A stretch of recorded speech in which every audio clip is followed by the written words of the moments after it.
All right, John, and another gorgeous night at Petco Park in San Diego. The middle game of this three-game series and Wednesday Night Baseball on Sportsnet LA, brought to you by Land Rover. The Dodgers looking for their 15th win out of their last 17 games after they took the opener 5-2 last night. Chasing the Giants, who won last night as well, 2.5 games back. They now lead the Padres by 11.5 games. We welcome inside Joe Davis and Or Hershiser.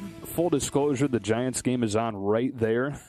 Mets have the bases loaded with 2 out in the 9th inning, down 1. We'll let you know how that finishes if it happens to finish while we're talking here. Dodger win last night 5-2. Very complete win, and especially offensively, they did a lot of things well, scored the runs in different ways. Yeah, they're almost reaching their average for the year, but that average has been built on home runs and big innings and then those droughts. But now they're starting to really level it out. The power is still there, but the productive outs are starting. They're hitting with runners in scoring position and in key situations.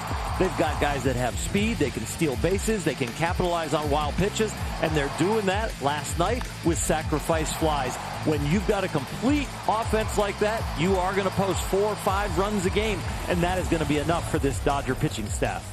1 ball, 2 strikes on Pete Alonso with the bases loaded. They're down 1, 2 gone in the 9th inning. Great pitching matchup in tonight's game. Walker Buehler for the Dodgers and Blake Snell, who's pitched a whole lot better for the Padres lately. Yeah, 2 guys going in opposite directions, but right now Snell's doing well. But Buehler, he is realizing everything in his repertoire is good. Recognize what's working on any given night, and these 8 starts that you're seeing the stats on will continue to be great. Whether it's the curveball, the changeup, the fastball, the slider, they're all working. And Blake Snell, completely opposite theory right now. A 4-pitch guy that is really concentrating on 2 main pitches, the fastball and the slider, to try and continue this hot streak. It was a nightmarish first few months in a Padres uniform for him, but he's been the one guy that has pitched well lately for the Padres. What a night it was last night for Smith and for Pollock and Arias and the Dodgers, who got the 5-2 win. We've got Game 2 of the series coming up on Sportsnet LA. World Champion Dodger Baseball on Sportsnet LA is brought to you by your SoCal Land Rover retailers. Welcome back to Petco Park. Today, Joe Kelly was activated off of the injured list. He went on it with an undisclosed injury. Did a rehab assignment with the Rancho Cucamonga Quakes. Is back. You can just see him when he's walking around with the team. He has just kind of a glow to him. So happy to be back with his teammates. With the roster move with his activation was Victor Gonzalez has been optioned to AAA OKC. Dave Roberts said that the hope for Victor is that he's going to just work on his consistency, this command, just kind of get things really in the right place for him so that when he comes back, he's ready to go, guys. All right, Kirsten looking to join the red-hot pitching staff of the Dodgers. Has a 2.17 ERA during this 14-2 run. 14-2 run also corresponds with Trey Turner's arrival. He leads things off and starts at second base. And then the birthday boy, Max Muncy, first baseman and 2-hitter. Turner bats third. Pollock, the cleanup man for the 3rd time this season. In left field, 1 game after he had the home run robbery last night. Seager at short, Taylor in right. Will Smith down to the 7th spot, and Cody Bellinger is in center field hitting 8th. They face off with Blake Snell, who was acquired in a trade this winter and got off to just a horrific first few months. But in the month of August, as you touched on, much better. He is much better, and through the research, we have found out that he has really narrowed down his pitch selection to the fastball and the slider mainly. And really, if he eliminates the changeup, the league was hitting .429 off that. Just eliminating that one pitch would up your effectiveness, and he's had a very good month of August. He's faced the Dodgers a few times. Even when he was struggling, he was good against L.A. 2.35 ERA in 3 starts against him. That includes 5 shutout innings when he faced the Dodgers the last time. And he has been really the one guy that has been consistent the last few weeks for this Padres club. That since July 1st is 5 games below 500 and is a game back of the Reds in the wild card hunt. These Padres are playing to survive. The Dodgers come in here, and if they would happen to sweep them with that first win in the first game of the series, now going into game 2, but they could really start to bury this club. 5-2 Dodgers last night. Off we go in game 2 as Snell delivers a fastball strike to Trey Turner. Went 1 for 4 with a double last night. Scored a run. Dodgers unbeaten when he scores. The league's leading hitter at .322. Fouls it off, and it's 0-2. Well, the Giants game goes final. They hold on 3-2. Pete Alonso popping out on the infield with the bases loaded to end the game. Giants overcome a couple defensive miscues. A throwing error that led to a run from Chris Bryant. And then in the ninth inning, a couple outfielders coming together, colliding, ball falls, and still able to get out of there with a win. They're 18th out of their last 23.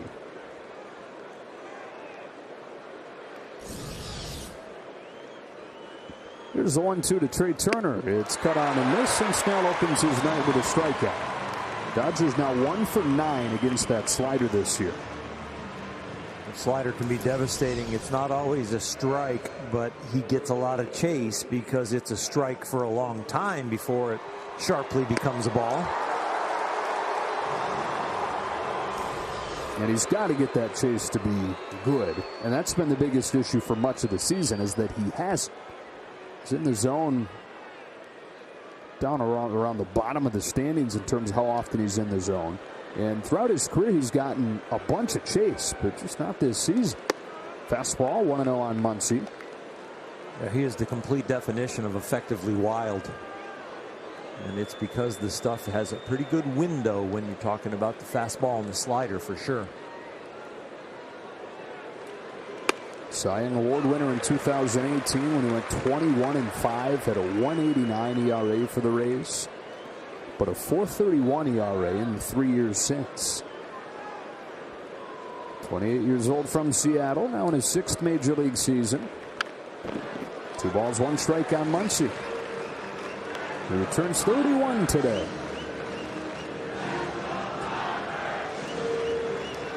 Not what he was looking for on his birthday, facing a guy in Snell that has owned him. That's his 0 for 9, 5 Ks lifetime. On this 2-1, he fouls it back, and it's 2-2. An early battle here for Max Muncy. He's now living with the fastball, but boy, you've got to have that breaking ball in the back of your mind.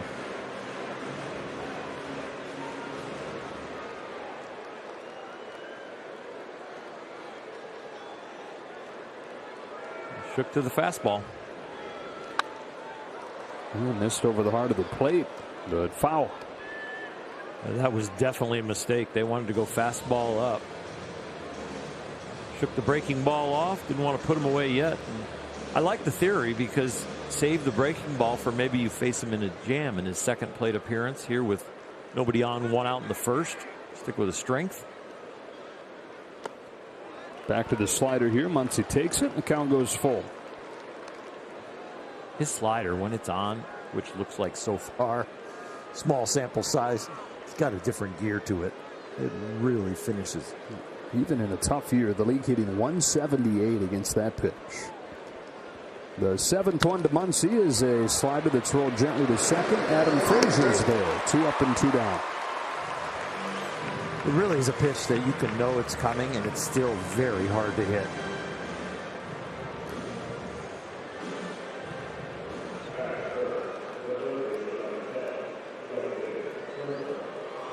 No score first inning, and with 2 gone, Justin Turner comes up to face Snell.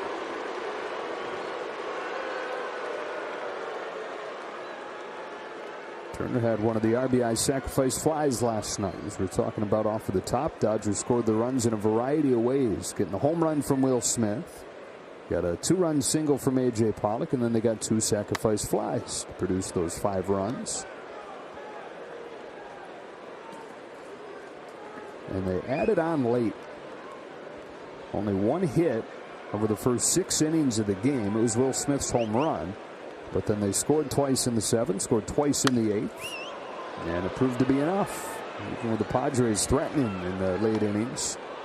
Jansen locked down his 7th straight save. Making Julio Urias the winner. He's now tied for the major league lead with 14. 1-2 on Turner. 2 out, nobody on, 2 strike count, but the Dodgers this inning have had a few pitches to be able to hit. We've seen the electronic strike zone, registered 96 and 97 near the middle of the plate. Pitches they can handle, but they're just fouling them off. Snell comes home with the next one. High fastball popped up. Back of first, Hosmer into foul ground. He's got it. And the inning is over. Dodgers down in order against Blake Snell. Here comes Walker Buehler when you come back.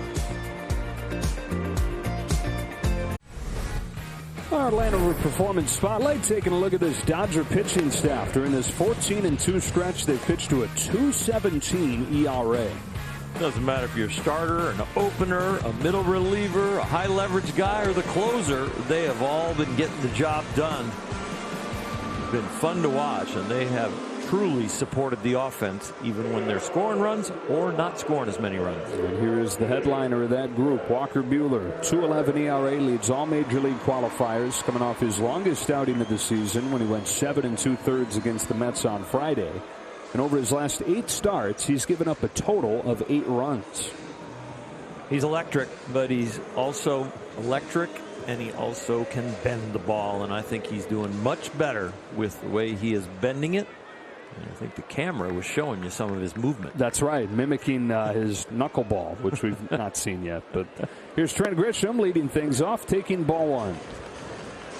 So Grisham to the top of the order tonight. That's the lone change at the top of the lineup, which went 0 for 17, 1 through 5. It was Tommy Pham leading off last night. He's not in the lineup. Padres only 2 runs on 3 hits in last night's game. And facing a guy that has owned him throughout his career.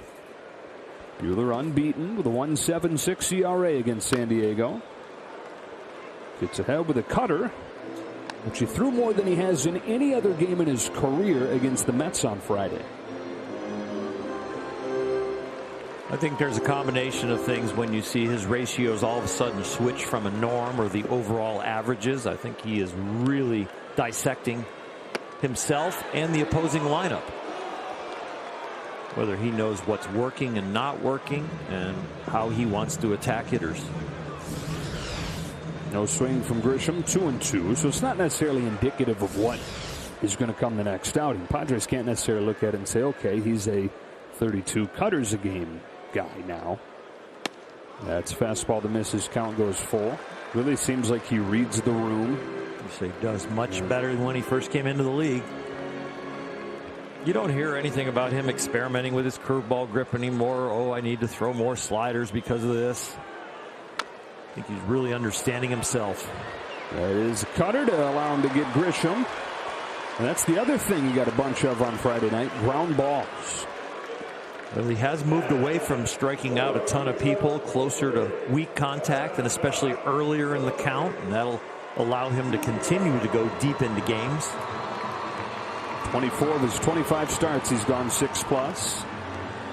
And out faces Fernando Tatis Jr., leading candidate at this point for MVP in the National League, leading the league in OPS. He's 34 home runs, 6 more than anybody else, even though he's missed more than a month of games. And he swings through the first one from Buehler. It's no surprise, Earl, that what Tatis and Machado do typically is going to tell you how the night ends against the Dodgers. In wins, those two guys are hitting .357. In losses against the Dodgers, like last night, .182. Those two are getting on and driving in runs. The rest of the lineup is going to have an easier night because then you're probably going to get the underbelly of a bullpen. So the other guys with a little less ability are going to have a little easier at bats. Bouncer up the middle. Trey Turner waits on it and throws him out. So Tatis now 0 for 4 in this series. He and Machado combined 0 for 7. And a couple ground ball outs to open the game for Buehler. Brings Machado to the plate with the bases empty and 2 out.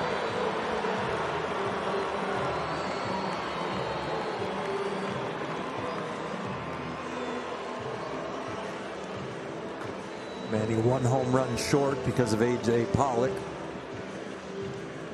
It was quite a catch. That 22 could be 23. Game-changing play. Yeah, for early in the game and the momentum and the way you're on the road with the Padre crowd, the way they want to chant "Beat LA." Would have made it 2-1. Will Smith put the Dodgers on top with his home run. Manny Machado would have put them up 2-1, but A.J. Pollock said nope. Ball and a strike on Machado.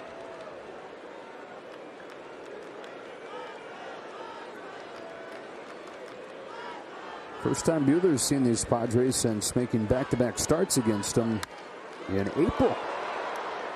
The series in May, and in June he didn't line up with them. And those 2 starts in April, went 6 innings in one of them, 7 innings in the other, gave up 2 runs in each. 27-year-old from Lexington, Kentucky, home of the 1-2 pitch.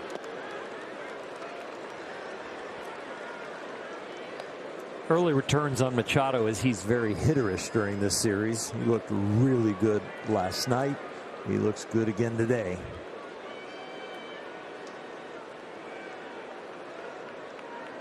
On a 2-2, a check swing foul, which goes to show you the numbers don't always tell the whole story. Because as they've lost 10 of 12, it's been right in the center of their struggles, hitting just 152. You wouldn't know that watching the body language, watching the way he's taking pitches. Had some loud foul balls. That one a little scary. For Jake Cronenworth in the on-deck circle. On another 2-2, he hits ground ball to short. Backhand Corey Seager, and 3 ground ball outs for a 1-2-3 first for Walker Buehler.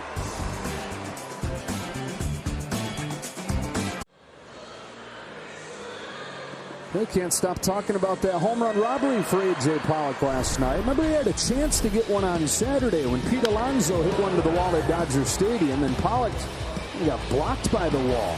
This time the jump, he jumped into the wall, and he said last night as he went back on this one, he had that moment in mind. He thought, this time I'm getting to the wall, then I'm jumping, and this time I hope I don't make a fool out of myself, in his words. Showing his teammates he's got ups, and when you are away from that wall, you can get up, and then you use your back arch to kind of gain a little ground on the wall in that lean, and he did it perfectly. Said he felt like a receiver, a DB, high-pointing a football.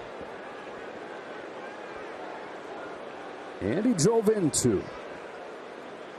Quietly so valuable for this team this season. Back to July 7th, hitting .388 to lead the majors. Dave Roberts hit some cleanup tonight for the 3rd time this season. 2nd time over the last couple weeks. Straight up, away from the wall, and now look how he starts to lean towards where he needs to end up, and he timed it perfectly. Get those hands out of the way. I want to see the video footage of the dude that had the camera out there in the 2nd row. Yeah. I wonder if he captured it.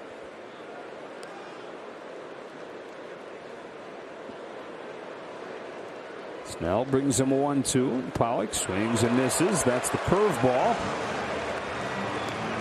which he's not throwing nearly as much lately, but uses it to finish off A.J. Pollock here. Overall, the whole season thrown it a little less than 15%, but he has definitely taken that down closer to 5% during this hot streak.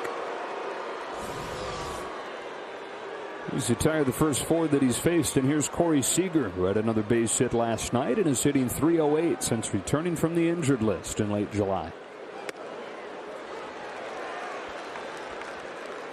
Had a hit, had a walk, drove in a run, and scored a run.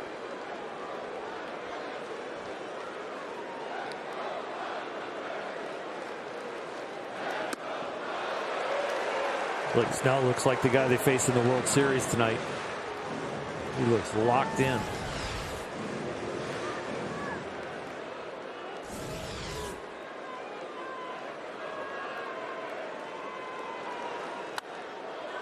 So what you're saying is you can go do something else until the 6th inning and then come back and watch the Dodgers get to the bullpen. Well, we know Walker Buehler is probably going to go 6+. We don't know that about Snell. He is near the bottom as far as going deep into games. He averages about 4.5 innings per.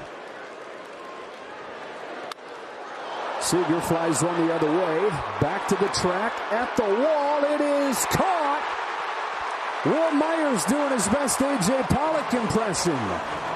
And taking a home run away from Corey Seager.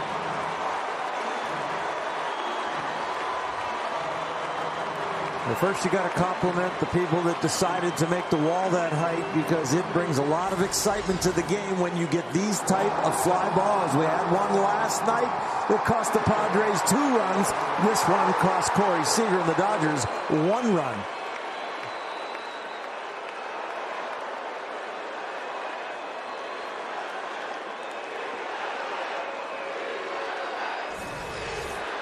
So it stays scoreless. And here's Taylor. Fouls off the first pitch. Taylor extended his on-base streak to 10 games last night with a base hit. And among the Dodgers in the lineup tonight, he has the best numbers against Blake Snell. 4 for 10 with a pair of home runs.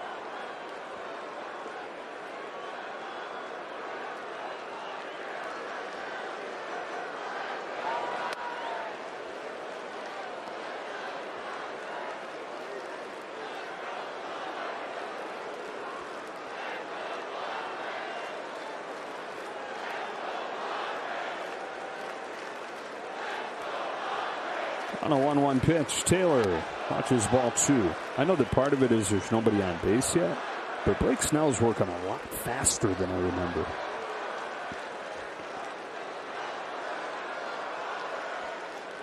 Probably a very conscious thought to get him out of his slump, which has lasted most of the year, just not in August.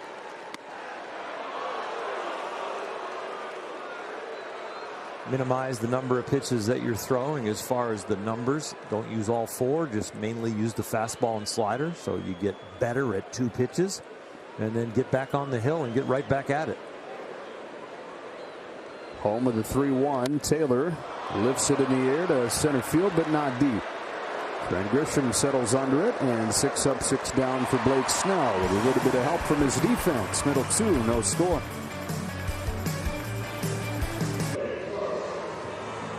Time now for our keys to the game, brought to you by your Southern California Lexus dealers. Get him early. Well, that's early in the count against Blake Snell. League is hitting over 400, 438 when you put the first pitch in play. Get him a run. That's Walker Buehler. When the Dodgers get him 1 run or more, he is 13-0 personally. And don't walk the Padres is the last one. No ball 4s because the Dodgers gave him 6 walks last night. They brought the tying run to the plate in the 8th and 9th because of those walks. Jake Cronenworth leads off this second for the Padres. Yeah, grounds one up the middle. Backhand Trey Turner throws over Muncy.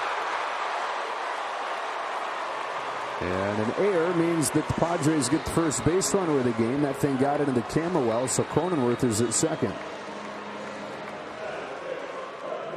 Well, an everyday shortstop that has moved over to second base, and he is very comfortable when he can square up his shoulders and have momentum towards first base, because that's what most shortstop plays are.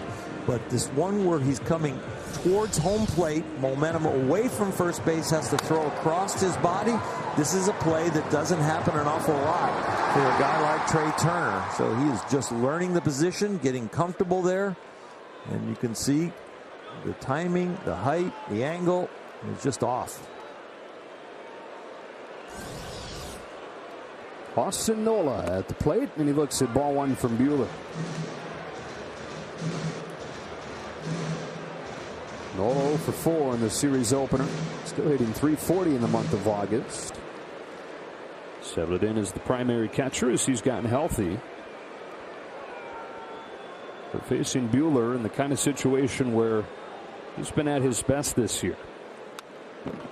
Only Kevin Gausman has held opponents to a lower OPS with runners in scoring position than Walker Buehler.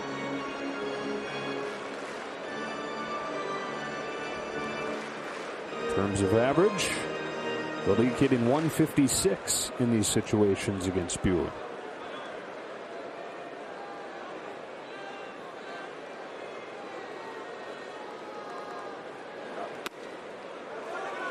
Two and 1. Seen a few 97s already.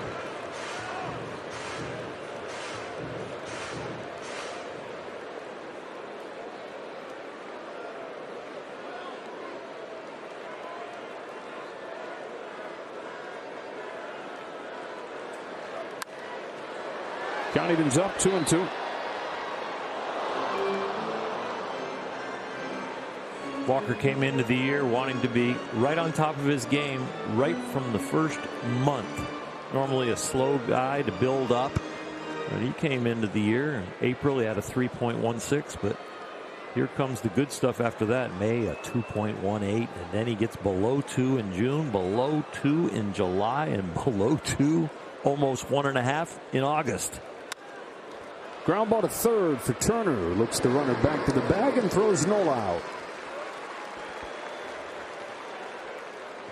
Walker Buehler has posted those numbers with this kind of arsenal, and you can see he has become more and more of a mystery. It's not just the hard stuff now. The slider and the curveball, the percentages are going up. So he not only can speed the hitter up, he can slow him down with the slider and curveball and put him away.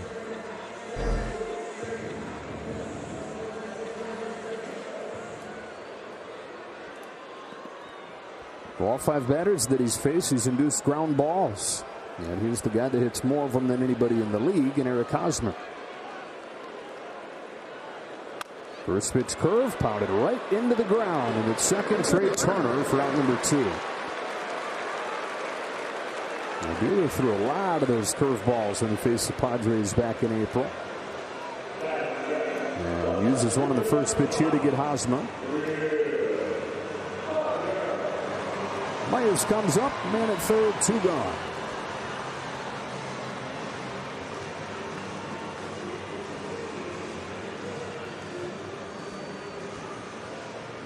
Myers had a good game 1 in this series, had a hit and walked twice.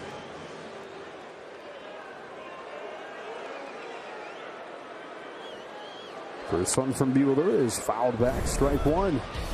And trying to do what A.J. Pollock did last night. That is rob a home run and then drive in a run. Got a chance to drive in 1 unless he tries to drive in himself in this at bat. Pollock drove in 2 with a base hit to right. Now Myers up there with 1 strike. Got him to chase, and it's 0-2. Good stop from Will Smith back there behind the plate with a man on third. Making sure you cover that ball. Got the glove turned around. Guarded the hole between his legs and got the swing.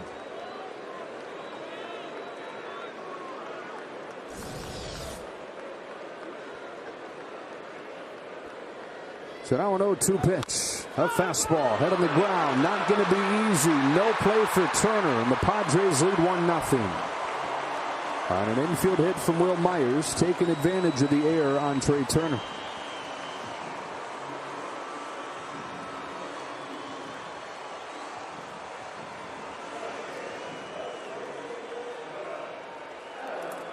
They went high fastball, didn't quite get it where he wants it with a 2-strike count. Threw it almost right down the middle. Myers able to make contact. Once you make contact, you got a chance. Hit probability on that ball is probably pretty high. That swinging bunt, it's almost impossible right down the line to throw anybody out with. So the Padres lead for the first time in this series as Frazier takes strike 1. Adam Frazier was leading the National League, hitting .324 when the Padres got him from the Pirates. Is hitting just .233 since they acquired him. Jay Stingler said after the game last night that he thinks there's some pressing going on for Frazier. Sometimes can happen when a guy joins a new team in the heat of a race like this. I mean, this guy, he does not swing and miss. That's his thing. We saw him swing and miss against Jansen to end the game last night. And an awkward wave right there.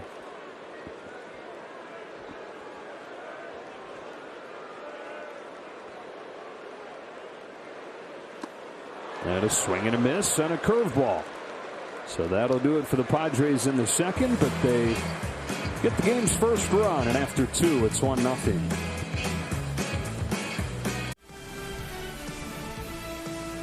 Dodger Baseball on Sportsnet LA is brought to you by Carl's Jr., the new sourdough star. Now at Carl's Jr., feed your happy. Back at Petco Park where the Padres lead 1-0 as we go to the third inning, and Will Smith gets ready to lead it off with the Dodgers. Homered in last night's game. He has homered in 4 consecutive road games back to the Mets series. How about these road numbers since the break for him? His personality, he said, is really good through slumps, and it's really good through hot streaks. There's not a lot of expectation in him. It's all about executing the plan. Doesn't matter, home or road for him. 9 of those 19 homers have come since the break. Moving off this third against Blake Snell, but the Dodgers still looking for their first base runner tonight. The left-hander's first one is a fastball inside, 1-0. The home run for Smith last night was on a fastball up. His 11th this season against an elevated fastball, which is the most in the National League. Only guy in the majors with more is Salvador Perez. You know, Salvador Perez has 34 home runs. Wow. Right? I didn't know that at all. Sneak up on you.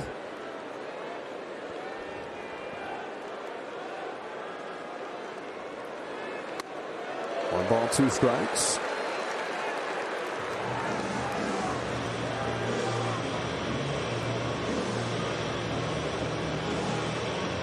Since we're mentioned in the American League, a hearty congratulations to the Orioles. Did they finish off with a W? They did. A 10-6 win over the Angels, snapping a 19-game losing streak. That's a comeback victory, too. They were trailing Ohtani when they got to the Angels bullpen. 5 runs in the 8th.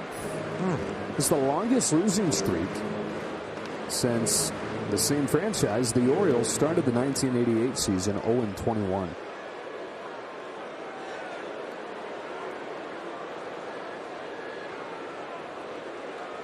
Snell deals 1-2, and Smith pops this one up. Backing out of play. We'll do it again.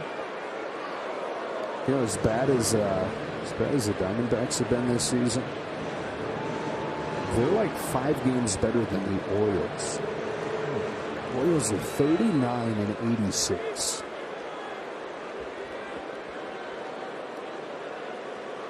They might not win 50 games. Wow. But they'd have to go 11-26 the rest of the way.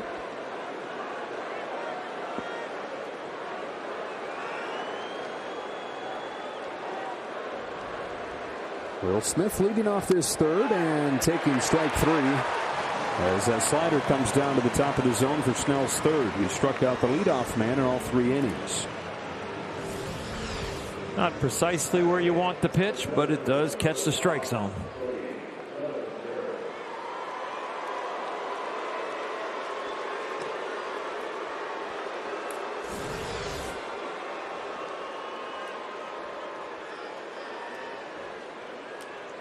Padres 1, Dodgers nothing. 1 gone third inning, and up comes Cody Bellinger.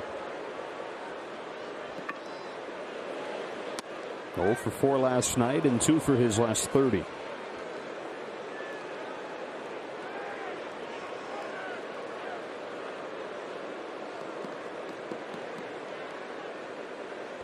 On this 1-0, he fouls it off, 1-1.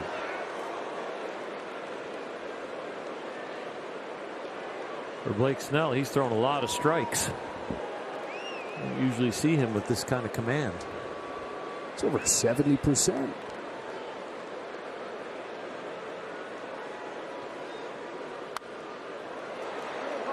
Dodgers aggressive, too. A lot of swings.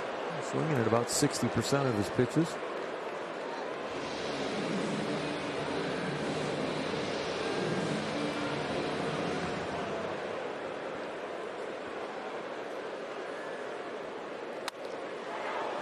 Also into center field. Trent Grisham comes on and drifts to his right to make the catch. It looked like more of a route that there would be a base runner on, and he was trying to deke him the way he came after that one.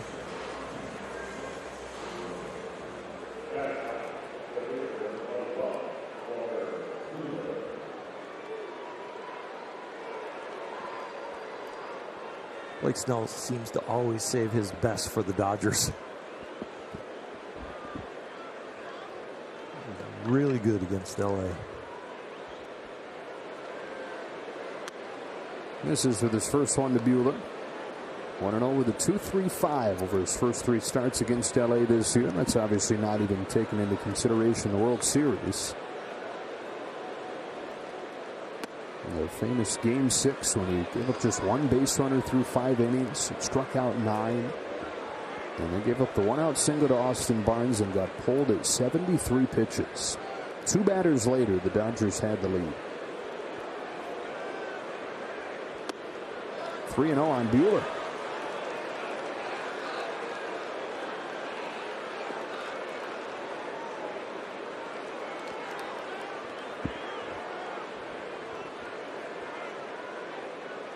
You expect him to walk some people, but not the pitcher when he's been in the groove here for 2 2/3. Even as good as he's been lately, he's still the highest walk rate in the majors this year. Splits the plate there, and it's 3-1. Such great raw stuff. That's why it's been so maddening. Been struggling the way he has.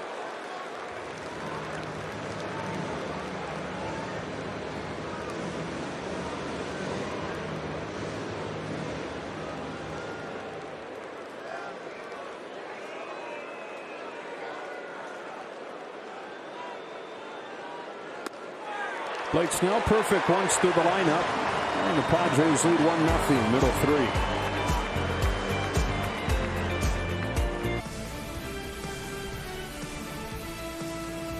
3. World champion Dodger baseball on Sportsnet LA is brought to you by the SoCal BMW Centers. BMW, the ultimate driving machine.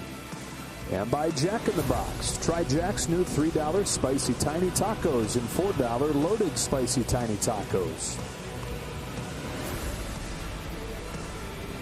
Looking to add your bobblehead collection? Then be sure to be at Dodger Stadium Monday, August 30th when the Atlanta Braves come to town. Be one of the first 40,000 fans in attendance and receive a Mookie Betts bobblehead presented by San Manuel Casino. To purchase, visit Dodgers.com/promotions. Padres up 1-0 as we go to the bottom of the 3rd. Blake Snell gets to lead things off against Walker Buehler.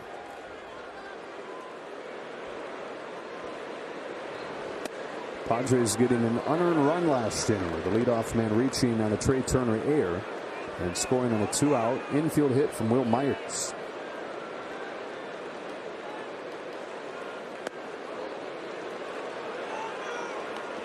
Same thing's happening for Buehler that Snell had happen against him. Yeah, we don't need to go to 3-0 before we decide to throw a strike to the pitcher.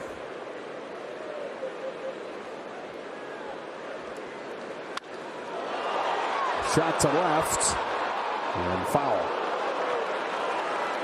What a play. Hit in his hat. He bounced off, not in the stands, but off something that brought it back into the stands, and he caught it with his bare hand, then lost his hat.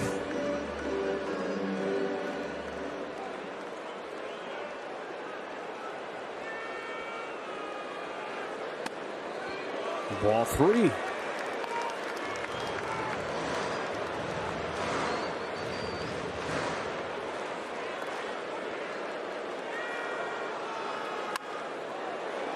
Full count on Snell.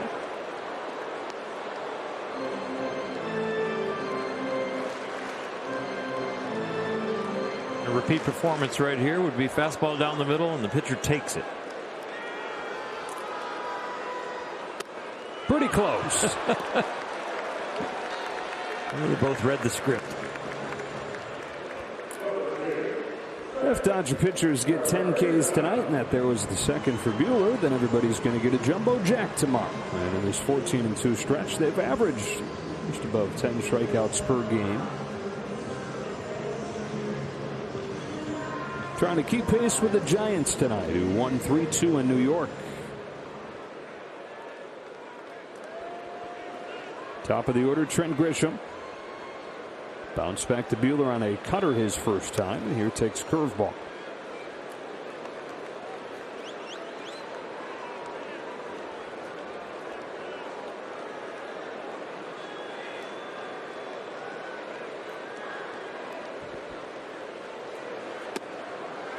2-0.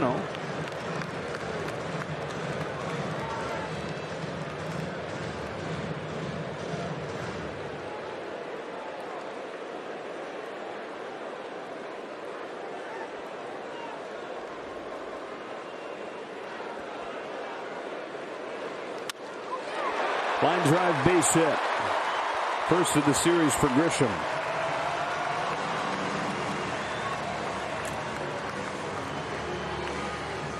Everybody's dangerous in a hitter's count. Walker upset with himself that he fell behind 2-0. Has to come in there and get a strike. Tries to throw a little cutter that doesn't cut real much, and Grisham makes him pay with a nice solid line drive.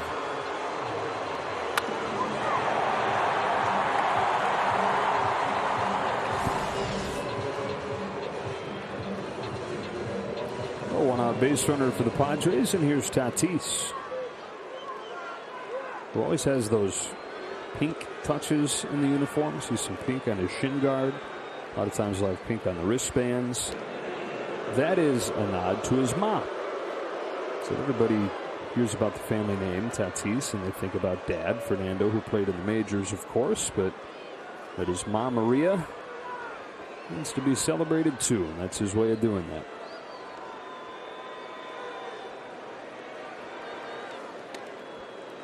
Talks baseball with his dad just about every day, but he FaceTimes home with Mom every day. And she raised him and his 4 brothers and sisters, a lot of times by herself, with Fernando Sr. playing baseball in the States, and they were back home in the Dominican. Chases his fastball, and it's 0-2.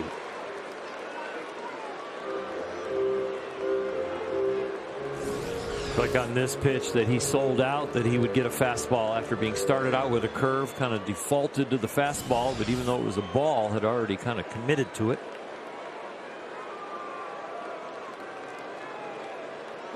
I feel like the thing he's just adjusting right there on his left shoulder, he's got some kind of elastic brace under his jersey to kind of hold his shoulder together so it won't sublux. Saw him at second base last night and out in the outfield at times, adjusting it under his jersey, trying to get it comfortable.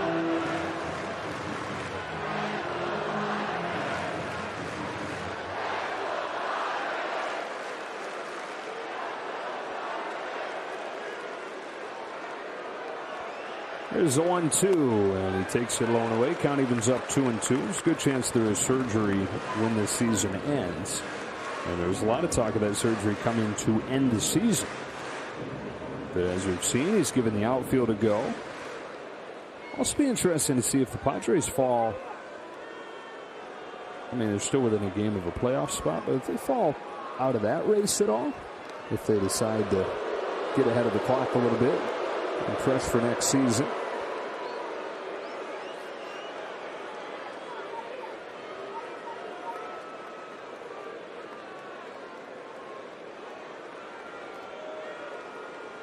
Reds, by the way, down 3-0 in the 8th inning in Milwaukee.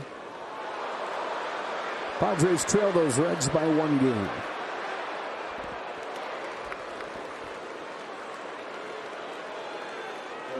Well, all's fair in love and war, and when you know a guy's got a bad front shoulder and he doesn't want to extend it very much, possibly wearing a brace to keep it intact, attacking him away is probably the place that you're going to go a lot, and that's where Walker Buehler has been.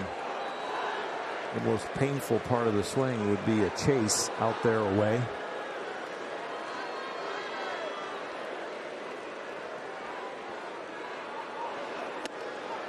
Strikes him out with a fastball to the bottom of the zone at 97 for Buehler's 3rd K.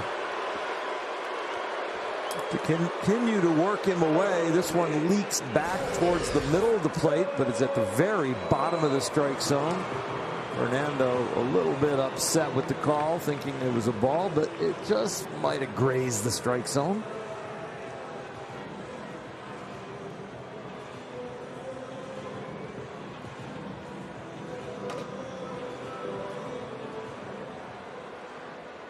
So Tatis now 0 for 5 in this series. And here's Machado, who is 0 for 4.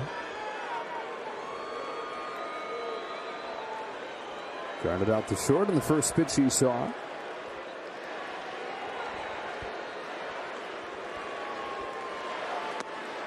It takes ball one.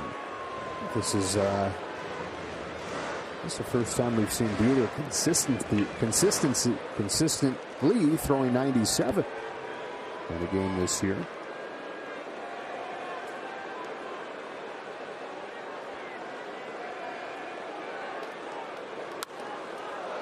'97 again, got a lot of the plate, but foul. Might be sniffing the finish line on a Cy Young race, too.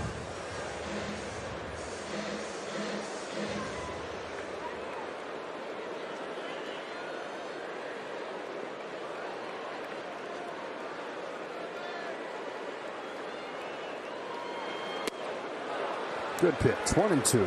Really good pitch. After working Machado away in the first at bat, he did come inside a couple of times.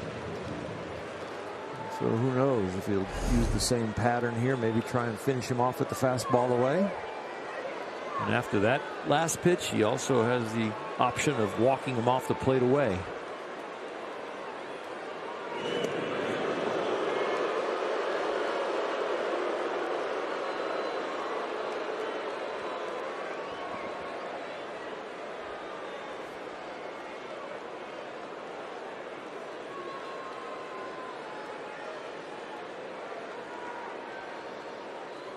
That's exactly what he does, and he gets Machado swinging, striking out both Tatis and Machado in this third.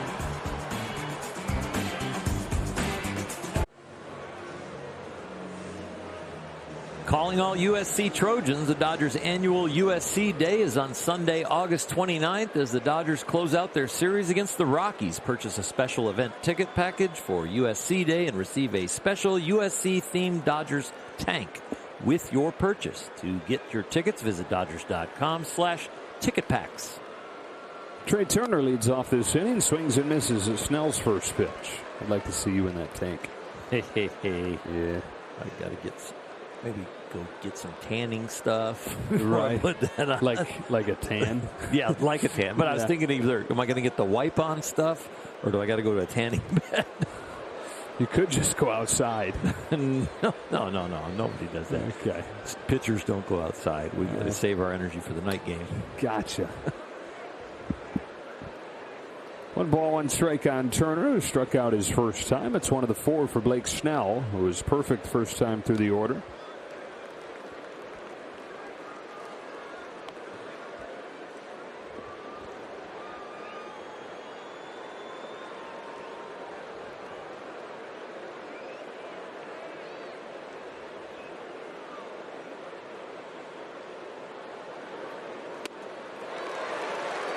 Two and two.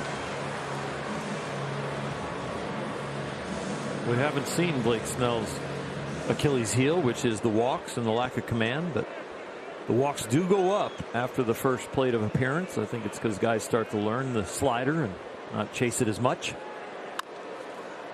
Bounces short. Cronenworth knows that he's got to hurry and makes a really crisp play to get Trey Turner.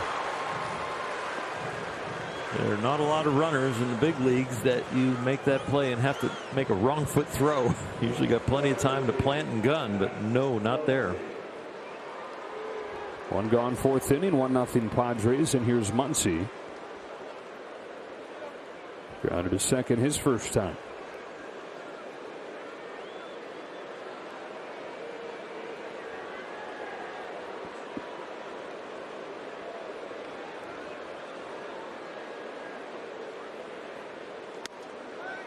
Outside ball 1 from Snell. First round draft pick of the Tampa Bay Rays, 2011, out of high school in Seattle, Washington.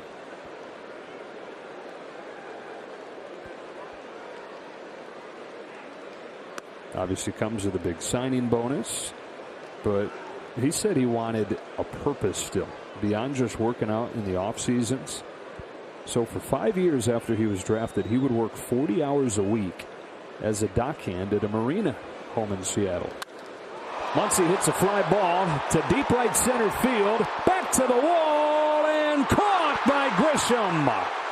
Second time tonight, the Padres have caught one at the wall, and it remains 1-0 San Diego.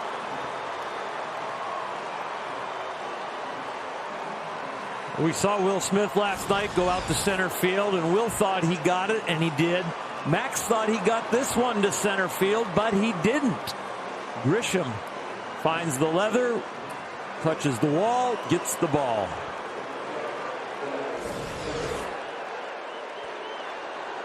So Myers takes one from Seager and left. That one would have been borderline going out or not, but Grisham makes the play on it.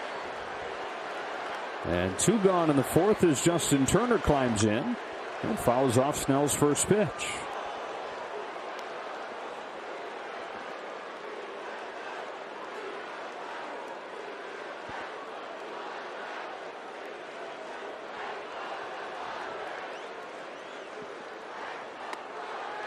It was a 403-foot out. There would have been a home run at Dodger Stadium.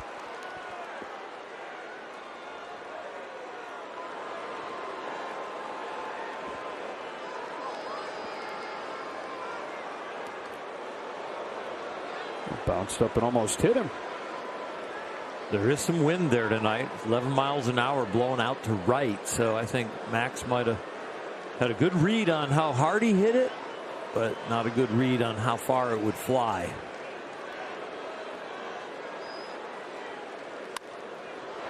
Ground ball base hit for Turner.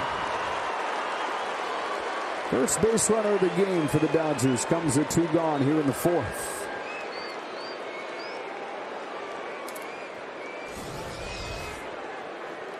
Justin says, "Get off me, ball," pulls his hands in to get the barrel on it and finds the 6 hole.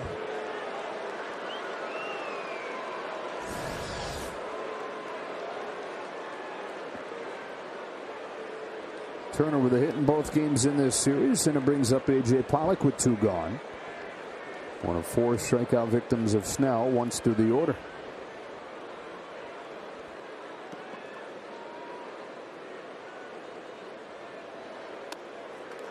Chase this one up.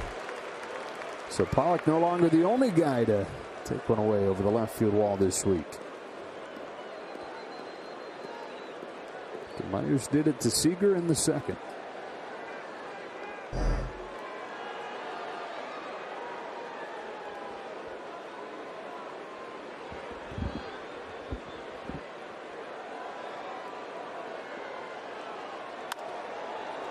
Grounded to short, and Jake Cronenworth charges and throws to get him. And that does it for the Dodgers in the fourth.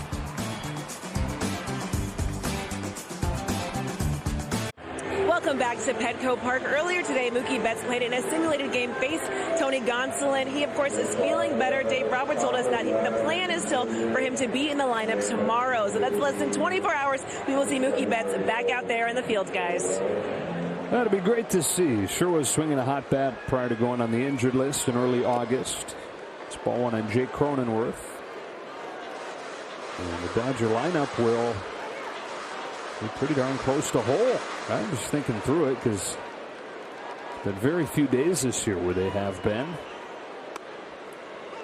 Yes, they had Trey Turner and Mookie Betts together for 2 days before Mookie went back on the IL. Of course, a lot of the year without Seager, long chunks without Bellinger. 1-2 on Cronenworth.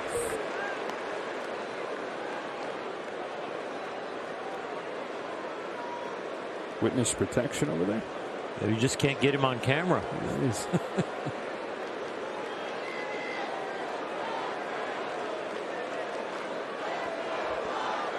Cronenworth takes a ball. Cronenworth reached on the air to open the second, and he came in to score the game's only run, which was unearned.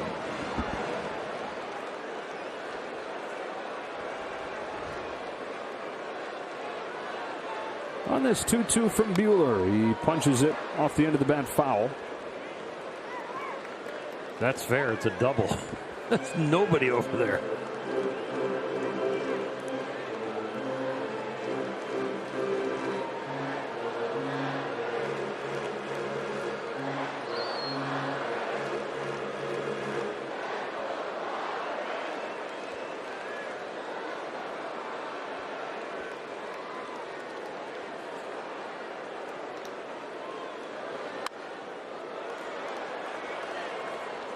Walker with 4 strikeouts, 2 with the fastball, both looking, and then 1 with the slider swinging, 1 with the curveball swinging. Here another 2-strike count.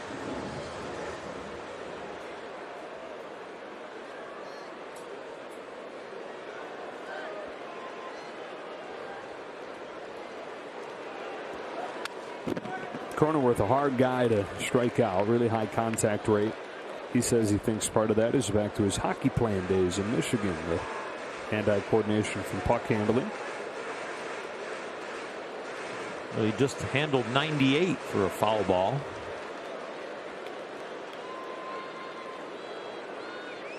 Jake says growing up he was probably better at hockey than he was at baseball. He's worked the count full. He had an older brother play college hockey. His dad played college hockey. Grandpa did. Yeah, he played through high school, but baseball was always his favorite. Went to University of Michigan for baseball. Muscles this one up the middle, caught by Justin Turner. So it takes Buehler a little bit, but he ultimately gets Cronenworth for the first out of the 4th.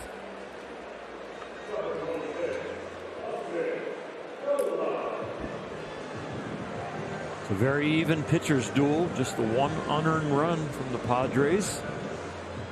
The gift that the Dodgers gave them.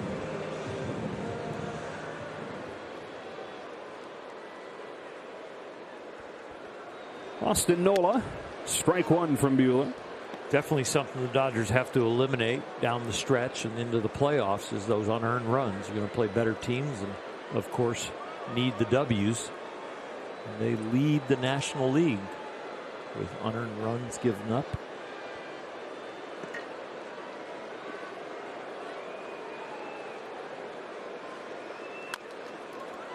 Tops this one along third. Turner, tough play, good play, 2 gone.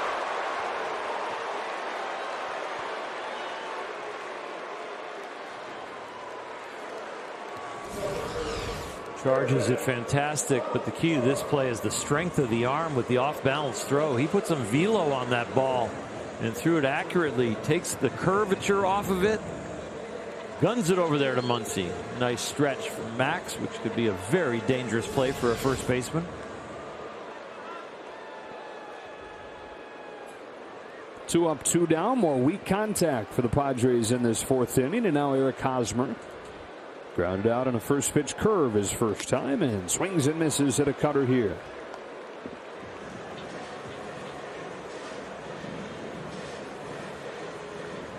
It's really been the same story for Buehler tonight that we've seen most of this season. A little more contact, but all of it exceptionally weak. Change up there. Threw more of those his last time than in any other game of his career. At 93. Yeah. Pulling the string. Feeling froggy. 0-2.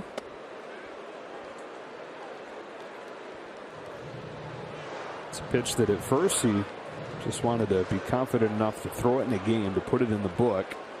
Have people say, okay, now he has shown a changeup. That was what it was at first. Now, threw it 12 times his last start. He gets Hosmer swinging here. Finishes off a 1-2-3 4th inning with his 5th strikeout of the night.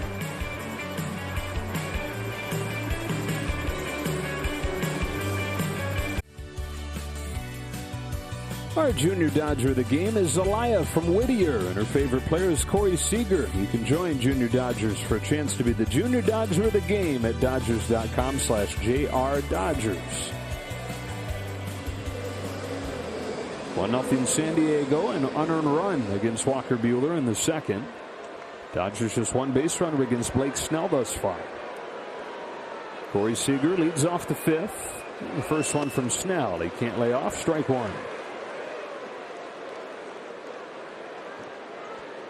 Well, Seager almost hit it out his first time, but a home run robbery against the left field wall by Will Myers.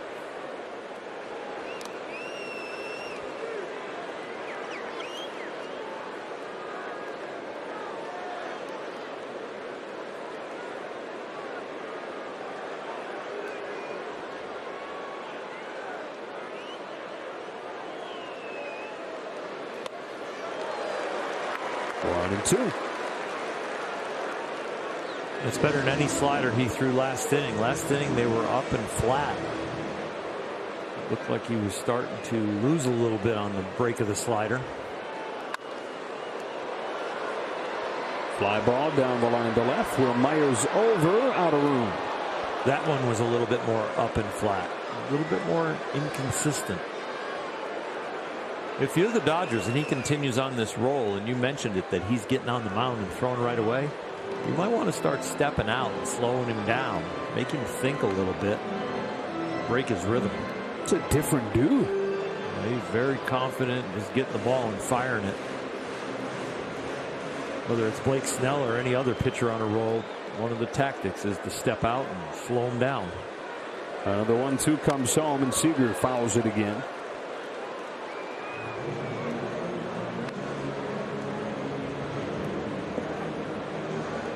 How conscious were you of your tempo? Well, it was something that definitely I'd like to pitch fast. Get going as fast as possible.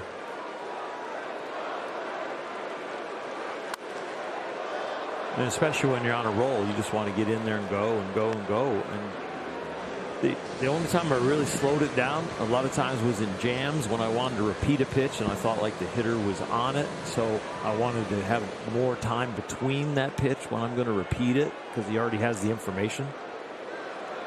Make it feel like it's a new at bat to him almost. So tie your shoe, find something to delay that you're going to come back with it.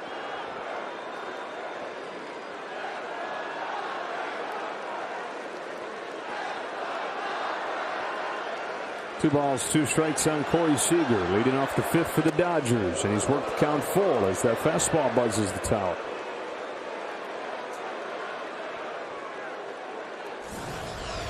Snell has walked at least one batter in every start this season, and he has 0 tonight.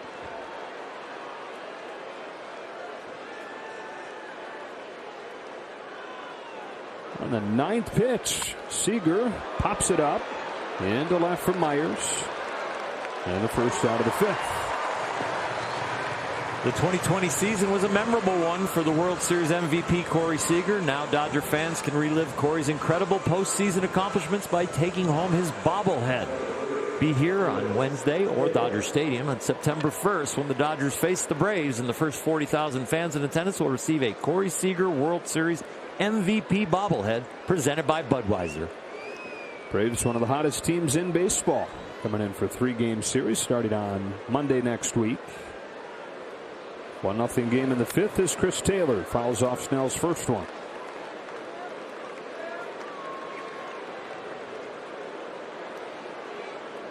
If the postseason began now, it would be the Giants out of the West, it would be the Braves out of the East, and the Brewers in the Central. Dodgers and Reds in the wild card game. And the winner of that would take on the Giants.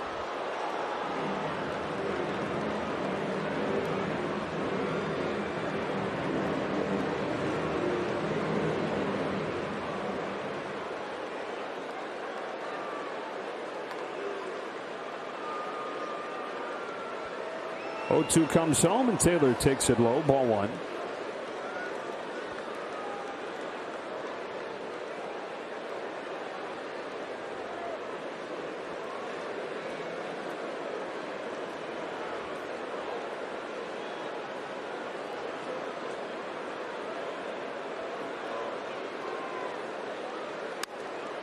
Still with more than a month to go, but at this point, the Padres on the outside looking in.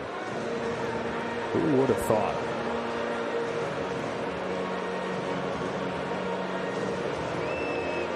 Disappointing to this point, but they are still alive.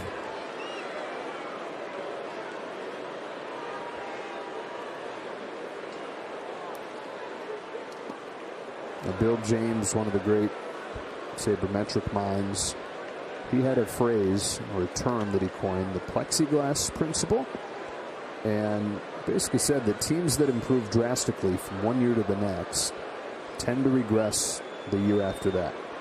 And the Padres perhaps especially vulnerable to something like that, given that their huge jump came in a 60-game season. That's fouled into the glove. 2 up and 2 down in the fifth for Snell. So they've got Tatis has sustained what he did. He's been even a little bit better. Cronenworth has been better. But nobody else has hit the way they hit or pitched the way they pitched. What happened to the Padres? They're playing a 162-game season. They're very banged up, but that's part of a 162-game season. And having the depth to survive that or not.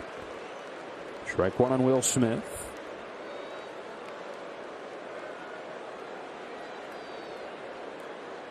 With that theory, it'll be interesting to see what happens to the Giants next year.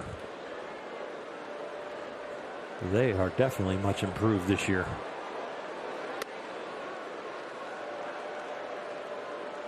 That's a great question. It'll be interesting to see what Farhan Zaidi does this offseason, because this offseason was supposed to be the one where they really started to turn the roster over, make some big splashes. But they've extended Brandon Crawford. You expect they're going to do the same with Buster Posey.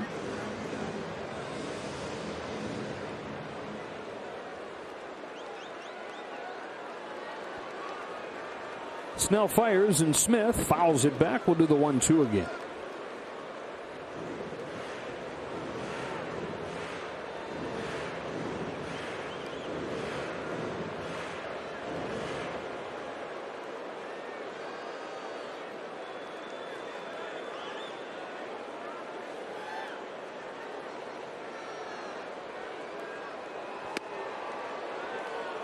Two balls, two strikes.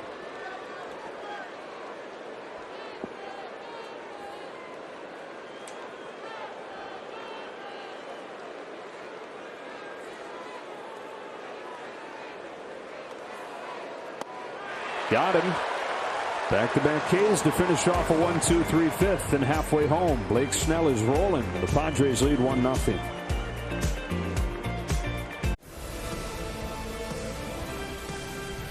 World Champion Dodger Baseball on Sportsnet LA is brought to you by Morongo Casino Resort and Spa. Good times, less than 90 minutes from wherever you are. And by your Southern California Toyota dealers. Toyota's national sales event is on. Come and find great ways to save on a new Camry. Padres 1, Dodgers 0. Will Myers leads off this inning against Walker Buehler and takes a strike. So Buehler and the Dodgers trailing by a run, but he has been just as good as he's been pretty much all season. Lone run scored and an infield hit from this guy, who is behind here 0-2. Only time he's been beat, that is Walker Buehler, is when the Dodgers get no hit or get shut out. 13-2.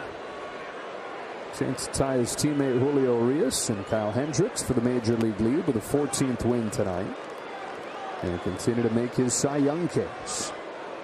Brandon Woodruff, one of the guys he's competing with in that category. 6 shutout innings for the Brewers tonight. Struck out 10. Fastball rings Myers up.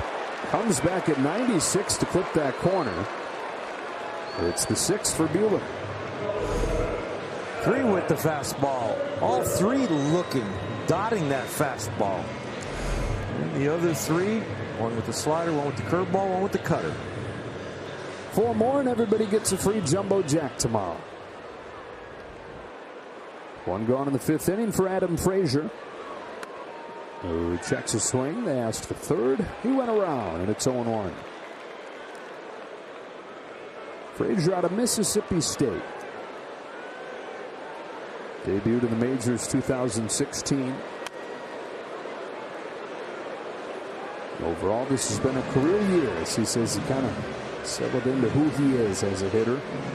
High average, high line drive guy, uses the whole field. But I'm just going to go get hits instead of trying to hit for power. And what's interesting is he has the 2nd lowest hard hit rate in the National League, but he's got the highest line drive rate, so he's hitting above 300.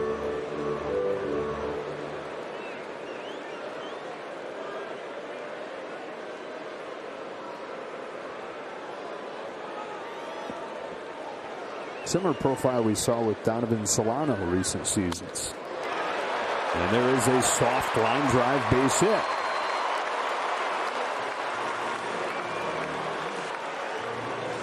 He gets jammed, but he gets it right on the correct trajectory.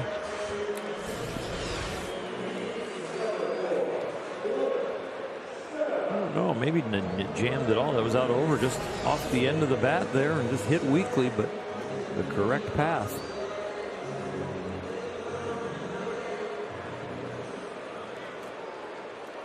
Only the third Padres hit. He gets Blake Snell to the plate in a sacrifice situation. Frazier takes off. Snell puts it in play, and Buehler throws him out.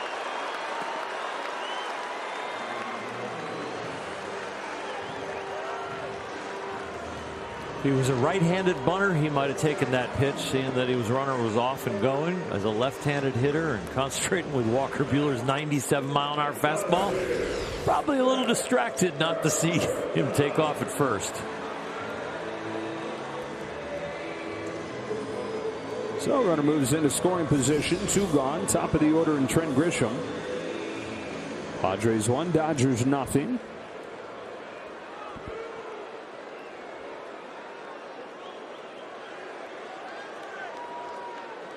Yeah, Grisham, who's 1 for 2 tonight, going to come through with 2 gone for San Diego. Generous inside corner there for strike 1. Walker has worked him with a bunch of cutters in. Now he gets the 4-seamer in by a lot, but gets the call.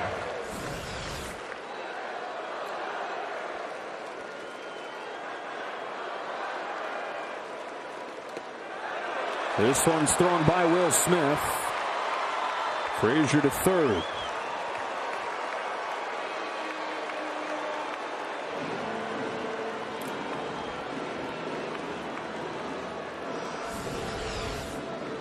I think it was an attempt of a changeup, expecting it away to the left-handed hitter, but pulled it all the way in. I think it's a very tough pitch for Will Smith to handle. Tried the backhand, got the deflection, but that wasn't enough to keep him at second base.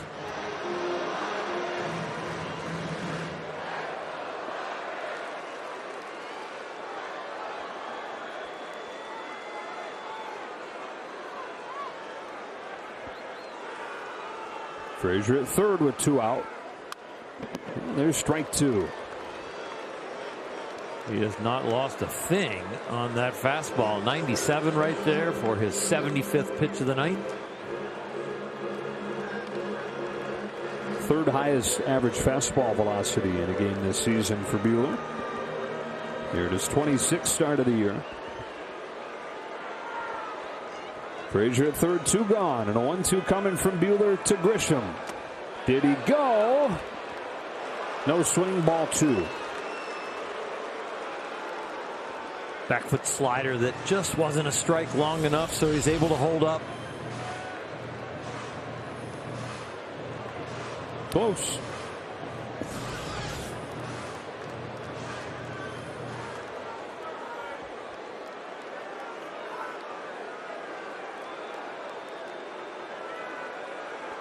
Here's the 2-2. Full count. After Grisham, it's Tatis.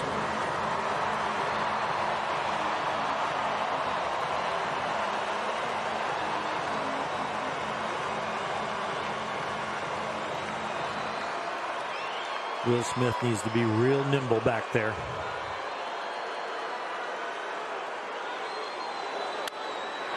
Bouncing ball. Seager's got it.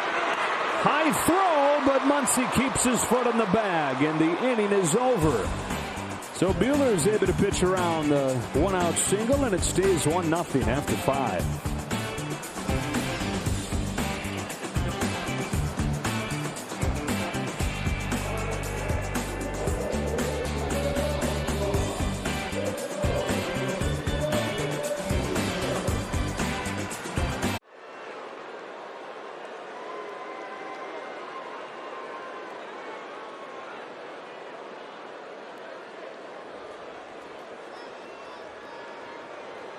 Dodgers down 1-0 against Blake Snell. As we go to the 6th inning, Cody Bellinger leads it off and swings and misses. Snell slider's been good most of the night.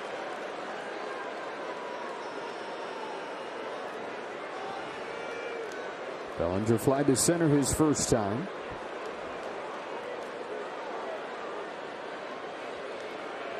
And in this 0-1, leaves a fastball upstairs.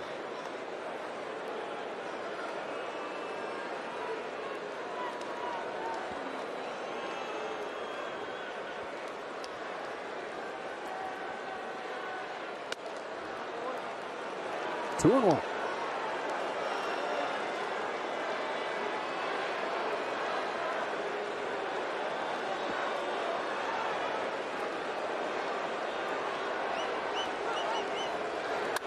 Bellinger ups a line drive to center field for a leadoff base hit. Just the second hit of the game for the Dodgers, and it comes to open this sixth inning. Dodgers are 0 for 9 with 4 Ks against Snell breaking balls. That's the slider and the curve. They've got their hits off the fastball.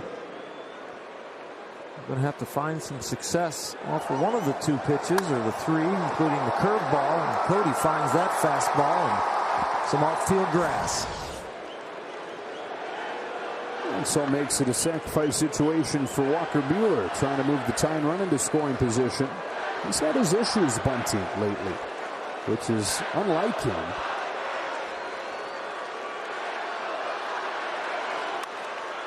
Lays this one down perfectly. Machado throws him out. And into scoring position goes Bellinger for the top of the order. Not an easy pitch to bunt either. Way at the top of the strike zone, almost shoulder high, but got on top of it, got it on the ground.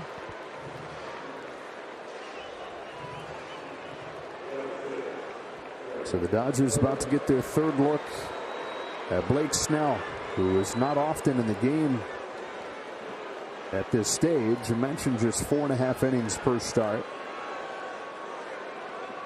They're getting deeper into games lately. But first few months of the season, it was rare to see him even finish 5.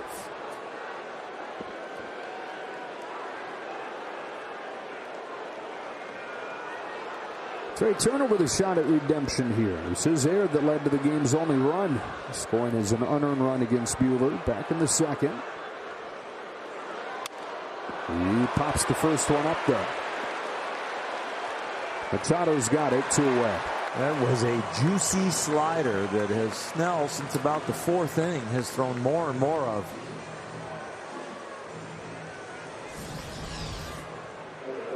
It was just laying right there. First 3.5 innings or so, he was burying that pitch, but about 50-50 with it now. Up to Max Muncy, who has the hardest hit ball of the night. 107-mile-per-hour fly ball that he thought he got. It was caught in center field by Grisham. Starts him with a slider that misses. 1 ball, no strikes.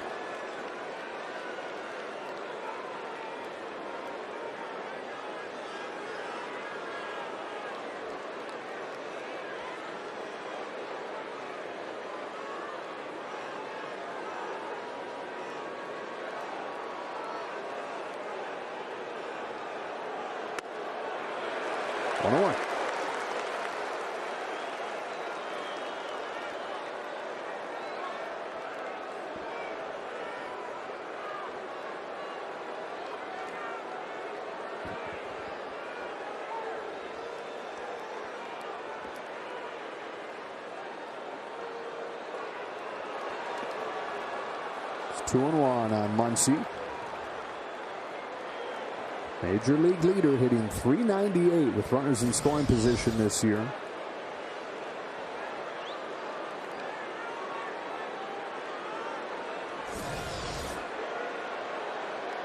First at bat for the Dodgers tonight with a runner in scoring position.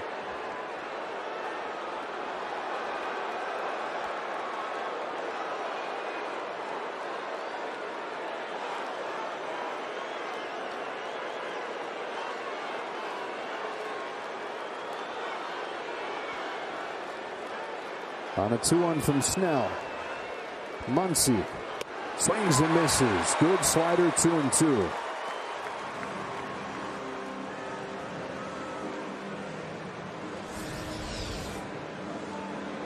He's in double digits with that slider and the curveball as far as swings and misses, and he gets another one there.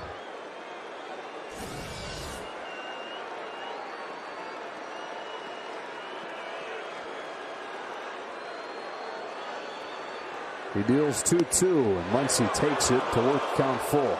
Great take. I guess in some ways you just take it because you know you can't hit it.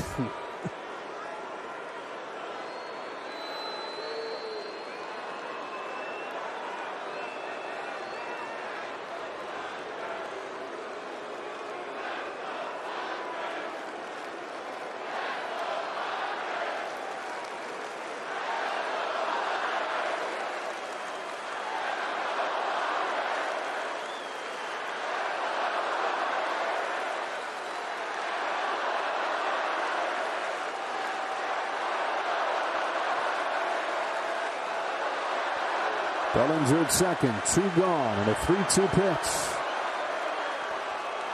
Muncy flies it to shallow center field, and Trent Grisham will put it away and in the 6th. Dodgers' first chance of the night, unable to cash in, and it stays 1-0.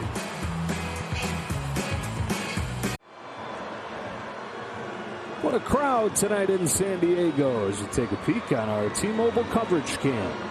Padres trying to even the series at a game apiece, leading the Dodgers 1-0. Bottom of the 6th inning. The only run was unearned.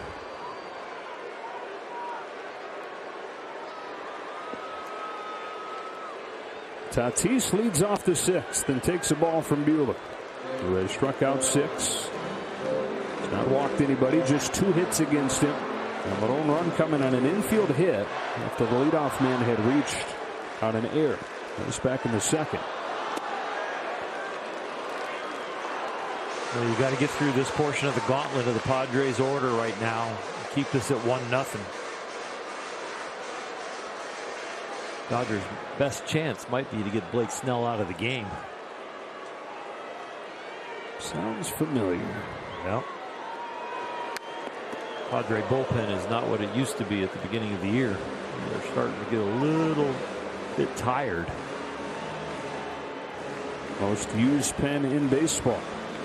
4 innings per game for the Padres bullpen. Boy, Jake Cronenworth's been a magnet for foul balls tonight.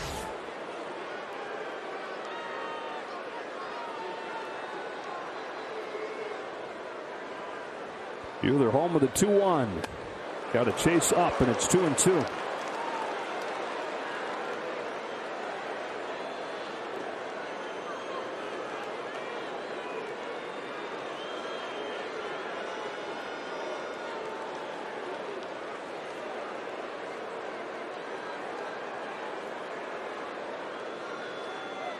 He struck him out. Back-to-back high hard ones for the first out of the 6th.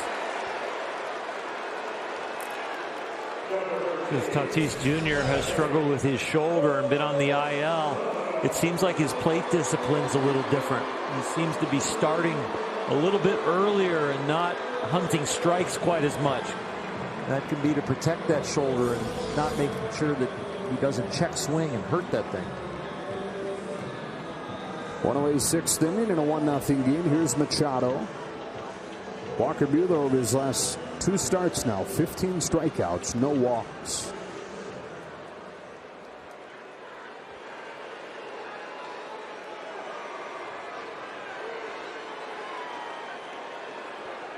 His first one to Machado is hacked foul.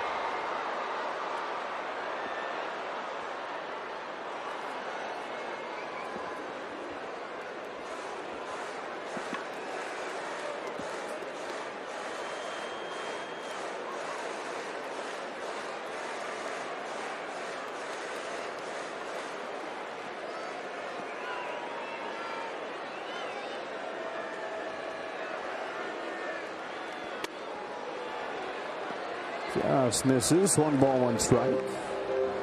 Perfect 2-seamer right there, but Walker nodding like, okay, it's borderline. I didn't get it.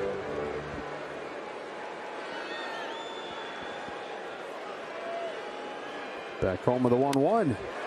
is lifted to left center field. Easy play for A.J. Pollock. And Tatis and Machado combined are 0 for 16, 0 for 13 in the 2 games in this series. A quick word from Land Rover. This Dodgers broadcast is brought to you by your SoCal Land Rover retailers.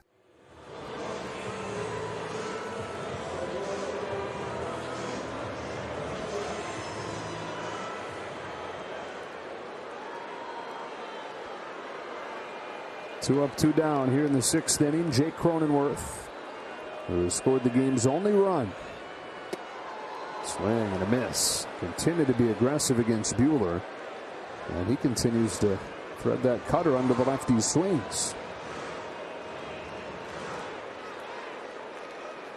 It's a 0-0 game in Walker's book, but 1-0 down with the unearned run. He is doing nothing to hurt his Cy Young case.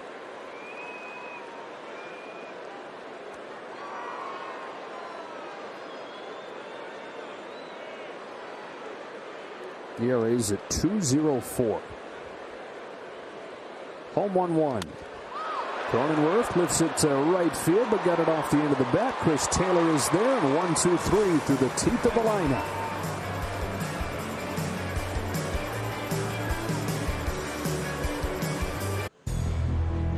Friday on an all-new Backstage Dodgers, Joe Kelly and his son Knox head to the barbershop for haircuts. Also, we take a look at reliever Mitch White's career night against the Pirates. Don't miss Backstage Dodgers Friday, presented by Cadillac. Here's Joe Kelly coming off of the injured list tonight. Top 7, Dodgers looking for their first run of the game against Blake Snell, who faces Justin Turner. Turner has one of the 2 Dodger hits in this game, as Snell pitches into the 7th inning.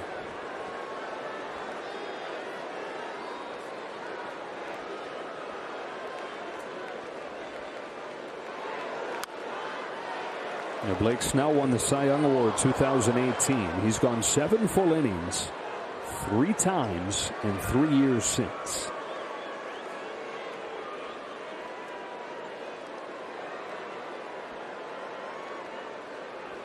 Oh, 2 to Turner.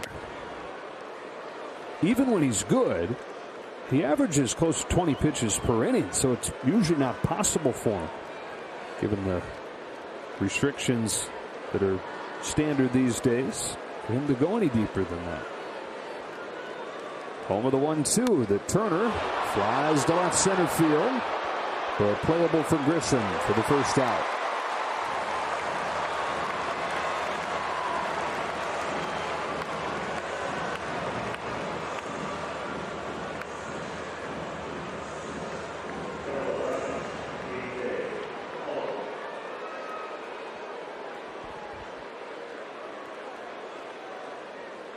One nothing Padres, 1 gone in the 7th, and up comes A.J. Pollock.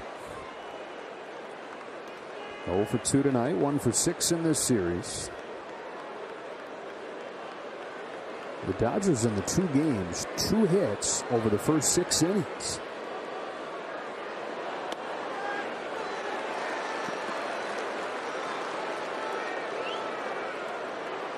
We run into a buzzsaw here tonight, the unearned run and Blake Snell. 8 outs to go, though.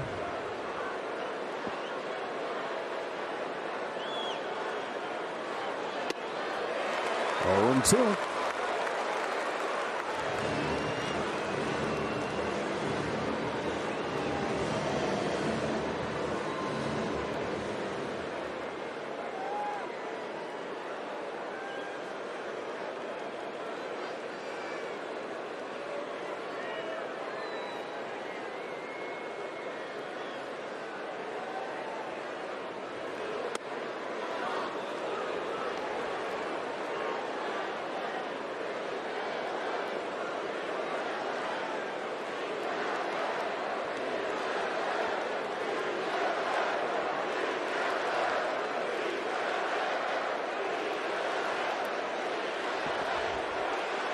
Snell's 100th pitch is in the dirt through a curveball there, and it's 2-2.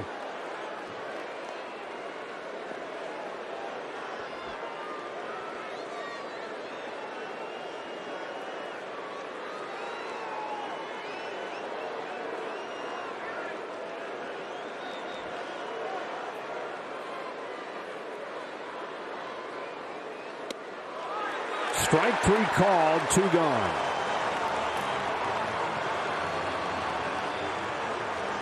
Blake Snell earned that one. He's been good all night, and this is definitely borderline low, borderline in. It might be both as a ball, and it looks like it is, and A.J. Pollock does have a legitimate argument.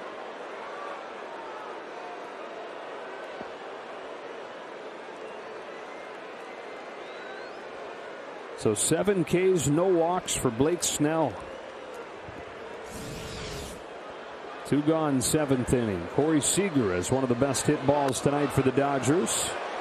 Pops up the first pitch breaking ball, strike 1. Well, what was an impressive play by Will Myers to rob Seager of a home run now looks like a massive play.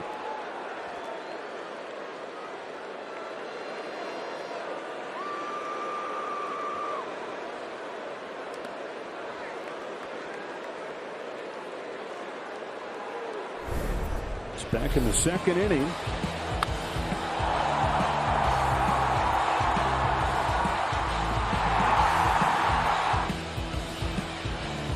It was a great effort and a great catch.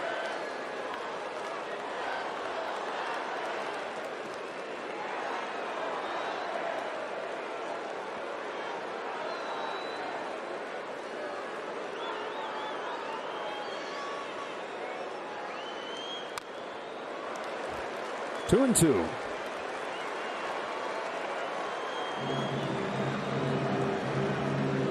Deepest outing for Blake Snell in his career against the Dodgers.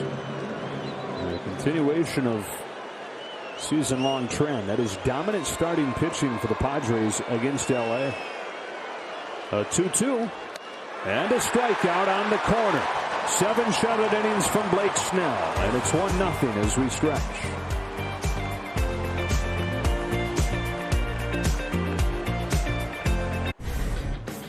Inside the Box score brought to you by Kona Brewing Company. This is how the game's only run scored. Jake Cronenworth led off the 2nd inning by putting it in play.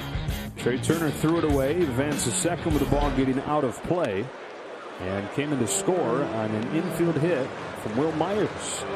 That is it for either side as Austin Nola leads off the 7th against Walker Buehler. He took ball 1 and now takes ball 2. Buehler has struck out 7. He's not walked anybody. It's only 5 hits in this game combined. 2 for the Dodgers, 3 for the Padres.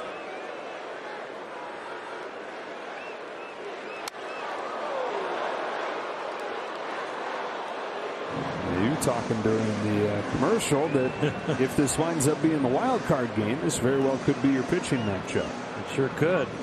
You'd think that the Padres would want to have Blake Snell out there. The Dodgers pretty much guaranteed to at least be in the wild card, so they might be able to time their rotation if all of a sudden the West is too far gone. The Padres might be in a battle for that wild card spot with the Reds coming down and not be able to time up their pitching quite as neatly as the Dodgers could.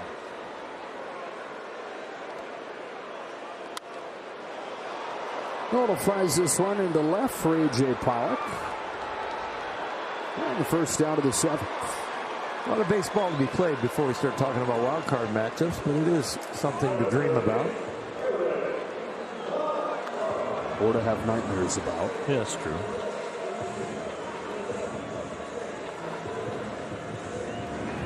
Vesia and Joe Kelly. Walker Buehler's been pretty good in must-win games.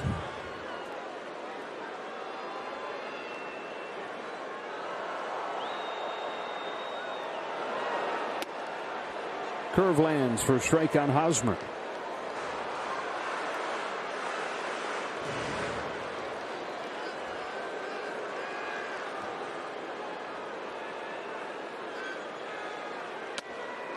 Walker Buehler over his last 9 postseason games, 3-0 with a 1.28 ERA.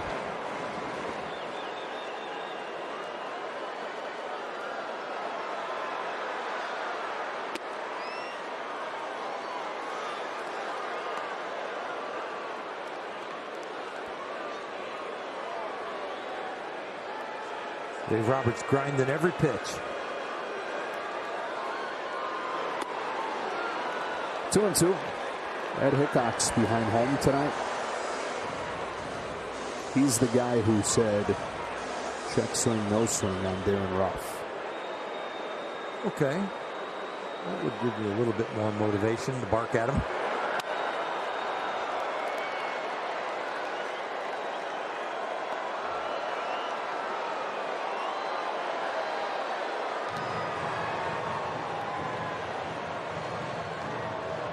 That's the difference between 3 games out of first right now or 1 game out of first.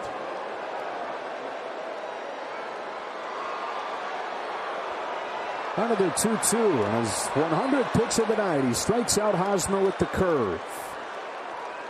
Number 8 for Walker Buehler. And 2 gone here in the 7th.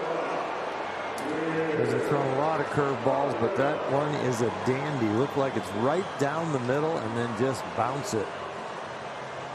Somewhere between 96 and 98 miles an hour with his 4-seam fastball tonight, and then bend one like that, no chance.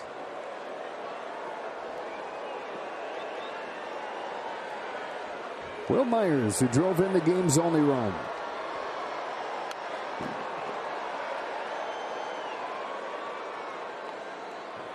It will be the bullpen for the Padres in the 8th.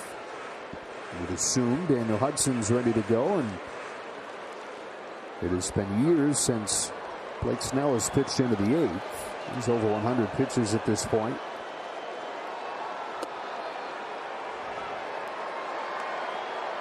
Blake Snell's gone over 100 pitches this year 5 times. 4 of them have been in August in this hot streak.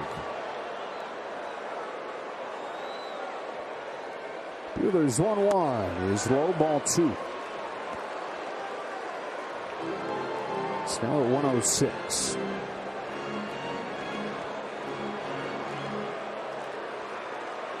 And there is Hudson getting loose.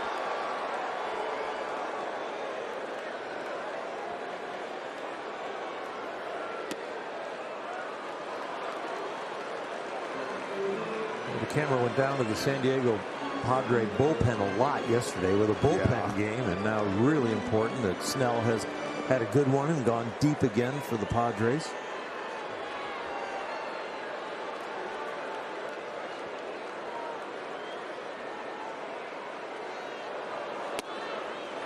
Full count. A little help there. A.J. Pollock got rung up from Snell on a pitch like this on the other side of the plate. Buehler gets the return of the favor.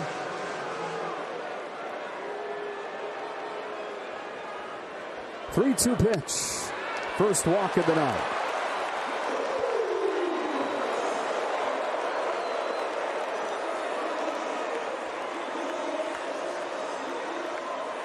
And that is going to end the night of Walker Buehler. Left-handed batting, Adam Frazier's on deck. And that would lead to believe Dave Roberts to go to Vesia.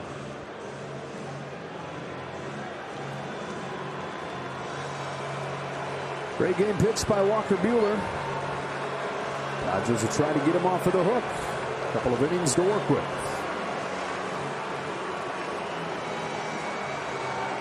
Access exclusive content and much more. Download the MLB Ballpark app today.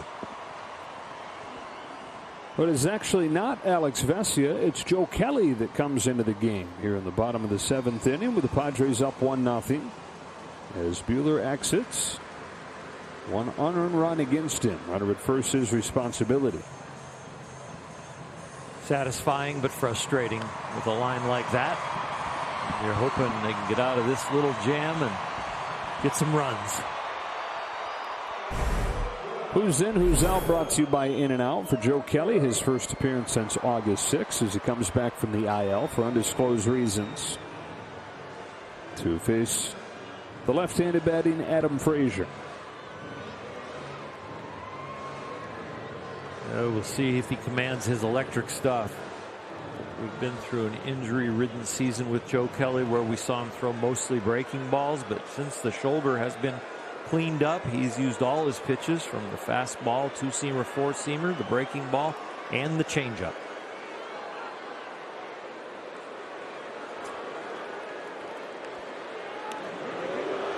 First thing he does is check on Myers. I'm sure it's been a point of emphasis coming into this series with San Diego and the way they have run all over the Dodgers. Stole one base last night, 24-26 on the season, stealing bases against LA.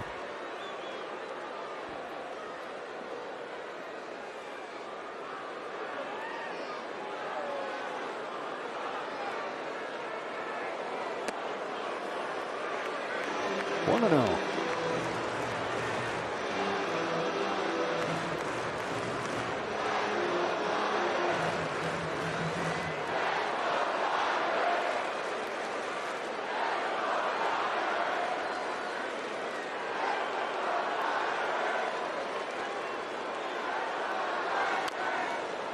One and one.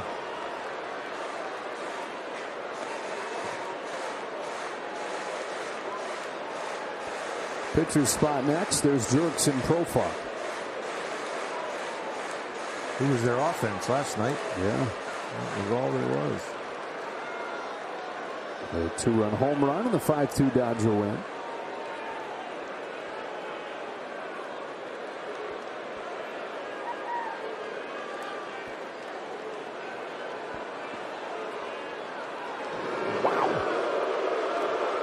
Max Muncy might want a pad for his palm in that first baseman's glove. Put a ribeye steak in there.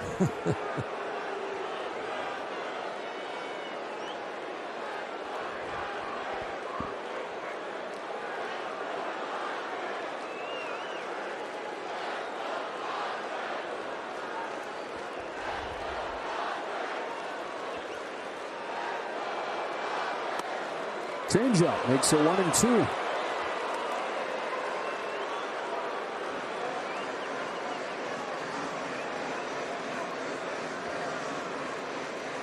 He is throwing the ball slower to home than he does to first.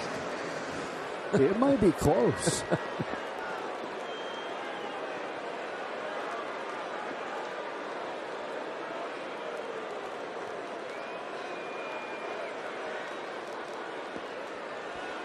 Myers at first, two gone, seventh inning. Joe Kelly's 1-2. Breaks the bat of Frazier. Easy play for Trey Turner. And that'll close the book on Walker Buehler and send this game to the 8th.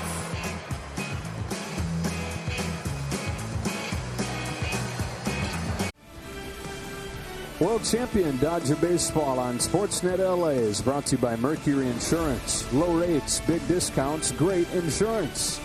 And by Nissan. Choose Nissan today for great offers on our most exciting lineup ever. Shop NissanUSA.com. Back in San Diego, we take a look at our Nissan calendar. One more with these Padres, and then quickly back home for a 6-game homestand. 3 with the Rockies and 3 with the Braves. Blake Snell, for the first time since July of 2018, is pitching in the 8th inning.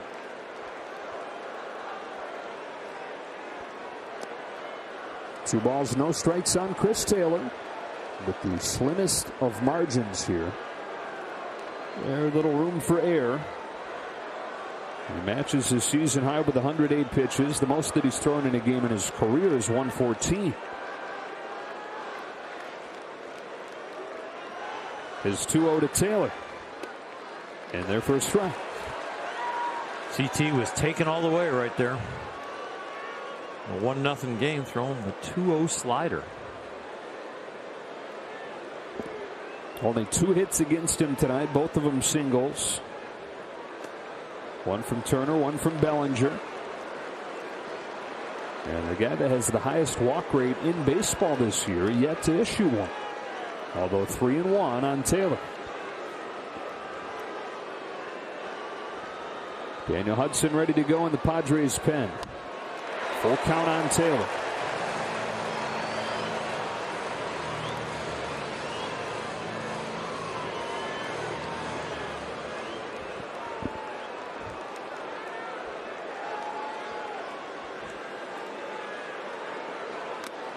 just off the glove.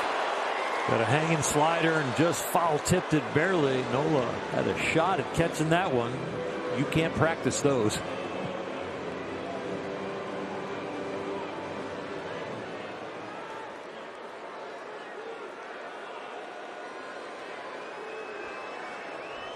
Chris Taylor leading off the 8th and down swinging on a high fastball. Strikeout number 9 for Blake Snell, including his 3rd in a row. One gone in the 8th. Getting close to finishing, and he is finishing strong. He's matched his career long, 7 1/3.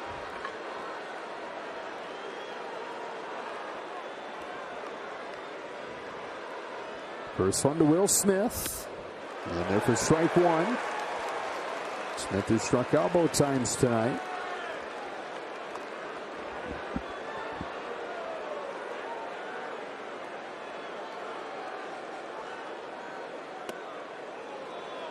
Hit a bit low. It's 1-1. Snell has not lost a thing. The velocity's still there. The break on the slider maybe a little inconsistent, but still real good. Smith hits a fly ball. Deep left field. This game is tied.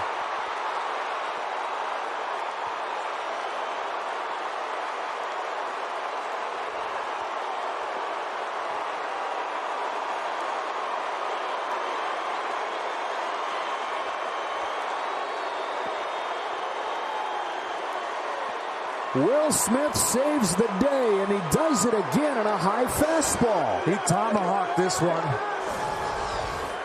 This is much higher than last night. This is up around his shoulders. You see he had actually come out of his spine a little bit, unbend it, and really flexed it out of there. Rise up and hit it hard. His 5th in his last 10 games, and his 5th consecutive road game where he's gone deep. So back at square one, tied at 1 in the 8th. As Bellinger fouls it back. The breaking balls from Snell have been unscathed all night. The fastballs have been all the Dodgers could find to get a hit on, and that was a big fly. 1 ball, 1 strike on Bellinger. And Will Smith continues to come up with big swings late in games.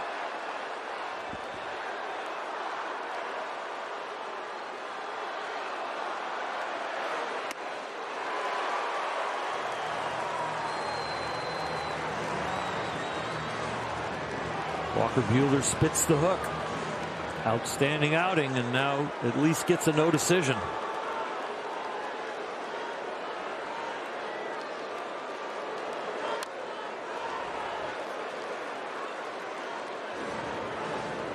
What a baseball game.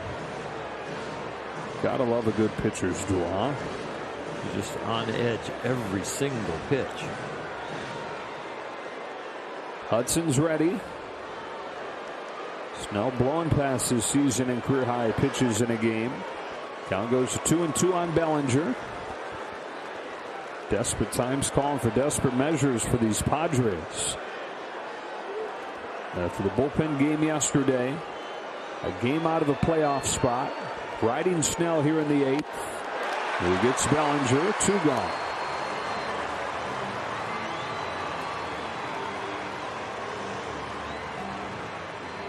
You can't blame Snell for the home run. That was up where he wanted it, and he just ended up running into a hot hitter on high fastballs. He has not lost his location. Still has his velocity. He just got hit. Albert Pujols announced as the pinch hitter, and that is going to be the end of the night for Blake Snell, who will get a great hand and well-deserved, but the Dodgers have tied the game with a solo home run from Will Smith.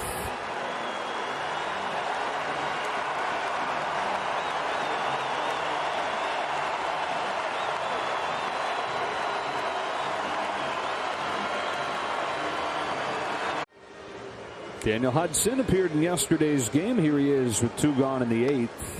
Brand new game. Dodgers tying it on a Will Smith home run.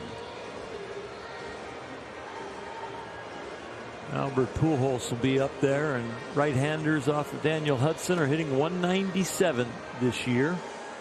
Pitched yesterday. Maybe there'll be a little bit less on the fastball. Albert in 2-strike counts against righties usually goes to right field and beats the shift, but early in the count here, I think he'll be looking to hit one in the bleachers.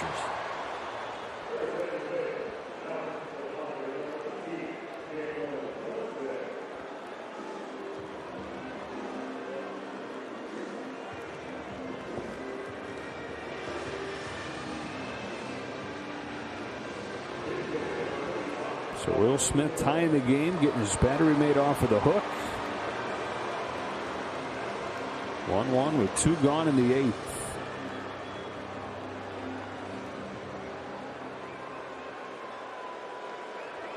An outstanding night for Blake Snell. I know he's frustrated with that home run. Walker Buehler was frustrated with the unearned run, I'm sure. Strike 1 on Pujols. Albert wasn't going to get cheated on that swing. Oh.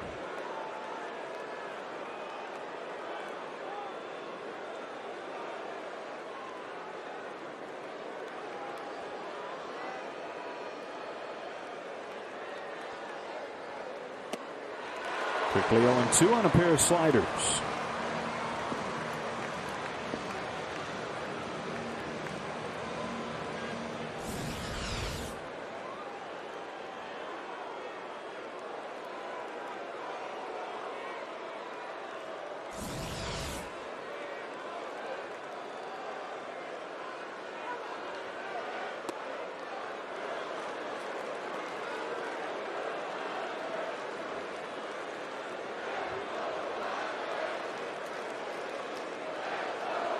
At times we have seen Albert kind of give up on the pull for power approach with 2 strikes and against a righty. I'm not sure he'll do that tonight in this game.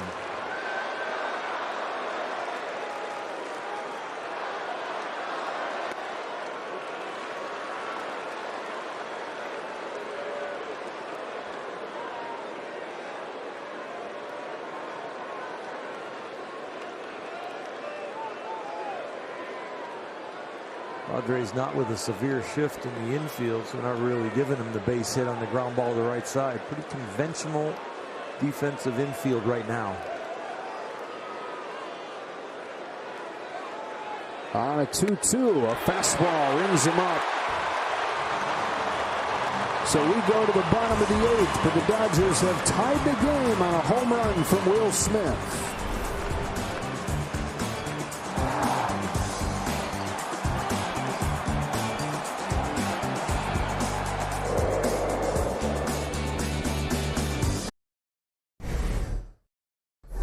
It has been a great pitcher's duel in San Diego, but Nomar's called shot Will Smith going deep, Jerry, to tie the game. We're getting shut out in San Diego, but Will said chill. These guys will break it down. We'll see you here after the game. What he said. All right. Okay, tied at 1 to the bottom of the 8th. Blake Trinan comes on for the Dodgers. Faced 3 hitters last night through 19 pitches. And comes on here to face Jurickson Profar, who pinch hits out of the 9 spot.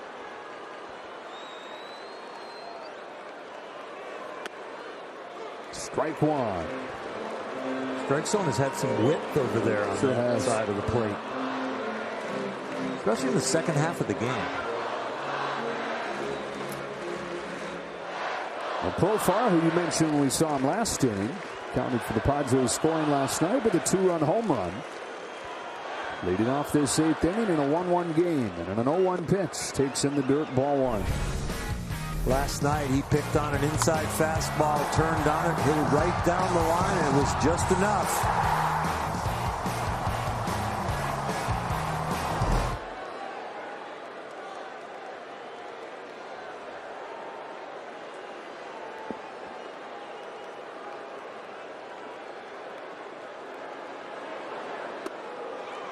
One and 2. Good to see Trinan get ahead after he uncharacteristically walked 2 last night.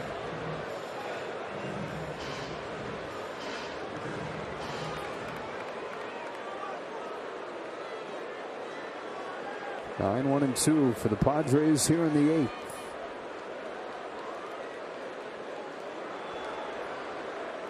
Trinan's 1-2.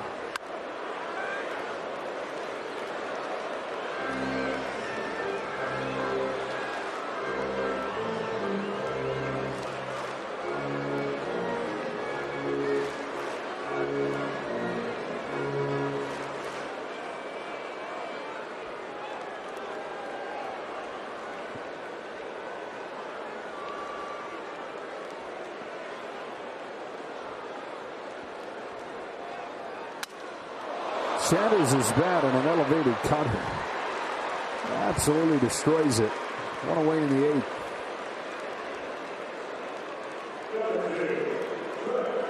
If the scoreboard was different, Profar would get teased about that back at the bench. This game's a little too serious for both sides right now. Tied at 1, back to the top of the order. And Trent Grisham went 1 for 3 against Buehler tonight.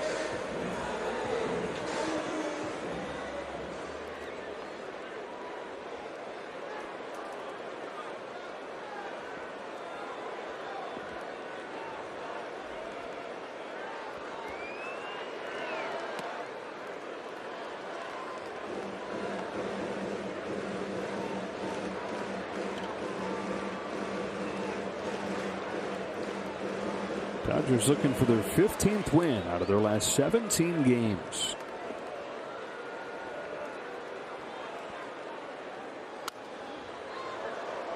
Giants won again in New York earlier tonight, holding on 3-2. And so the Dodgers trying to keep within 2.5 games.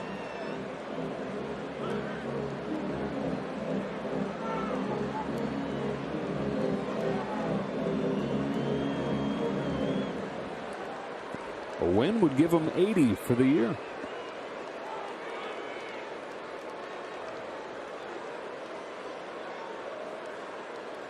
Trinan deals 1-1. 1-2. This has been a struggling Padres offense. And this downfall that they've had, almost a fall from grace. Last night, 6 walks, 3 hits tonight. 1 walk, 3 hits. 3 runs total in the 2 games. After the Smith home run, you've got to say advantage Dodgers. As far as where these 2 offenses are and where these 2 pitching staffs are.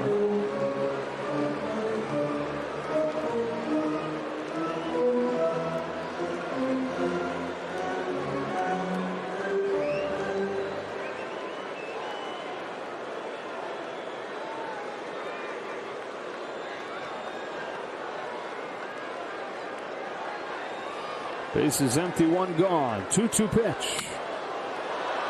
Flies it to center field. Turner in the shift makes the catch. 5 at 8. Yeah, P5 at 4-8. Started at second, ended up in center. Came from third.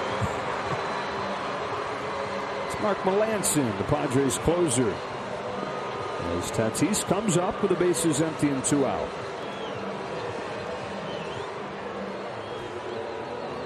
Well, the Padres, if they've dropped 10 of their last 12 games, 7 of those 12, they've scored 3 or fewer runs. And that's where they're sitting here as Tatis takes ball 1 from Trinan. 0 for 2, 0 for 3 against Buehler with 2 strikeouts. The 2 main places Walker attacked him was low and away and then up the ladder.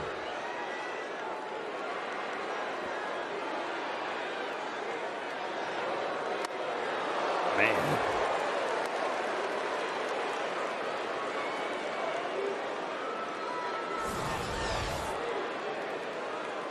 Wiffle ball movement.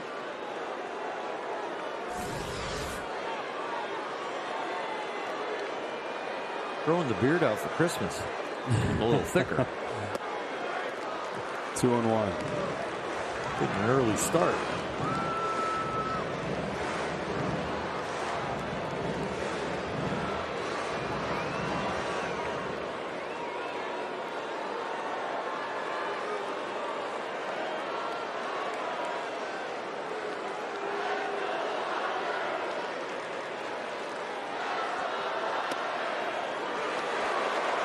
Not as straight of a fastball as you're going to see from him, but Tatis took it, and it's 2-2.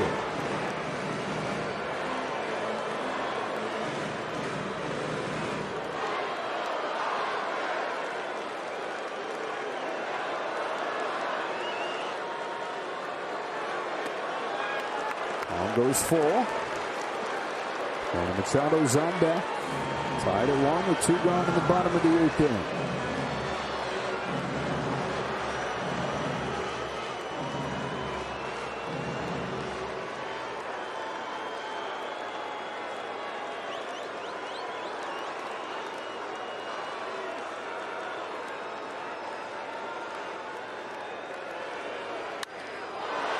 Popped it up.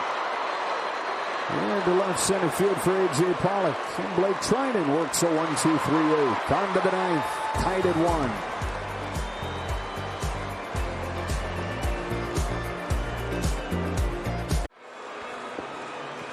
Well, the Padres closer, first-year closer for the Padres, Mark Melancon, comes on in a 1-1 game in the 9th. 3 days off he's had, a bullpen game yesterday, but was not needed with the Padres behind. But right here they need him, and he might pitch more than an inning if this game goes to extras.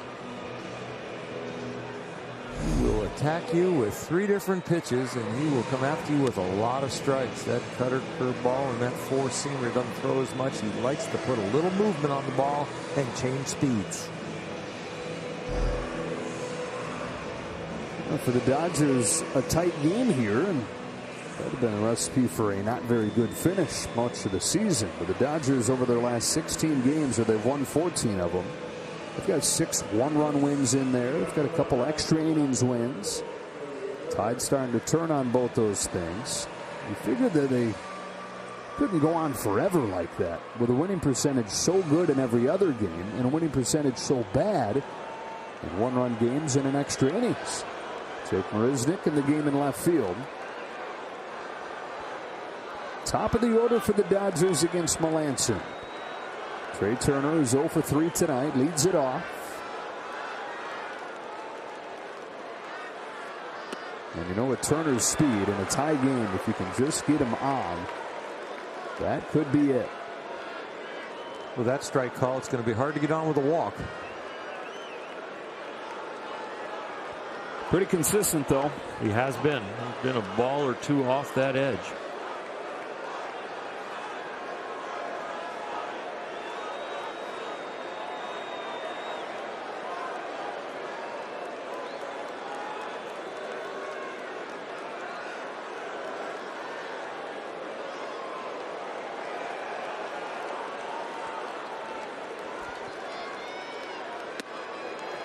Paints it there, and it's 0-2. One cutter, one 4-seam that was straight.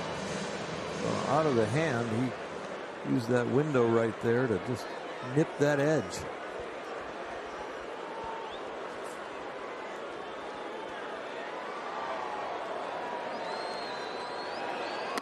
And strikes him out on 3 pitches.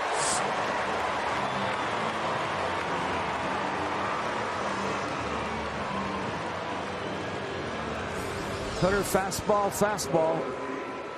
That might have been even a cutter. Yeah, it's got a little tilt spin on it. Create that cutting action.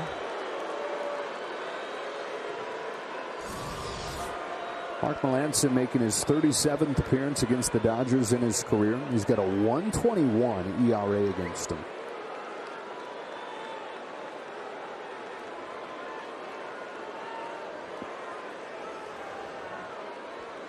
Tied at 1 in the 9th. His first one to Muncy is a breaking ball, cut on and miss.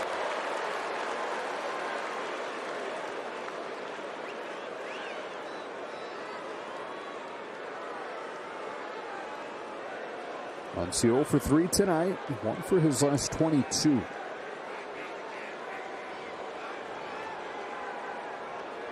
On this 0-1. Grounds it right side. Adam Frazier. Ground number 2.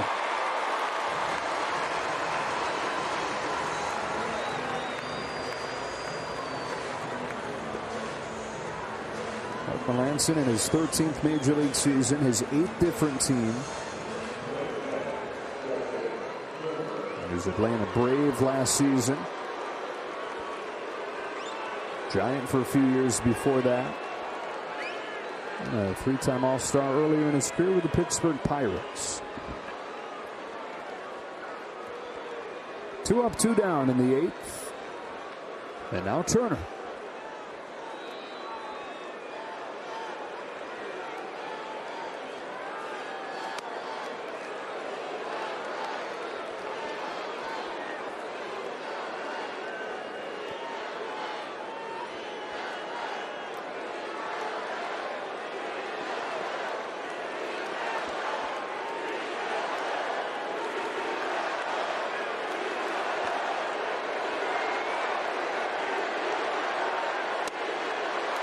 Inside corner, 1 ball, 1 strike on Turner. He's one of the 3 Dodger hits in this game.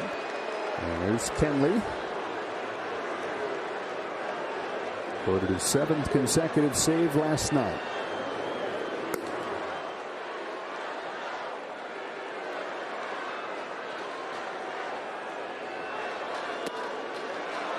Ball 2 on Turner. That was borderline given the zone that's been established tonight. For sure. We've seen that pitch called a strike.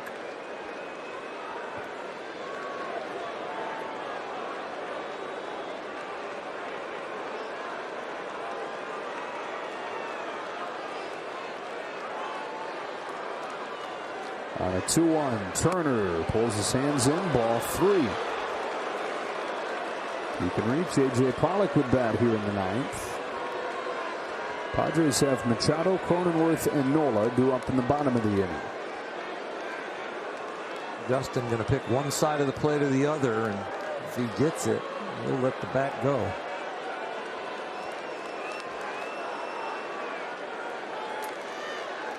Here it is. Up the middle, base hit into center field.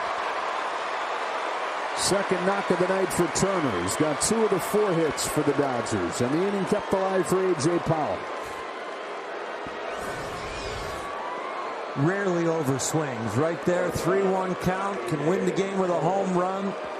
Gets it away, extends the arm, and hits a bullet.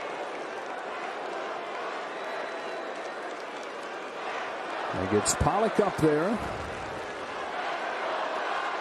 0 for 3 tonight. Look at those Dodger fans behind him. Chris Taylor fan leading the chants behind the Dodger dugout. Padres fans trying to drown that chant out with a chant of their own. Just incredible environments these 2 teams have played in front of all 12 games this season. Pollock hits the first one that he sees in the air to left, but got it off the end of the bat, and Jake Marisnick makes the catch to send the game to the bottom of the 9th, tied at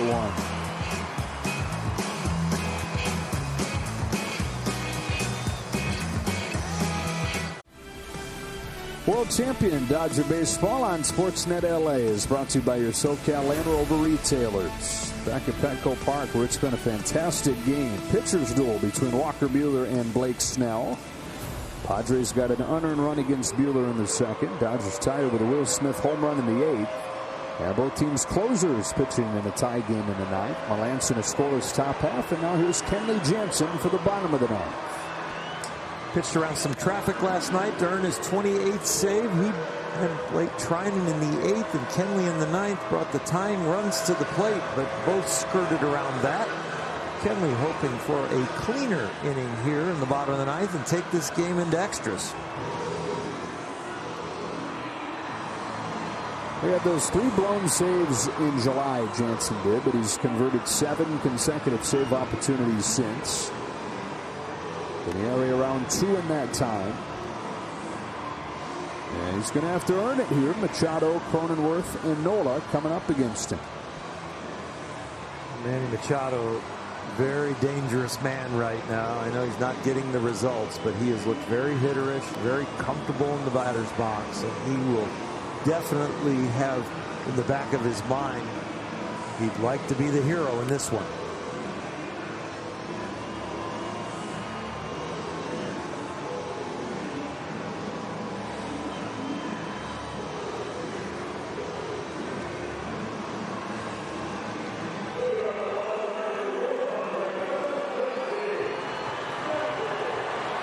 So here comes Machado.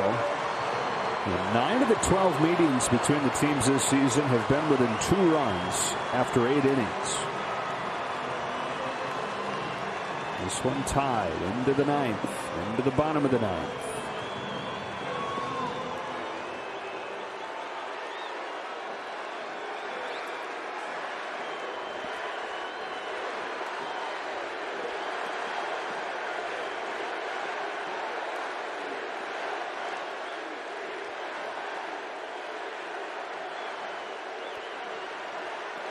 First pitch from Jansen.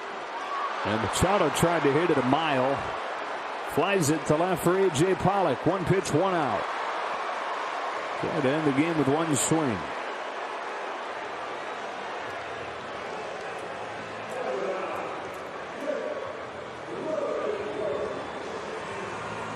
So now Jake Cronenworth.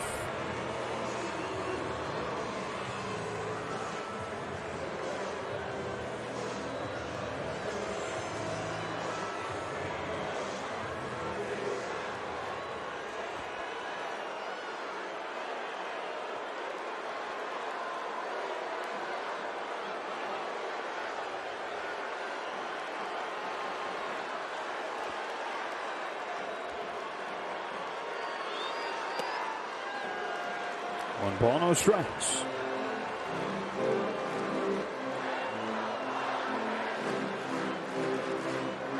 Kenley and Will Smith last night had trouble getting on the same page as far as the signs are concerned, especially when the runner reached second base.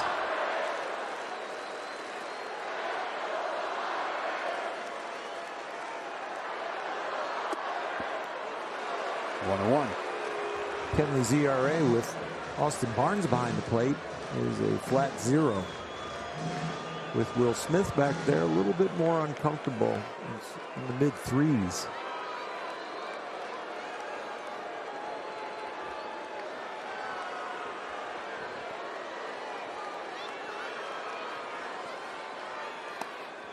Falls behind Cronenworth. 2 balls, 1 strike.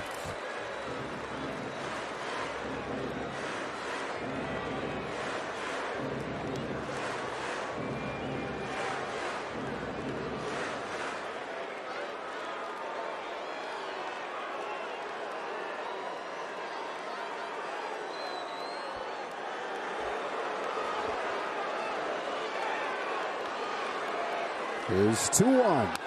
Fouled off, and it's 2-2.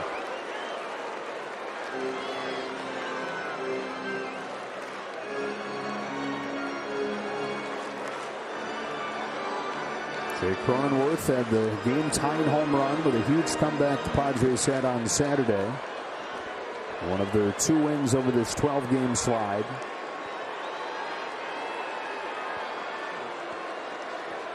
Not like Will Smith for the Dodgers, young player that has had a bunch of big swings late in games in his short career. Fouls this one off with the 2-2 again. An all-star here in his first full major league year.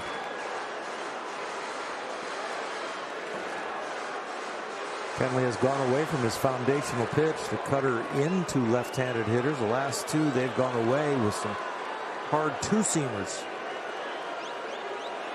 Shows you the adjustment he has made over the years. Target set up for another 2-2. A cutter and in the hands, bounce to first for Muncy. Wins the race to the bag, 2 up and 2 down. In the past, maybe the cutter didn't need to be set up by some 2-seamers away, but right there, a perfect sequence for Kenley to get that jam shot ground ball. Away, away, away, cutter in, gets on the handle and breaks the bat.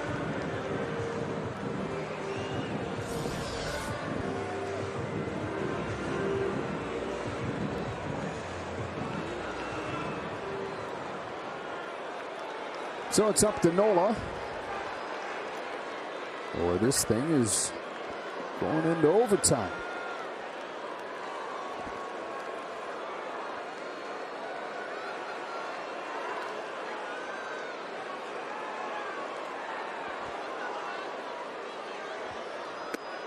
Strike one from Jansen.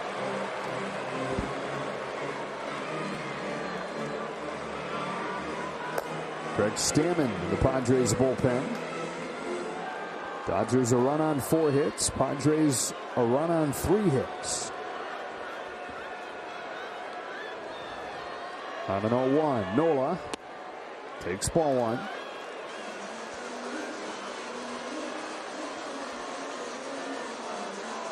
If this thing gets to extras, you're immediately going to see something we haven't seen hardly at all tonight, and that is runner in scoring position. Dodgers have had 1, and the Padres have had 2 the whole night.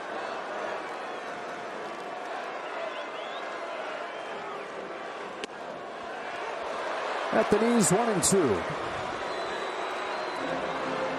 Strike zone tonight on that side of the plate. That got a lot of the plate. Yeah, it's like 3 inches from the corner. Exactly.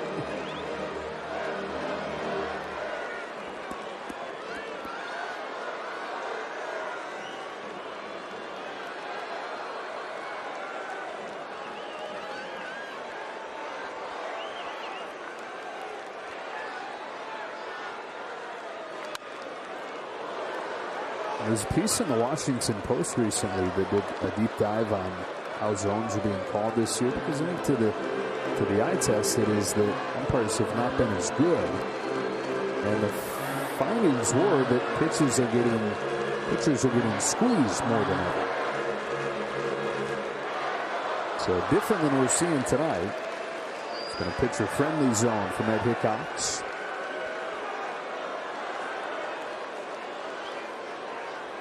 Another 1-2 and another foul ball. The data goes back to 2008, and it is the most that those pitchers on the borderline have gone against the pitchers ever. The older, more experienced pitchers tend to get more calls. So that is data to back up the idea that reputation sometimes buys strikes.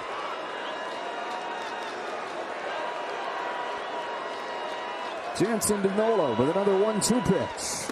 Breaking ball, and he watches it go by for strike 3. A 1-2-3 bottom of the 9th for Kenley Jansen. And this game goes to the 10th.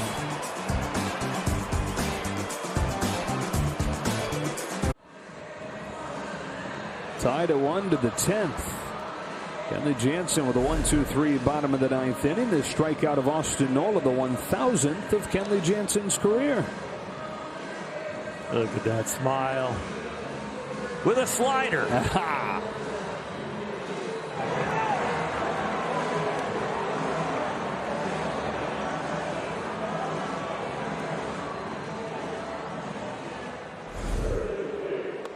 Craig Stammen will handle the top of the 10th for the Padres. Well, the Padres 6-6 in extra innings games this year. The Dodgers started 1-1. Then lost 11 in a row. That one win to begin was against the Padres in San Diego on that very first meeting of the season between the teams. After losing 11 straight, though, the Dodgers have won each of their last 2 extra innings affairs. Well, the poor string was really pinned on the offense. They just couldn't hold serve with the runner that's placed at second base. And tonight it'll be A.J. Pollock. With Corey Seager coming up, then Taylor, then Smith. It was Seager that had the game-winning home run in the extra innings game to open the season series between these teams back in April.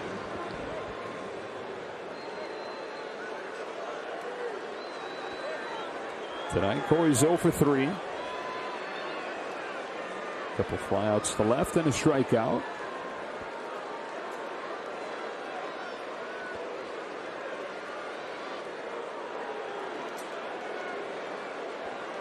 As the Padres go from one veteran reliever to another. Melanson for the 9th, now Stammen for the 10th. 37 years old out of North Star, Ohio. His first pitch to Corey Seager is in there, strike one. Stammen in his 12th season. First 7 with the Nationals, last 5 with the Padres.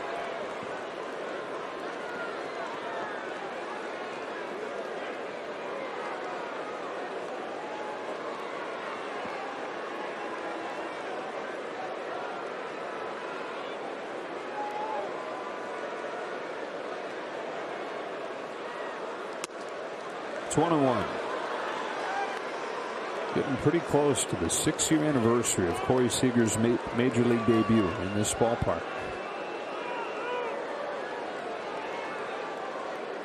September of 2015.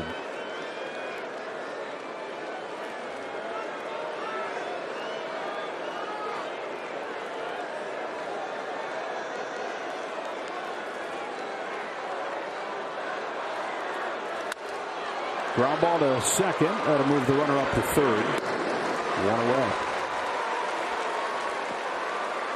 Hit it hard, but got the job done.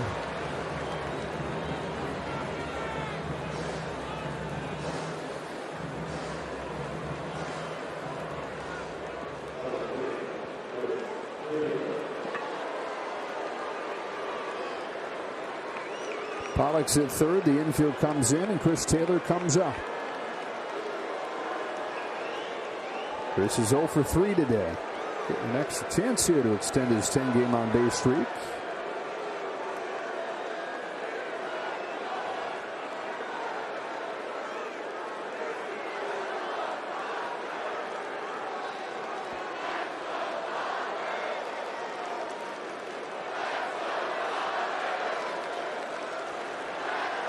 Go ahead run at third, one away. Taylor watches strike one.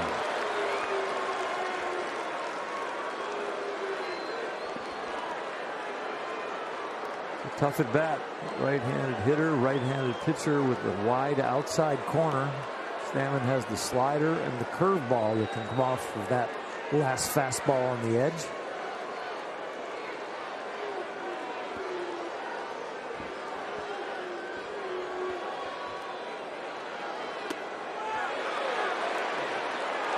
Just lays off 1-1.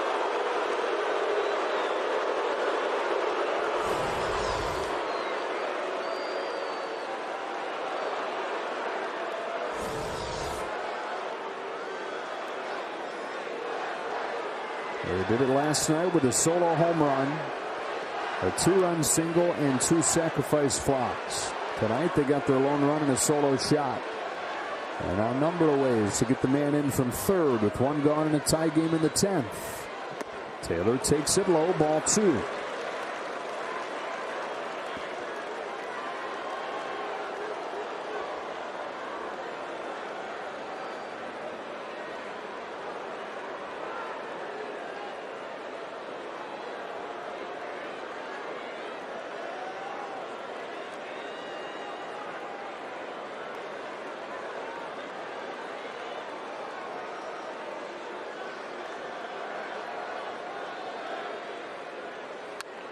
Fouls it off, 2 balls, 2 strikes.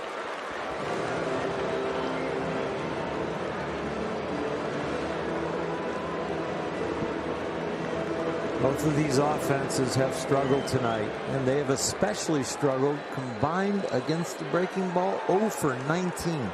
Every hit in this game has been off of something hard, either the fastball or the cutter.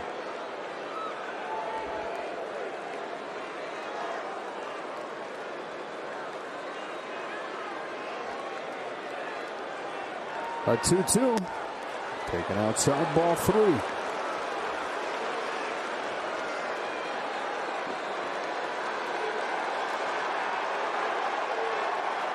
Will Smith, who's responsible for getting the game to this point, waits on deck.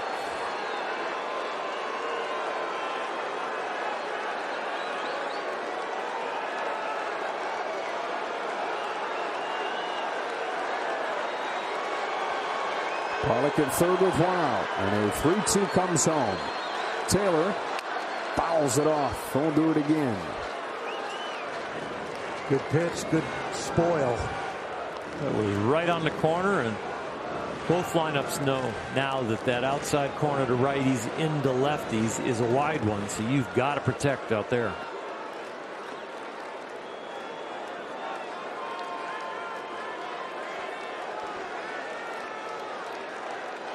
Seven pitch coming to Chris Taylor.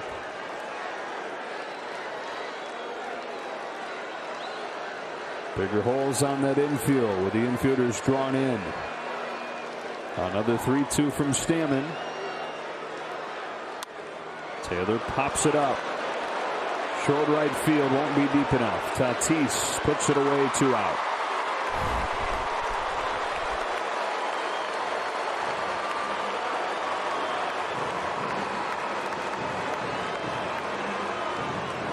And so now Will Smith, who the last time he saw Craig Stammen, took him deep to the second deck. It was a blast on a thigh-high fastball. It was his home run earlier tonight that tied this game. That was in the 8th inning against Blake Snell.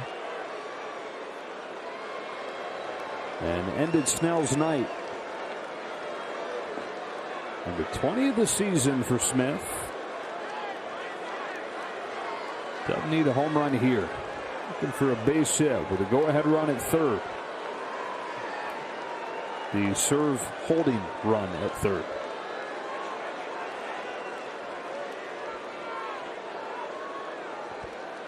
Playing him to pull as he takes ball 1. It's not just been a lot of power, but it's been a lot of clutch hitting for Will Smith. Hitting .414 with men in scoring position since the All-Star break.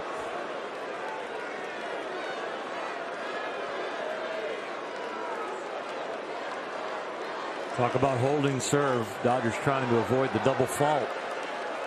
Not getting this free runner in.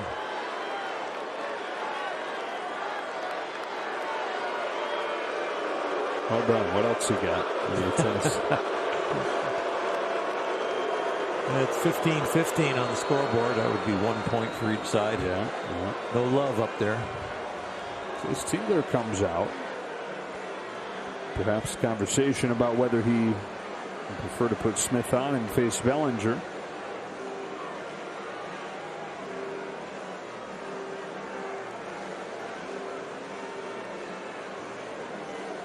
It's interesting with a man on third. If you ask somebody to pitch around him, they're also got Hill heating up. If you pitch around him with your breaking stuff with a man on third, you got a chance of bouncing it. Wild pitch. There's some next level thinking going on here.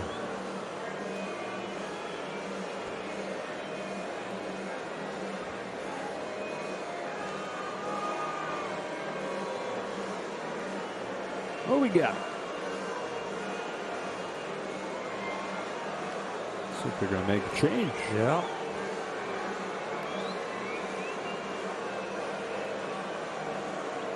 I think.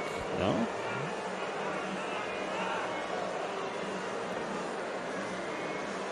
We obviously require them walking Smith to fulfill the 3-batter minimum for Stammen.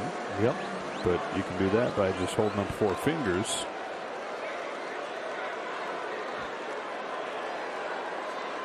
And perhaps they still will. So have to check the box of that formality. Or they'll let him go after him. There's a long conversation to go on conventionally. And then an umpire's block pulling out the scorecard. 2 balls, no strikes. Good block from Nola. Went right to the risky pitch. We're going to pitch around him with the breaking stuff, but you do risk that. Which just happened there. The ball in the dirt scoots away.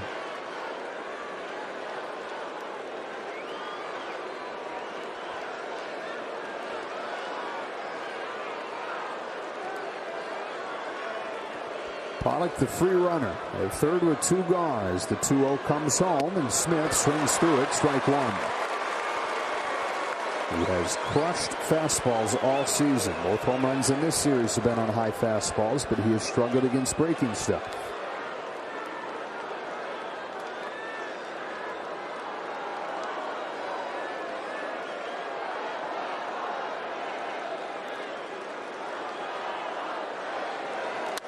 Up the middle. Frazier gets him. Dodgers unable to get the free runner home. Padres come up tied at 1.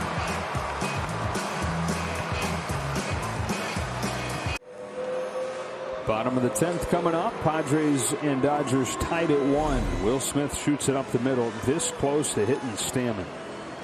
Between the legs. I mean, if it hits his foot, his calf, anywhere, it's probably a base hit. And the Dodgers have a run, but it goes right between his legs as they're narrowing. Alex Vesia comes on in a very tough situation. Free runner at second. That runner scores, the game ends. He tries to get out of this and get it to the 11th. Hosmer, Myers, and Frazier coming out. Well, he's on a string of scoreless relief appearances, But you're right, Joe, with the runner automatically on second, this is much tougher. He's had 9 in a row. The league is hitting below 100 off of Alex. So he has shown some great stuff and some great enthusiasm during this rush and really his total time with the Dodgers. Quick correction. Hosmer, Marisnik, and Frazier due up. Marisnik replacing Myers earlier. And the free runner will be the catcher, Nola. So minor break, the Dodgers catch there. And Nola is not a great runner. Although it looks like they're going to put Ha-Sung Kim out there to replace him.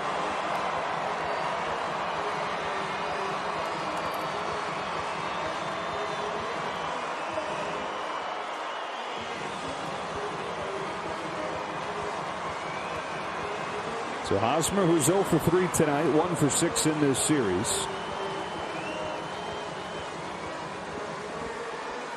Well, if there's one thing that Hosmer has done a lot of in his career is ground out to the right side.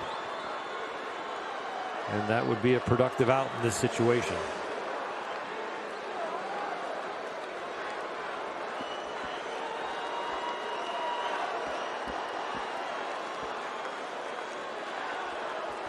So here we go. 1-1, bottom 10. First pitch from Alex Vesia. Popped up. Foul ground. And out of play. Hosmer starting early to try and pull it, but swinging at a ball and almost made an easy out. He's saying, really? The one time that I want to do that? The one time I want to hit it on the ground, potentially to the right side? And there are obviously better outcomes than that, but the one time I'd take that?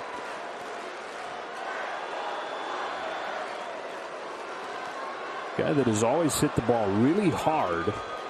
Just an incredibly high ground ball rate. Doesn't matter how hard you hit it. With the defense the way that it is these days. Ground ball right side will do the job here. So the winning run for the Padres moves to third in the form of Kim. Dodgers will bring the infield in. You're looking for a strikeout or a pop-up. Short fly ball. Frees the runner at third. And Tommy Pham is going to pinch hit.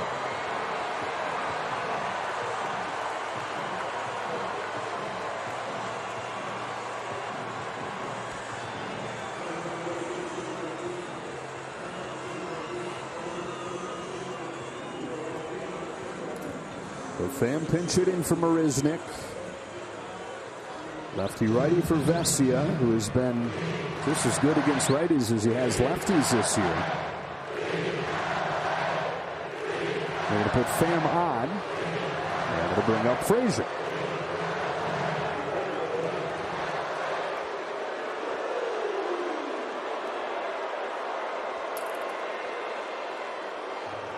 You avoid the bat, but it really doesn't set up the double play because they will still be pinched in. They will not be a double play depth up the middle.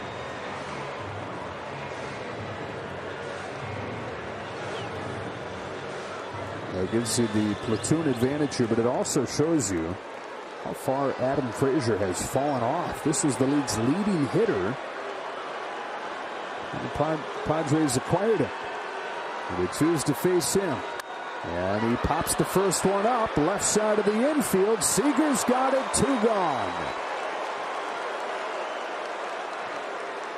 Adam Frazier in a bad place. Pops up on the first pitch that he sees, and Vessia's an out away from getting out of it. Justin Turner with a great job keeping his ears open and letting the captain call him off of that, because both guys easily could have caught that. You can shut down your ears, but Justin right at the very end ducked out of the way.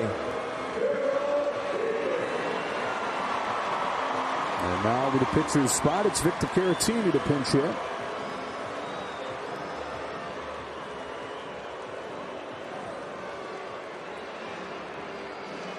Padres out of position players.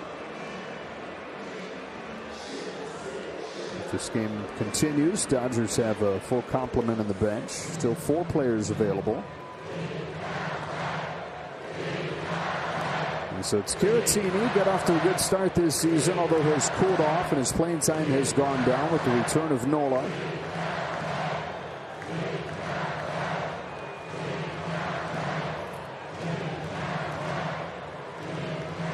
Got Kim at third, the only run that matters here.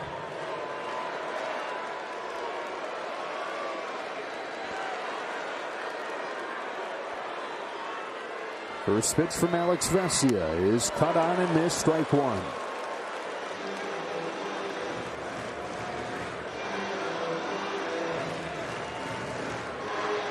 One thing to start an inning fresh with nobody on your own inning and have a nice streak run.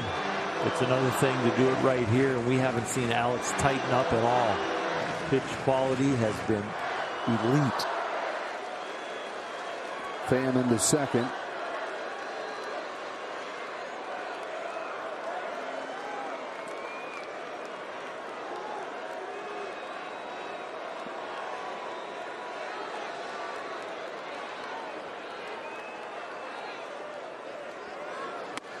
Got it by him, and it's 0-2.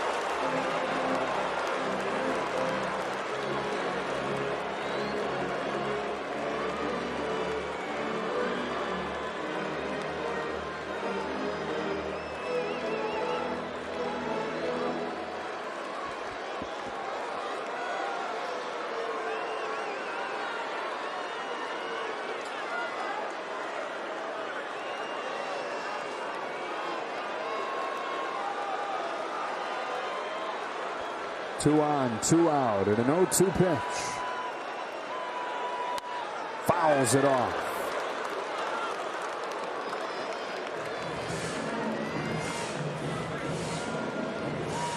Started him out double cheese and tripled up. All high fastballs.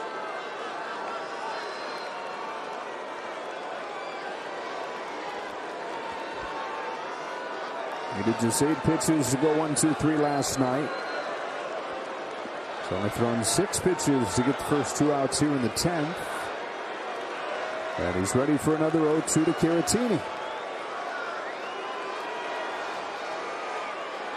He struck him out. Alex Vesia does it again. Look at him roar. Oh, he's a beaut. On to the 11th in San Diego.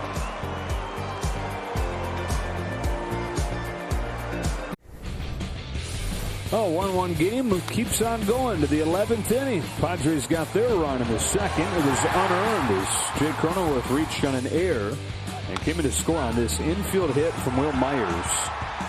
And it stayed 1-0 Padres behind Blake Snell's effort into the 8th inning when Will Smith took him deep. And it is 1 apiece on to the 11th. Tim Hill on the pitch. Inning last night, 8 pitches, and he is in there. Will Smith will be the free runner at second base, and Cody Bellinger will have an interesting at bat against this delivery. All elbows and knees and sidearm.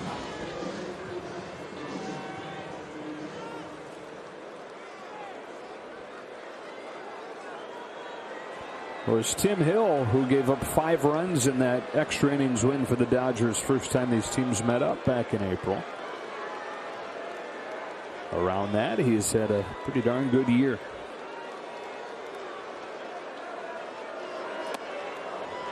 From that tough angle, he misses with his first pitch. Bellinger faced him last night, popped out. Cody 1 for 3 tonight. With Will Smith at second, he fouls this one off, and it's 1-1.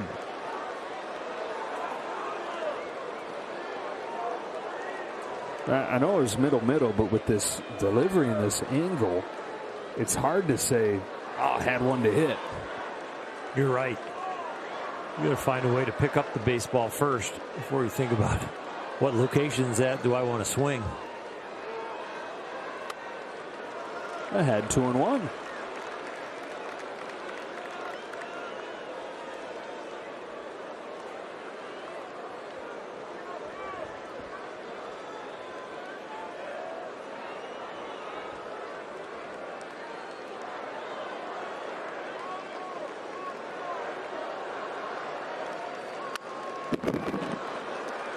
Two and two.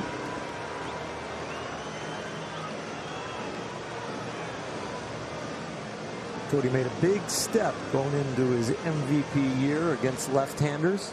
Has struggled since that year against them. This is next level left-handed hitting.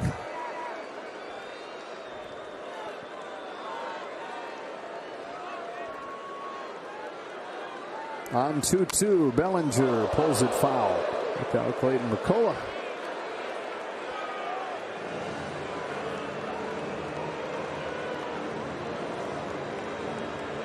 They need a new one.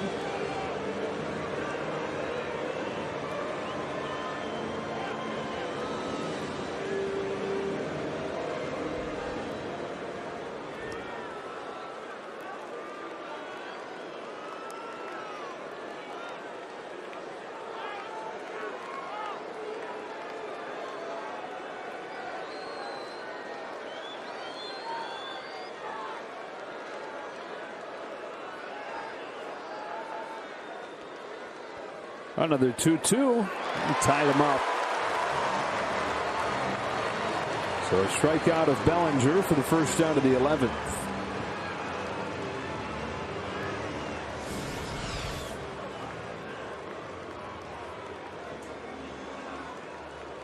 A fastball, but boy, that's a tough pitch to hit. You could tell Cody's really not picking it up completely.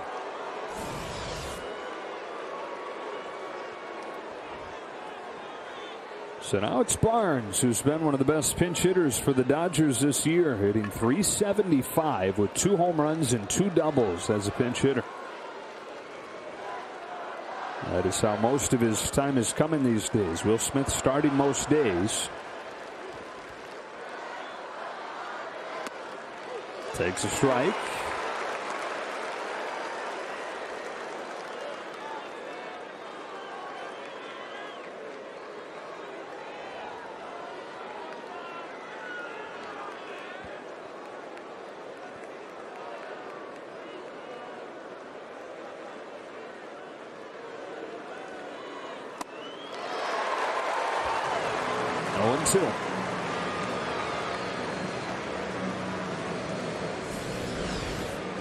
High fastball, let her high, just didn't get on top of it.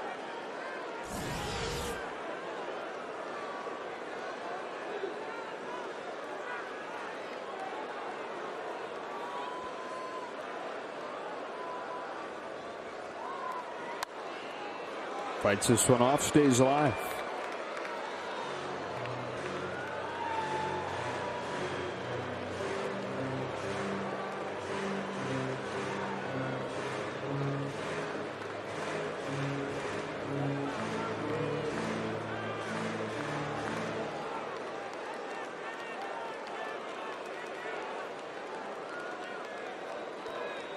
Smith still hanging at second. As Barnes watches the ball, it's 1-2.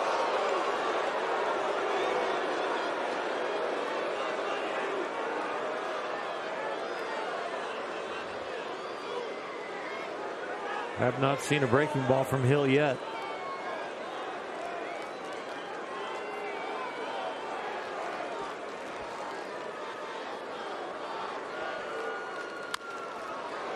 Bounce to third, easy play Machado, and 2 gone in the 11th.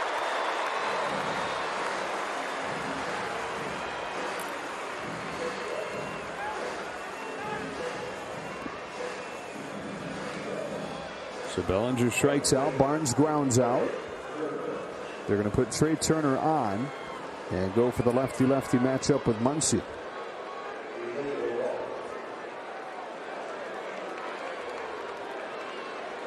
Who, as Dodger fans know, has been better against left-handed pitching than he has righties this year. So it's kind of a pick-your-poison situation. Turner, one of the best hitters in baseball against lefties. Muncy, one of the best hitters in baseball, period, and better against lefties than righties.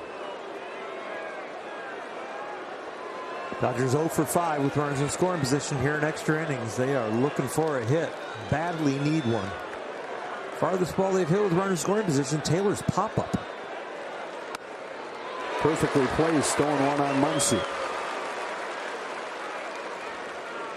If you need any added incentive to get that free runner home, let's take a look at what's coming up for Phil Bickford. Top of the order for the Padres.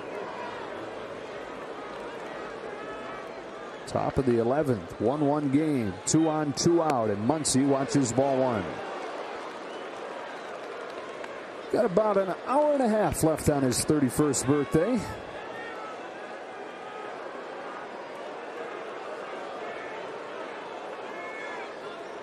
Still time to pack in a nice memory here. It's a fly ball to center field, but routine for Trent Grisham. The Dodgers empty-handed again.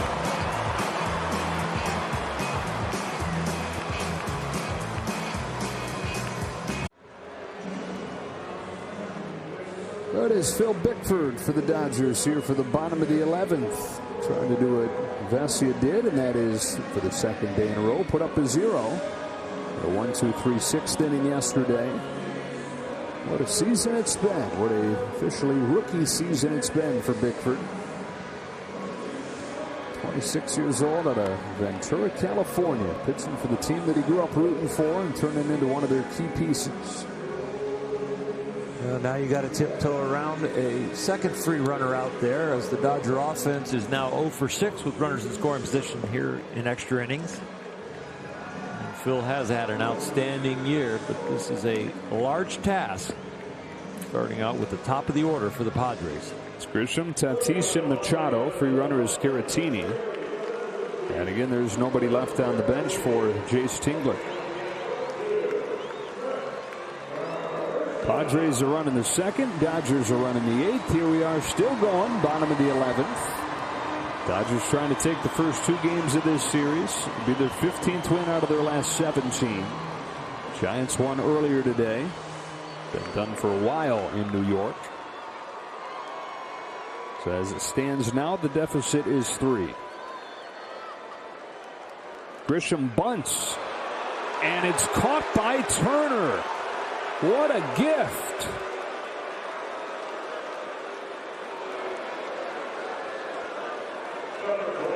They turn to the sacrifice bunt because of Tatis Jr. and Machado coming up. But Grisham, in being careful and laying it down, gets the bat too low, hits the top of it, and it is very routine for Justin Turner.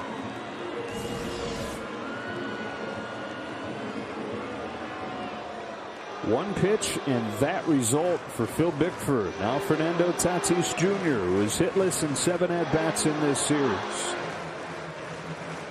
We've talked about it as this series has gone on. Tatis and Machado both really searching for it. And what they do typically foretells the outcome for the Padres.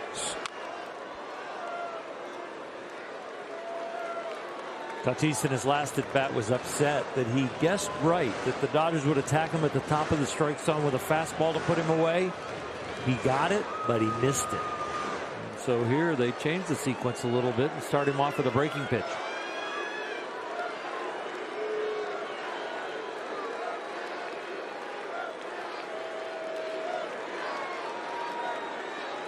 Pickford's 0-1. Fouled off 0-2, and more frustration. This time audible frustration from Tatis. Breaking ball that just hovers on the inner part of the plate. Does not have much break. Just has a little bit of depth. You just don't see him miss those pitches when he's right. Well, we've talked about Cody Bellinger's shoulder and how it needs to get strong to be more accurate. He might be struggling with the same thing. Caratini at second, one gone, and an 0-2 pitch. Fastball. Whispers by that outside corner that's been very wide tonight. This has been called a strike, but it has been registering a ball all night.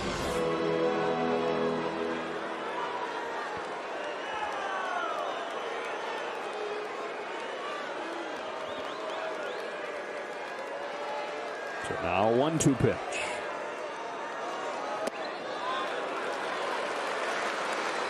It's ball 2.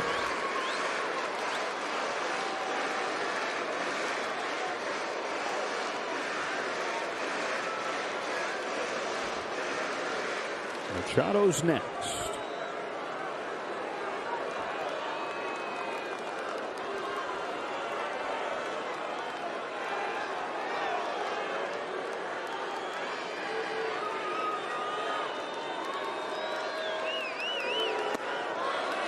Full count.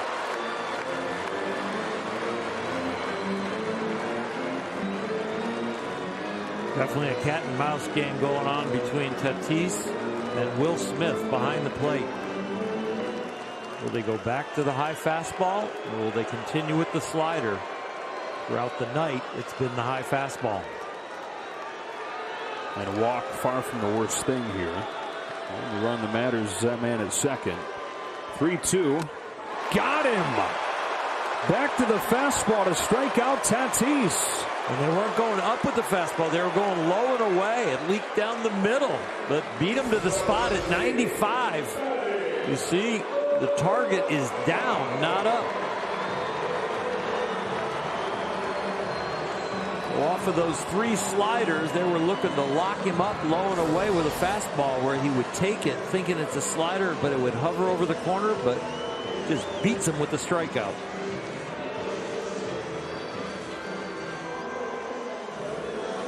Well, he's only faced 2, so this can't be a change yet. This instead is a discussion. What do you think? You want Machado? Cronenworth? A little easier to pitch around Machado and actually pitch to him because you've got the runner on second. We will find out what Dave Roberts decides. Got the left-hander Justin Brule on deck. They're going to put Machado on. The other interesting thing is that after Cronenworth, it's the pitcher's spot. And they are out of position plays. So do you load the bases and put the pressure on the pitcher to throw strikes, even though it's against the opposing pitcher? I would watch this count. Okay. Because I would like their pitcher to have to lead off the next inning if we go to the 12th. Sure. So, yes, you want to definitely make sure that you get the out here and get the game to continue, but you would sure like to. You're going to put them on. And bring up Joe Musgrove, who is a good hitting pitcher.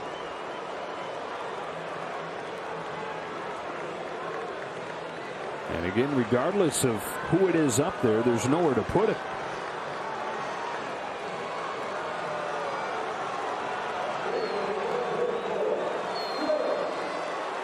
You talk about trusting a guy's ability to throw strikes.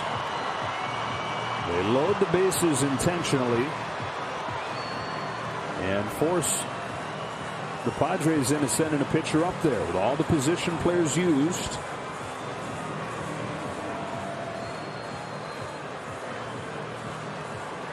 Bill Bickford walks a batter every 3.2 times for 9 innings. So 1 out of 3. Go right after him.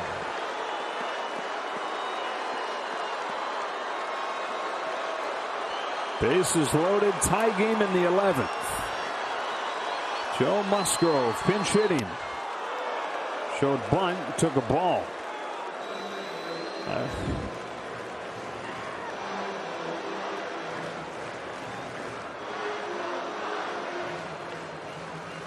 Justin Turner even with the bag at third.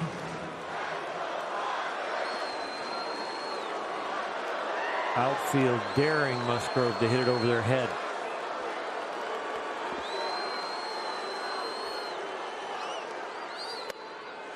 Wow. Got a gift again. That's a couple of them in this inning. Typically, the whip has come to the outside corner on the righty.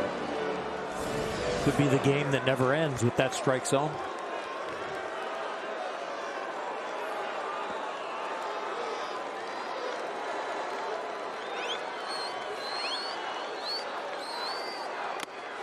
One and two.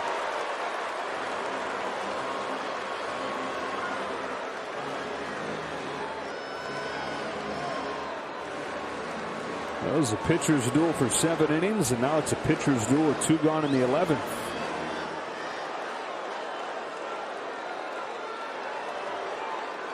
Bickford and Musgrove.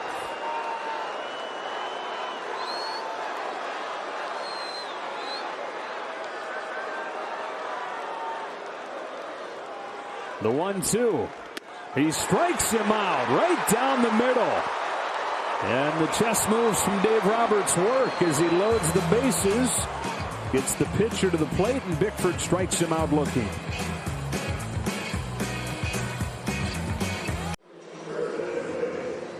Neither team scoring in their first couple cracks at an extra inning, so to the 12th we go, still tied at 1.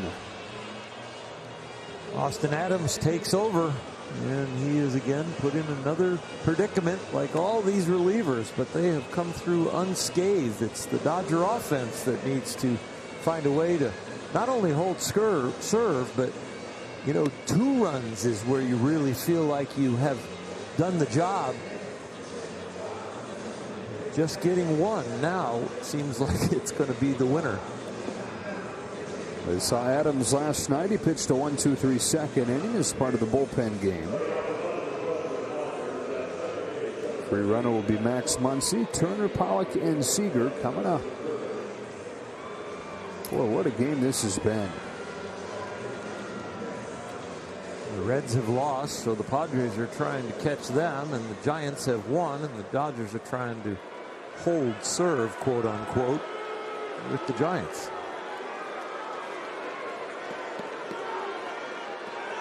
Padres an unearned run in the second. Dodgers a solo home run from Will Smith in the 8th. As Turner fouls back the first one from Adams.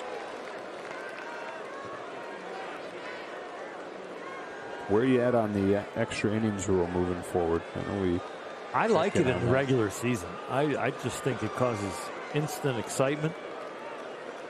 I think fans stick around to watch the extra innings more when we have this rule with the free runner at second.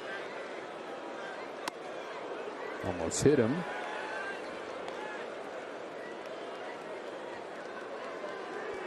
I think you remove the conversation from a lot of people sitting in the stands of saying, well, we don't know when it's going to end. We better go home.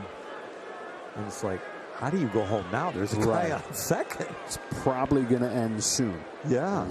And it's probably going to be real exciting. Right. And so we're going to be in the parking lot. That one's off the glove, and the Dodgers get Muncy to third. With either a wild pitch or a pass ball. It could be either one. I'm sure they could catch this ball for sure. Adams is a guy you mentioned last night, leads the majors in hitting batters, and you've been able to see a couple glimpses of why these 2 pitches he's thrown to Turner that have popped away from him. He's hit 17 batters this year. And of course, Turner, who's up there, has gotten hit more than any player in Dodger history. 2 balls and 2 strikes. Go ahead run. 90 feet away here in the 12th.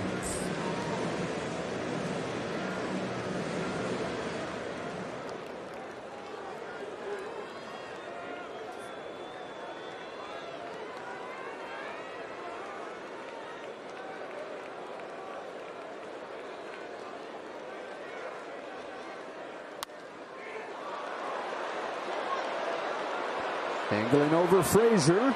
Off his glove, but it's a foul ball. Well, Tatis new to the outfield. Gave way to the infielder. And the other thing, the Padres are playing the infield in, so Frazier has so far to run. Both of them coming a long way, but Tatis with the ball in front of him, a lot easier visually to catch it. But that, Frazier will tell you he should have had it. But with the Padres pinching the infield in and saying, you know what, we don't trust our offense to get the free runner in. Might be looking to see if this was fair.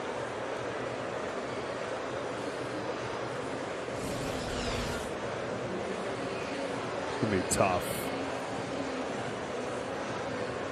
Whoa. It's really close, though. Really close. Just don't know if there's going to be an angle where it's going to be definitive. But with the Padres playing the infield all the way in, they bring the two spot or the three spot in for the Dodgers, because the batting average of Justin Turner goes up. All of a sudden you could have a man on first or a man on second with no out and a run already in. Watch him reach back.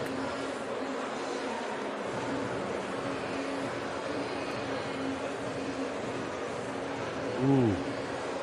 The glove is behind the shoulder. The foot is just barely over the line. But you don't know what the ball would have done. I don't know. You know what would have been interesting is if Frazier caught that. Yeah. Would Muncy have tried to come home? It's another reason that Tatis needs to take charge on that Right. ball. Momentum going away. It was a foul ball. Just wasn't enough there in terms of definitive angles. Change it. No. Worth the challenge, though.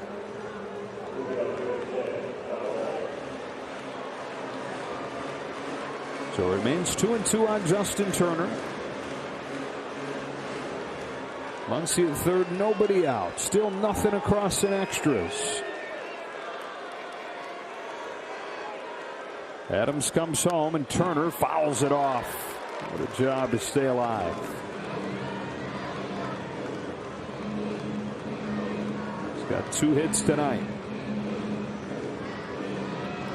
Majority of the pitches you'll see from Adams, sliders.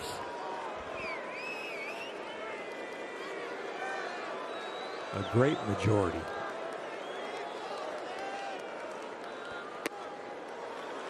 Count goes 4.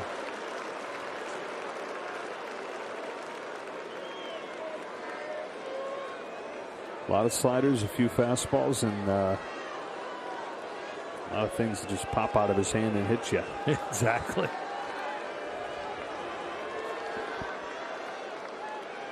Here's the payoff. It's a slider taken for ball 4. And a leadoff walk for Justin Turner. So 2 hits and a walk tonight for Turner. 2 of the 4 Dodger hits. 2 of the 7 hits total in this game. And with nobody out, it's A.J. Pollock. And still they're bringing the infield in. They're not trusting their offense to score 1 run. Yeah, it's kind of surprising they're not conceding that run and trying to turn 2.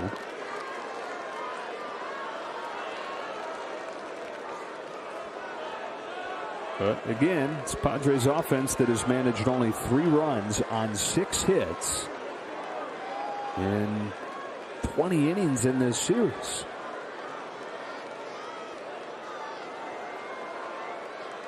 Pollock, who's 0 for 5 tonight, fouls off the first one. 0 for 4, beg your pardon. Got a 5th little mark on there because he's the free runner. How do you denote yours? I put the guy on second base, so line to first, line to second, and then I circle the area around second base like it was put there for free. Got it. How do you do it? Just a little check? I do the same thing. Put, the runner at second. That is at third. They've got Muncy caught and tagged out. And Jace Tingler and the Padres say that is why we weren't conceding the run at third. Well, Machado is so good down there at third, and he does not panic at all. Catches this bullet, one hopper.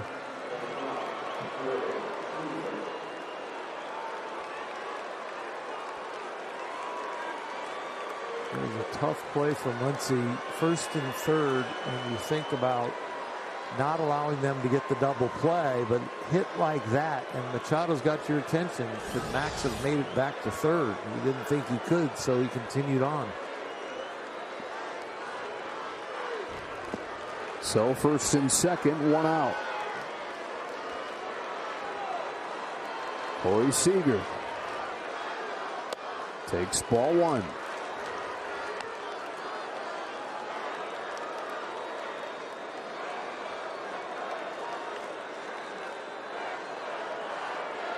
Dodgers are 0 for 9 with runners in scoring position. Padres are 1 for 10. A lone hit, the infield hit from Will Myers that drove in their run in the second. On a 1-0, Seager watches ball 2.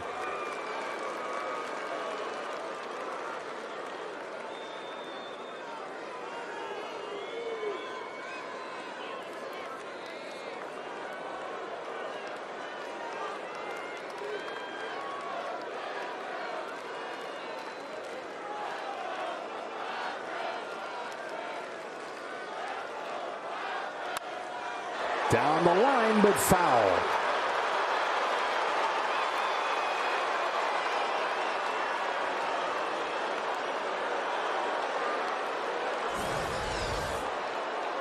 Slider that just kind of cement mixes right there in the middle, and Corey just a tad early.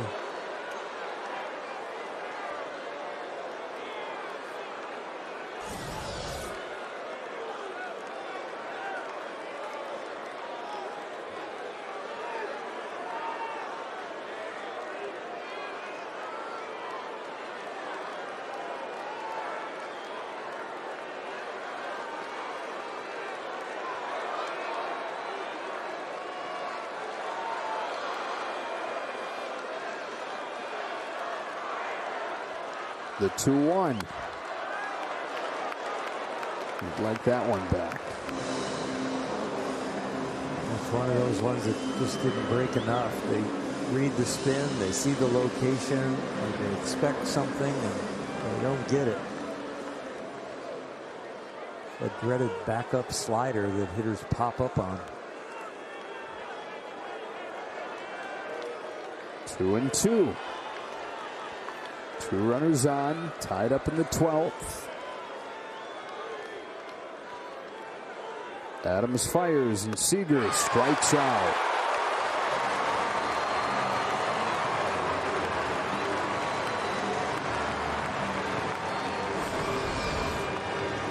You come a foot from probably driving in 2 with a double down the line. You get a hanging slider the pitch before, you strike out, and you're just so frustrated.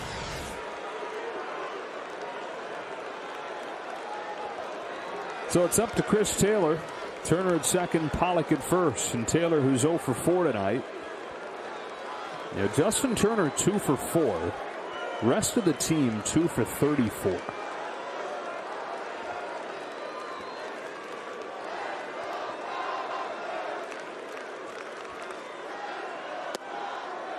One and 0. Rule and Knebel. Padres have Hosmer, Pham, and Frazier coming up. And the Bill Chrismat gets going in the Padres bullpen.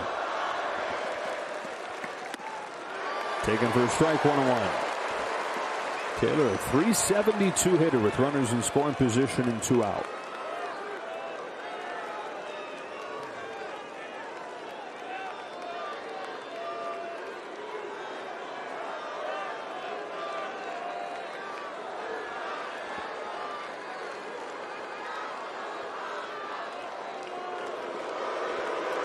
We were talking about whether or not you like the extra innings rule, and you know that you're going to get instant action.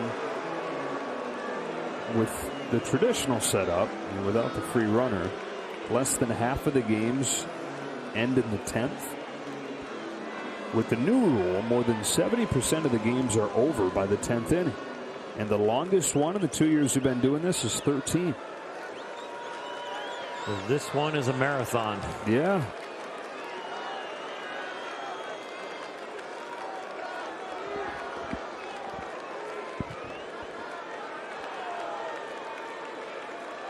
Here comes a 1-1. Chris Taylor takes a ball, and it's 2-1.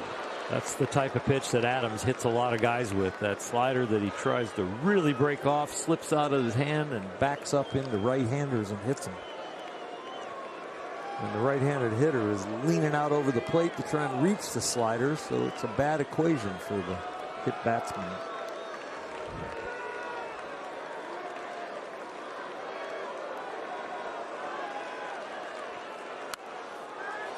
Two and two. Nice. It's been backup slider after cement mixer, after popping out of his hand. And still, he's a strike away from getting out of it. The last good slider he's really thrown is the one to Justin Turner that he took for ball 4 that had the sharpest break. It was 3 hitters ago. Deuce is wild as the clock passes 11. 1-1, 12th inning. 2-2 pitch coming. That's the best one that he's thrown since Turner, and Taylor took it. Seems like it when it's a ball, it's sharp. When it's a strike, it's been flat. Taylor reaches. Smith bats. Turner at second. Pollock at first. They get a head start with his 3-2. There they go. Here it comes. He takes ball 4 to load him up.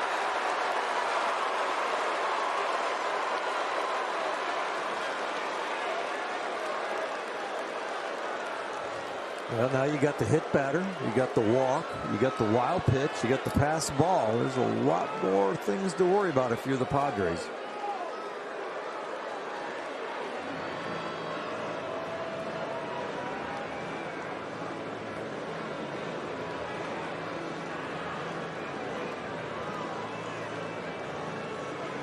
Ben Fritz in his first week on the job as the interim pitching coach with Larry Rothschild let go. Out there to talk with Adams. He's ready to face the guy that's driven in the lone Dodger run of the game, Will Smith, in the 8th inning against Blake Snell.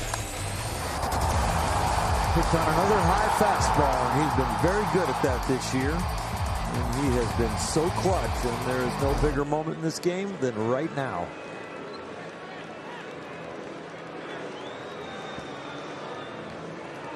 Will, when he had one of the game-winning hits in New York the other day, said that at this point he's done it enough times where he goes up there not hoping anymore, but expecting that he comes through.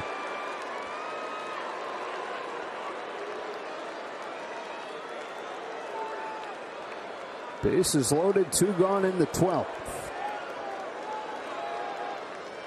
On the first one, he takes it low and away. 1 ball, no strikes.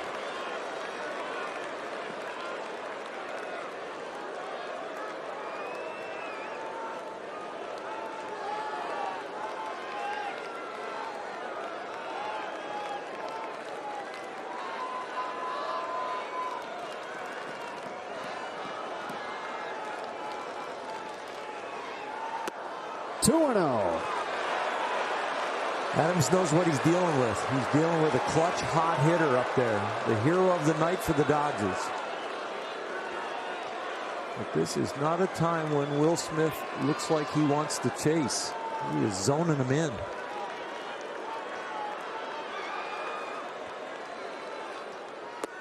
Three balls, no strikes, and nowhere to put Will Smith. What you get on 3-0, you'll probably get on 3-1. What you get on 3-1, you'll probably get 3-2. So Will Smith can sacrifice a pitch right here if he wants to.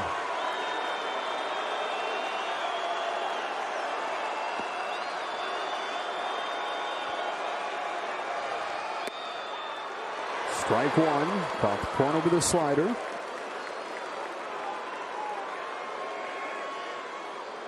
So you're figuring he's going with that same pitch. And I think Will Smith will keyhole him right here, inner half, like a backup slider that's just hanging there. Other than that, I think he'll let it go. 3-1. Same spot, and he did, and the count is 4. Yeah, it just wasn't inside enough to be hanging, and he made a perfect pitch.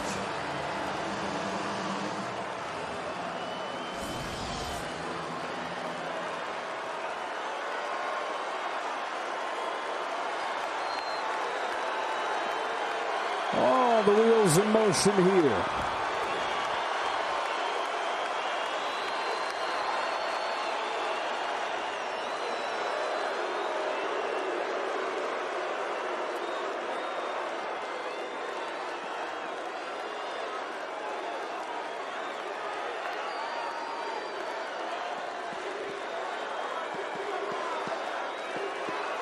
Three-two pitch. He's going to get him. Into left center field. It's Pham. And they leave the bases loaded.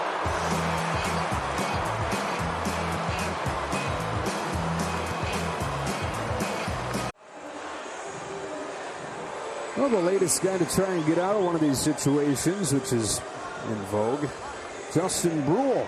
Still no runs across as we go to the bottom of the 12th.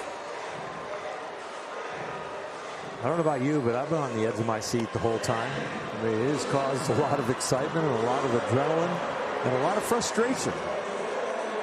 Will Smith there on that last pitch, the 3-2 pitch. That was the slider he was looking for, the one that kind of hangs on the inner half of the plate. But just missed it. And so the Dodgers are still in this situation, need to avoid letting that free runner score. Offensively, they're 0 for 11 with runners in scoring position. That's the most at-bats with runners in scoring position without getting a hit in more than 2 years. And now Brule with a fresh shave. Where'd the mustache go?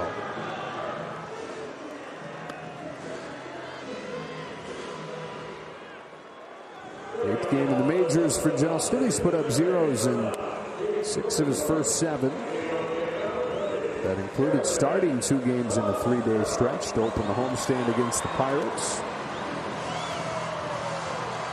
That was very effective as an opener. Here in the last of the 12th, Hosmer, Myers, and Frazier.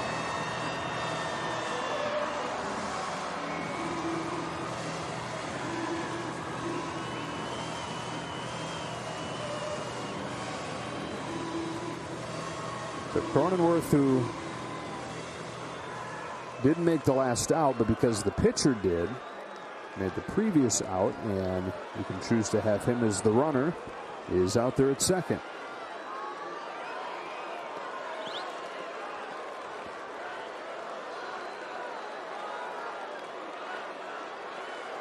Hosmer 0 for 4.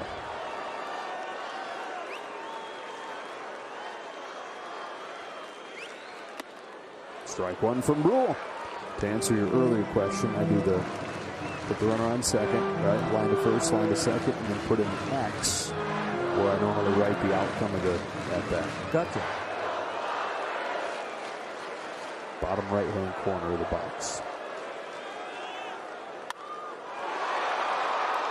Fly to center field, no big deal for Cody Bellinger. And the first out of the 12th, Cronenworth stays put.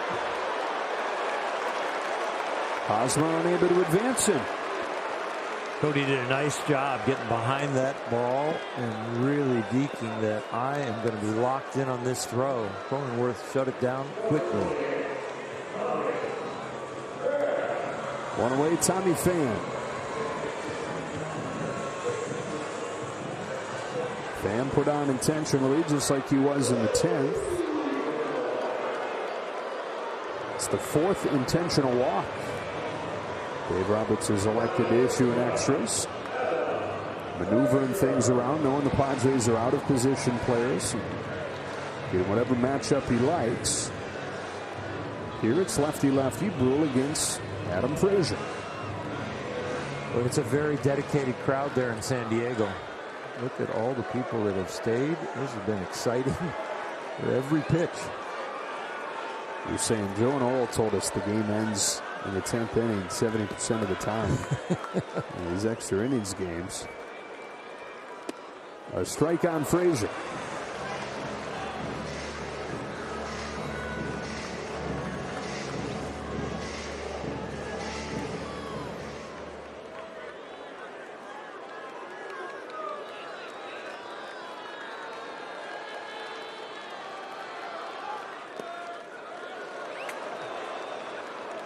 Smith able to keep it in the area. Cronenworth holds on.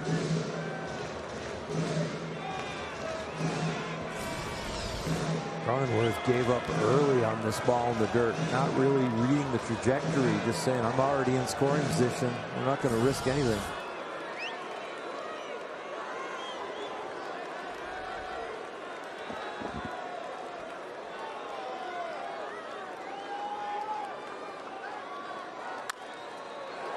Top foul, 1-2. Caratini on deck.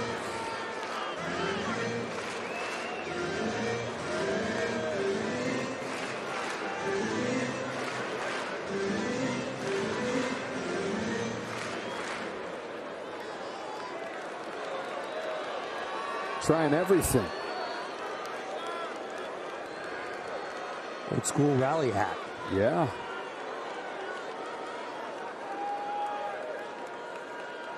A 1-2 from Justin Brule. Frazier fouls it off.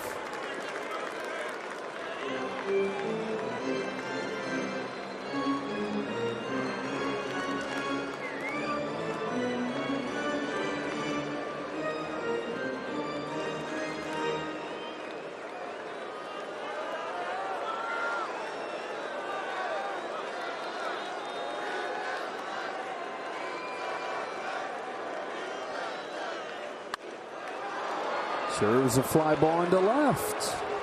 A.J. Pollock has it. My goodness. 2 gone in the bottom of the 12th.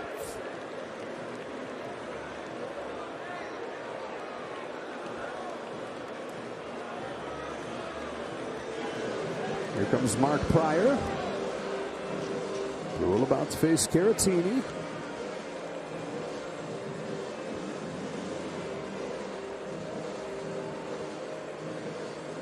Padres are in quite a predicament if they don't score here, because the Dodgers get this guy out.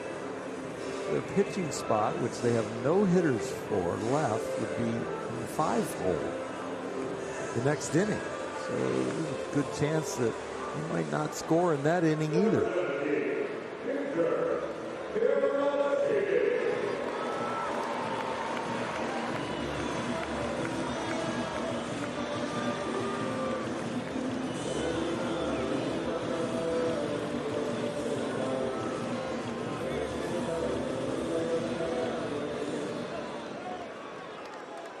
Caratini came in as a pinch hitter in the 10th and struck out looking.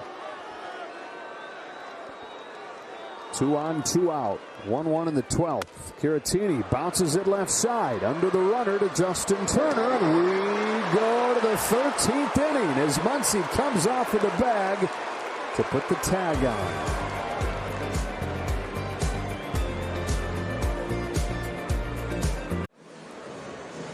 It's Nabil Chrismat for the 13th inning. So since the advent of this rule beginning of last year, this is just the 5th time that a game has gone into 13 innings. And it's only the 2nd time that it's gone into the 13th without a team having scored. The A's and the Astros, August of last season, went into extras tied at 2. A's didn't win that until the 13th inning with the first run of extras.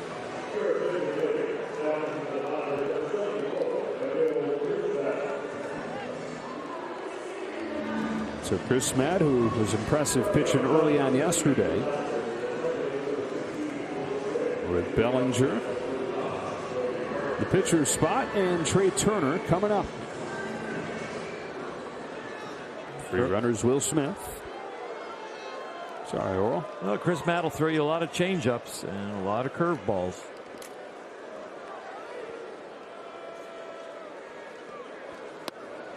Change up, strike one on Bellinger. One type or another of fastball about 25% of the time. You get the two-seamer or the four-seamer, but most of the pitches are going to be off speed.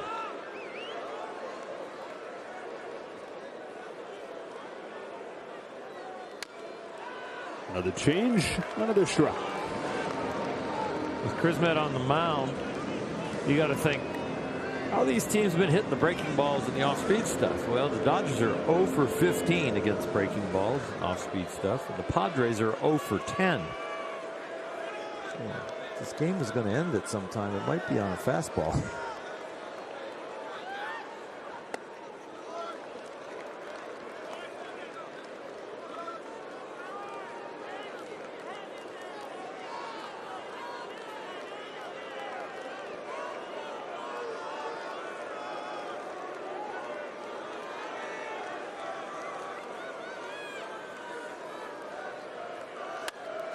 Bellinger serves it into right field for a base hit.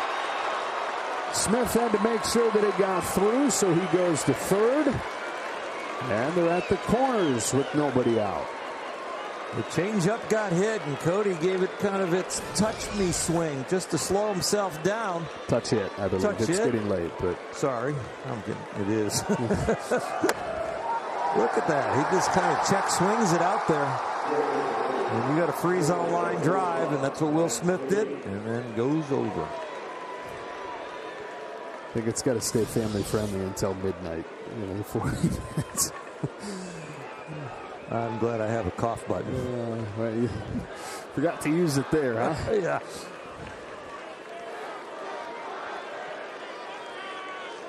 Pitcher spot and Matt Beatty.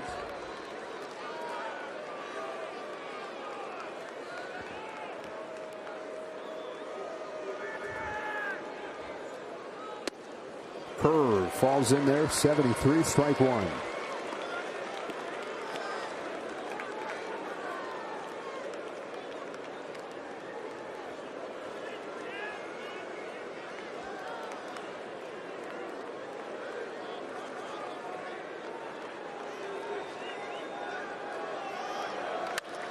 Beatty caught it first. Bellinger in there safely.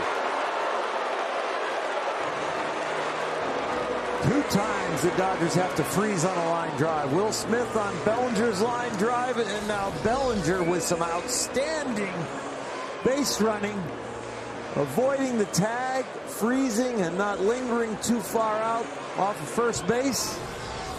Well done, Cody.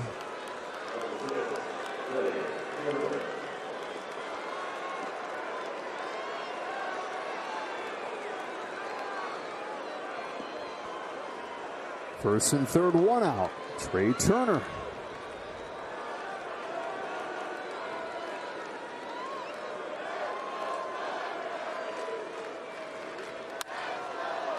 Turner flies it foul.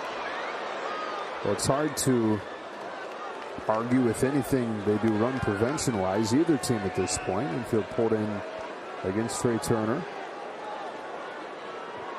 Probably not going to double him up anyways.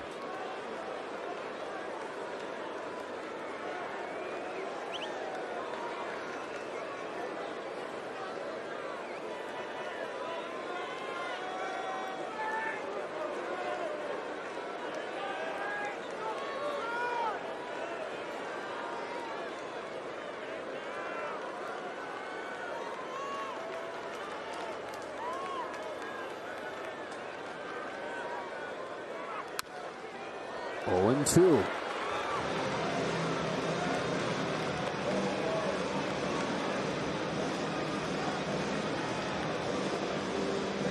got to protect. You got to find a way to get the ball to the outfield or try and find a way to get it through the infield.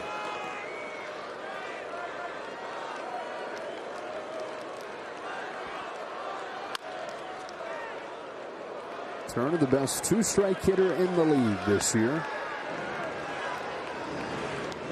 More than half his hits as a Dodger have come with 2 strikes.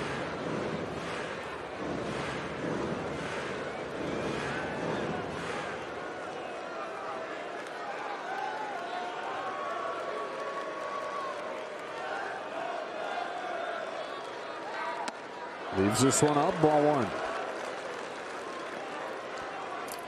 Well, the series will wrap up tomorrow, assuming this game finishes in time. Max Scherzer for the Dodgers, Yu Darvish coming off of the injured list for the Padres. It's back-to-back great starting pitching matchups.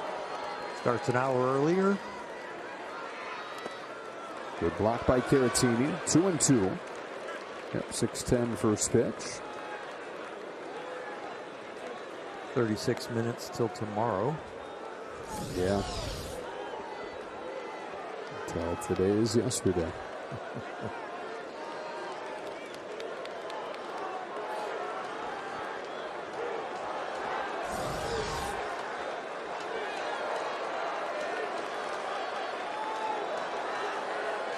On 2-2. Trey watches ball 3. The count is full.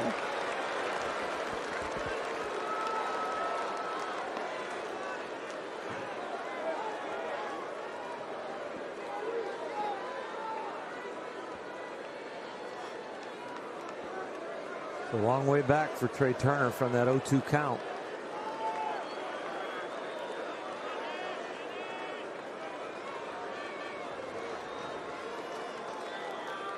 Three-two. There'll be another.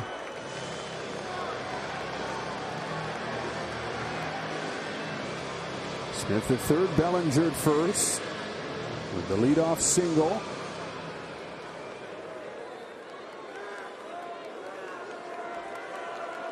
Beatty clobbered a line drive, but a good play by Hosmer to take it away. And after falling behind 0-2, Trey Turner has worked it full.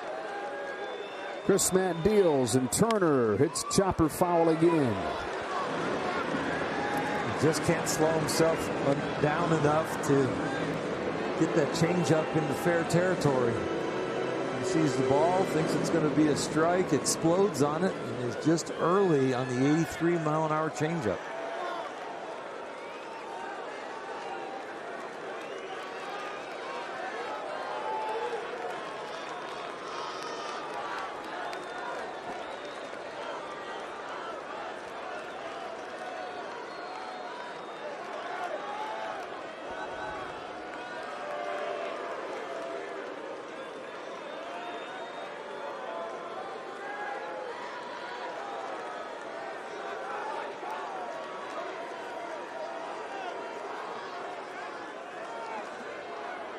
Thirteenth inning, ninth pitch.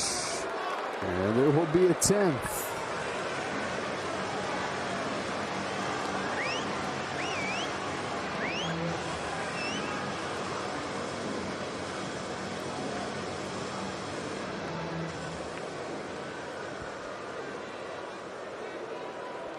A game that has matched a couple of short-term records. It's the longest, time for the longest extra innings game with this current rule. And it's only the second that has gone 3 extra innings without having a run scored.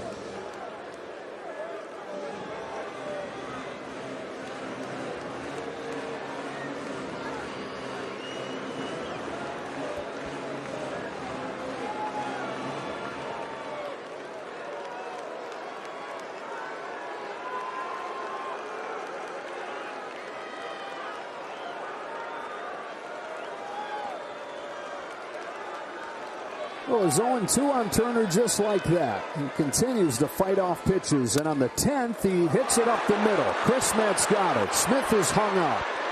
Throw is high. Now Machado comes home, and Caratini plows him over to get him out.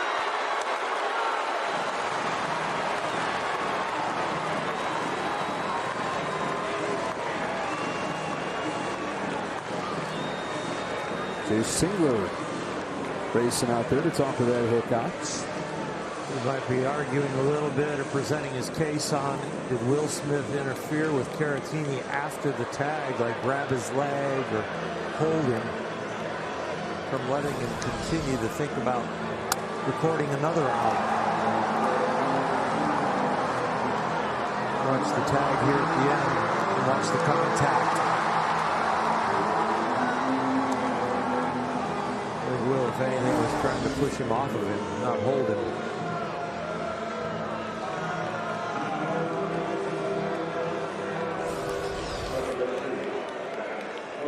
better look. Well, you can see why he came out to discuss it, but it would have been a hard call to tag on Will Smith.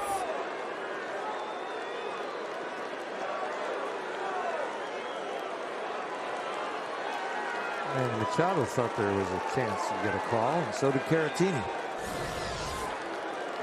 Well, again, 2 out. And Max Muncy with men at second and third. Change up at the knees, strike one. Padres will have the top of the order coming up in the bottom of the 13th.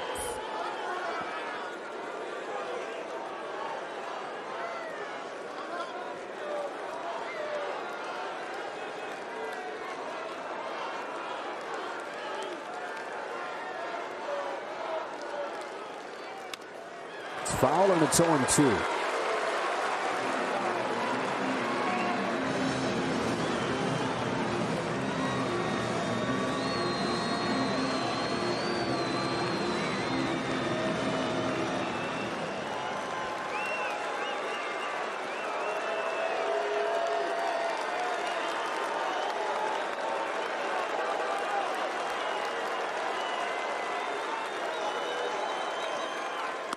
He struck him out.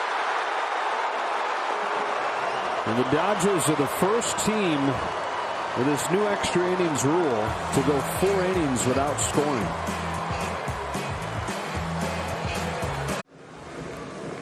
It's the Lion, the Bazooka, Brustar Graterol in a 1-1 game, bottom of the 13th. One of the biggest weapons you can have on defense is the ability to strike the batter out so that that runner on second, that free runner on second, doesn't move up with routine outs, productive outs. Brustar, if he's going to strike people out, it's the high fastball, and he's going to have the slider on tilt tonight. Well, no game has ever gone into the 14th with this new extra innings format. And again, as we mentioned going to break, no team has ever gone 4 innings without scoring. The one game where the two teams were scoreless through the first 3 extra innings, they both scored in the 13th. Just the A's scored 2, the Astros scored 1 that game in August of 2020. The number 1 offense in the National League. They're unable to get that free runner home in any of the 4 tries. They've had some loud outs, some line drives that you have to freeze on. Outstanding base running from Cody Bellinger last inning. Beatty hit a bullet.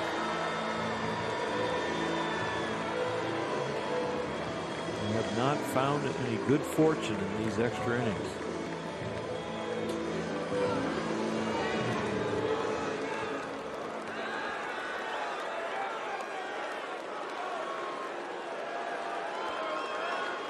Here we go for the bottom of the 13th. Caratini, the free runner.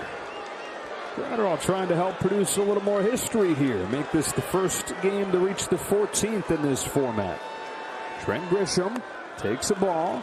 But when Grisham was up there to lead off the 11th inning with Caratini as the pinch runner, as the free runner, he attempted to bunt and popped out.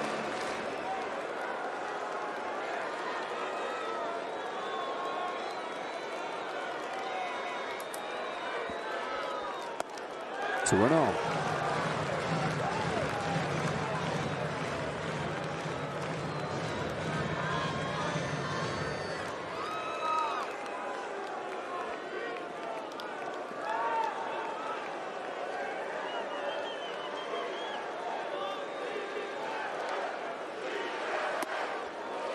It's a swing and a miss there. 2 balls, 1 strike. One of the easiest 100-mile-an-hour fastballs that you'll ever see. Yeah.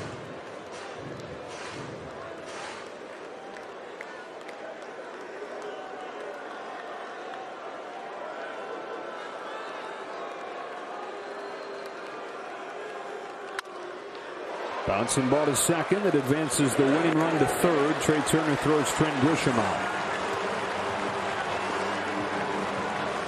And now you get to the part of the order where on most nights it's a game over, but Tatis and Machado both struggling.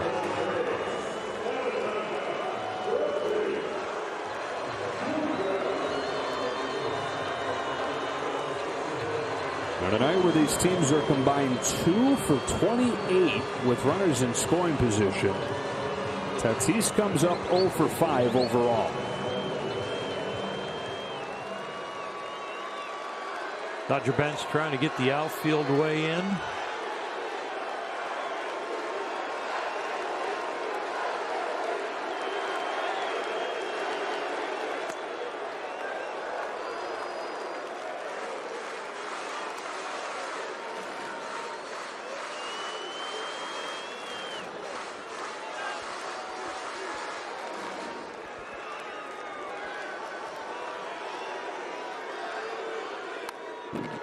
Fouled off, 1-1. If the Dodgers can find an out, Dave Roberts can employ the same strategy he did again and walk the bases loaded to get to the pitcher spot. They don't have any more hitters.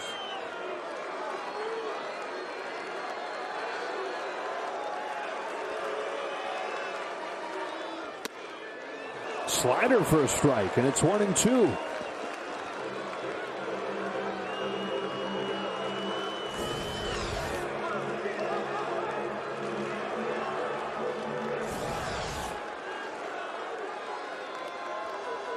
Winning run at third, one gone. 1-2 is very high. Nice catch by Will Smith. Padres, one of their 2 wins in this 12-game stretch came on a walk-off wild pitch.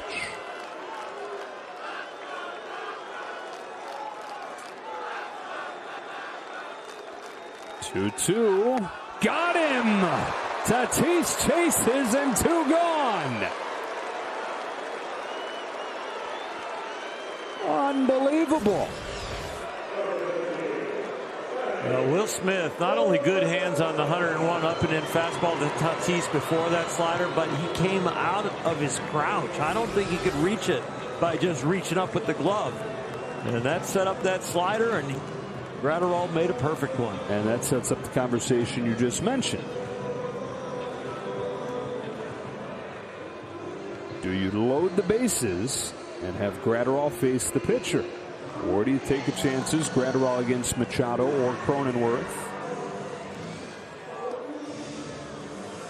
We're going to put those 2 guys on, Dave Roberts says. That worked for the Dodgers in the 11th inning. They loaded the bases up.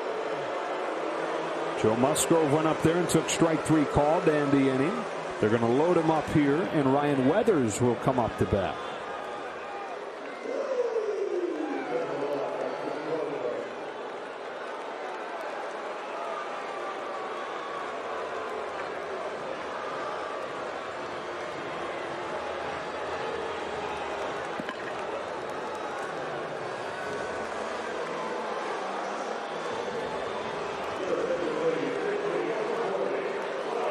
My, oh my, these teams at it again. Remove yourself from the situation. If you're on the mound, you throw 99 to 101. Treat it like a side work and just go right down the middle.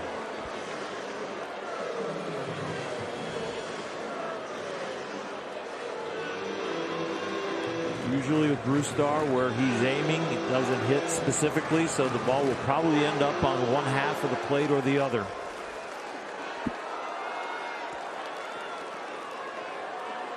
First one from Gratterall is outside, ball 1.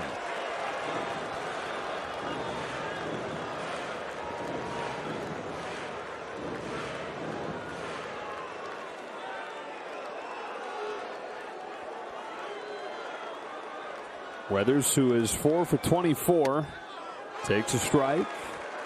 4 for 24 with a home run. By pitcher hitting standards, he's a good one.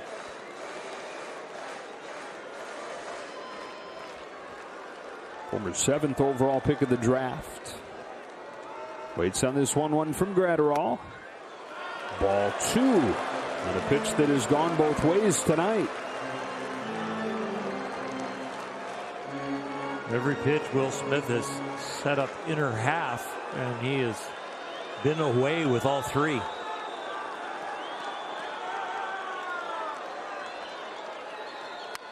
Fouled off, and it's 2-2.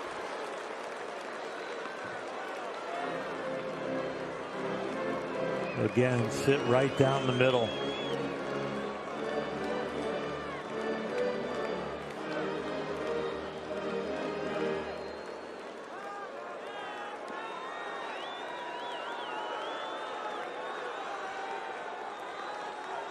Gratterall delivers. Foul again. It's a great job just fouling off 101 as a pitcher. This is a guy who used to follow his dad, David Weathers, to the ballpark and take BP with the big leaguers. And Adam Dunn found out that David's kid had made the majors, and he said, wait, he's a pitcher? Because he was so good as a hitter growing up. Bounces it back to Gratterall, who flips it home. Impossible. To the 14th inning, no runs have scored through 4 extra innings on either side.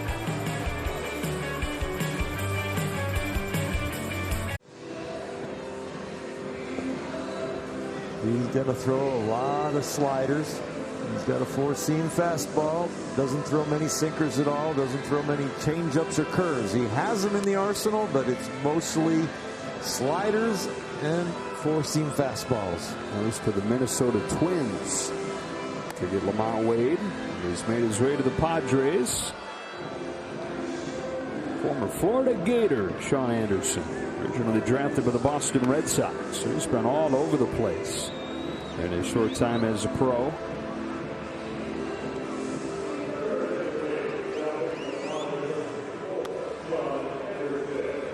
You're witnessing history, man. We're part of it. We are. Small part. Many, many miles away. I was going to say.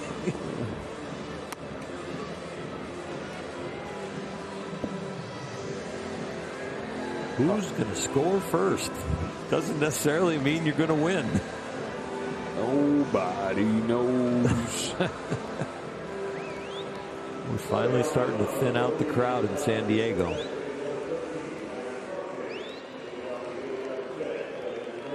Don't go too far. Managers might need to use you guys. Padres have been out of position players for like 3 hours. Pitchers come to the plate, and that's played a significant role. Pitchers come to the plate for the final out of 2 of those 4 extra innings. Dodgers at this point still have 2 players on the bench, Lux and McKinney. Turner leads it off against Sean Anderson and fouls off his first pitch. Runs to the man at second.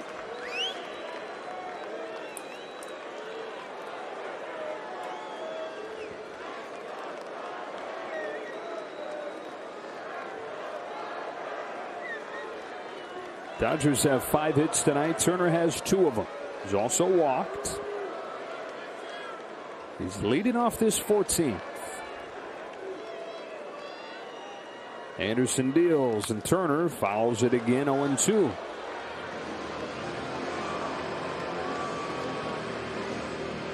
I think that deep V is getting deeper and deeper every inning. He normally has the full T-shirt underneath, and you see the LA crest on his chest, but he has definitely gone with some more ventilation. A button an inning.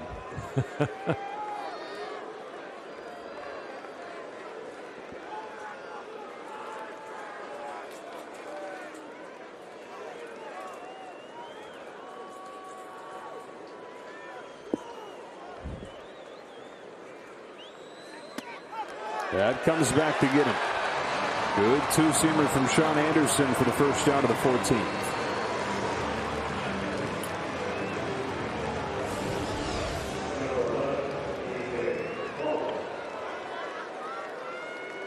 It does come right back, and it catches a lot of the plate. The guy who throws about 60% sliders, Justin was not expecting that pitch.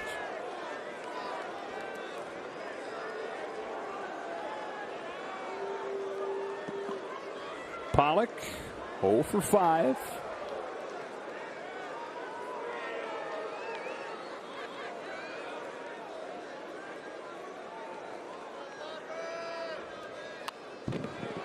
Oh, 1-1. The Dodgers are 1 for their last 15. Padres are 0 for their last 25. Back to the 5th.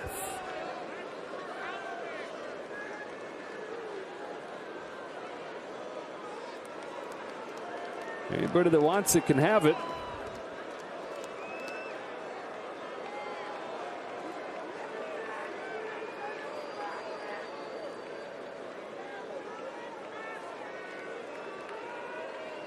Anderson's 0-1. Swing and a miss, 0-2.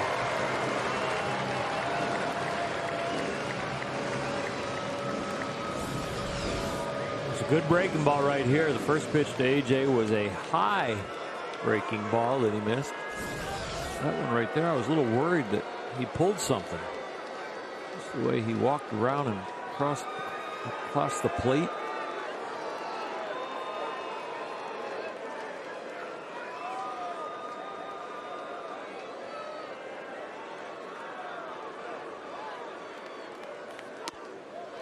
It's 1-2.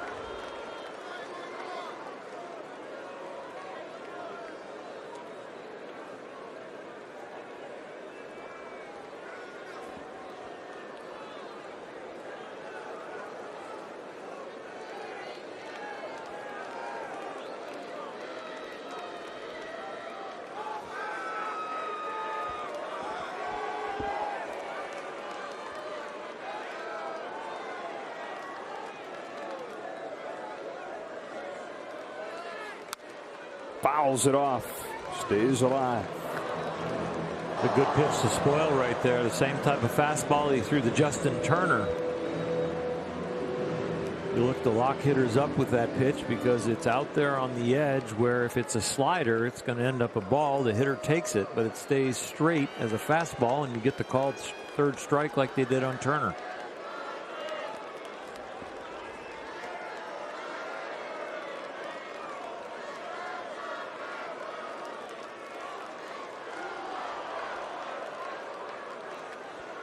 Another 1-2 pitch, and Pollock puts it in play to third. Machado flings it across the diamond, and Hosmer gets his foot back down just in time.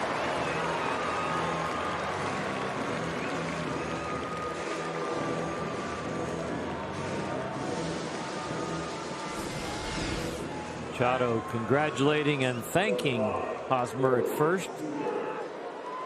That's his normal arm angle, but not the normal height. Hosmer, a big first baseman over there, and really good hands. They put Seager on and get Taylor up. Simply for the righty-righty advantage for Sean Anderson.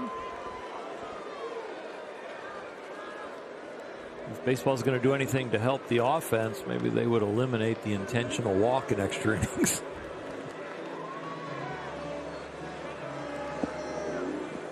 Been 6 of them. It's tragedy. Yeah, this time of night, that's exactly it.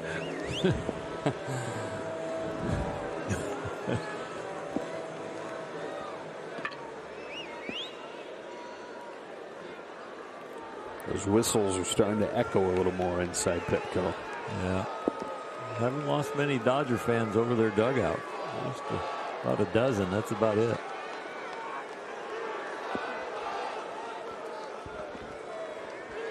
You diehard still up on the East Coast, and you guys really win the day, and the night, and the morning. Get a life. Strike one on Taylor. He kids. This is the game for insomniacs. Corey Knebel.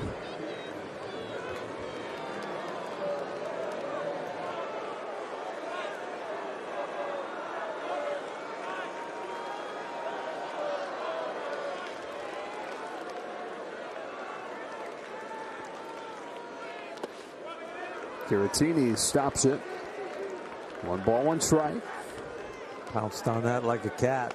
Nice job blocking it. Very soft rebound off the glove.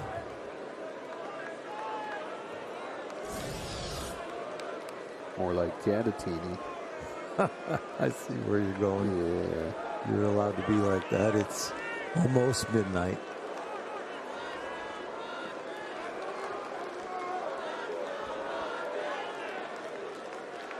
Bunts of the free runners still anchored to second. On a 1-1 pitch, Taylor swings through a hanger, 1-2. How many hangers have been swung on and missed in this game? Right-handed cement mixer sliders and backup sliders that these hitters have expected to break but have not. And if the pitchers could learn how to throw a backup slider, they would. But it just happens.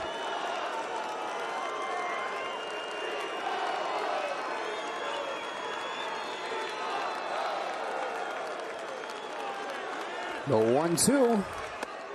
That's it for the Dodgers in the 14th.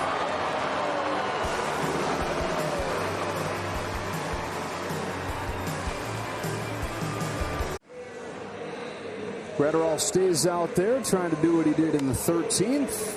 Trying to do what 8.5 innings these teams have done. 9.5 innings now. The bottom of the 14th. The runs in this game scored in the second for the Padres and in the 8th for the Dodgers. There's been nothing since, including an 0 for 25 for the Padres since their last hit in the 5th. You remember the two starting pitchers? A pitching duel between Blake Snell and Walker Buehler. Well, Brusdar Graterol trying to stretch it out here, be the first reliever to go more than an inning.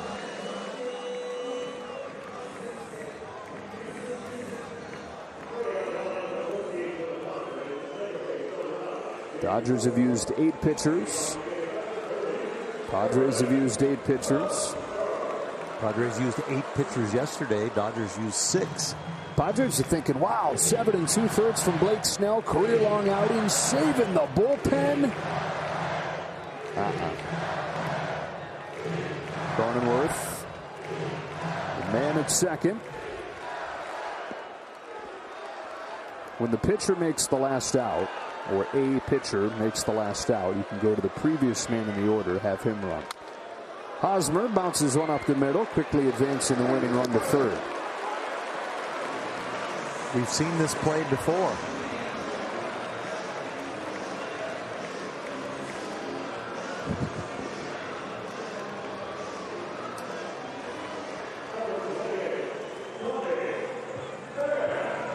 Tommy Pham.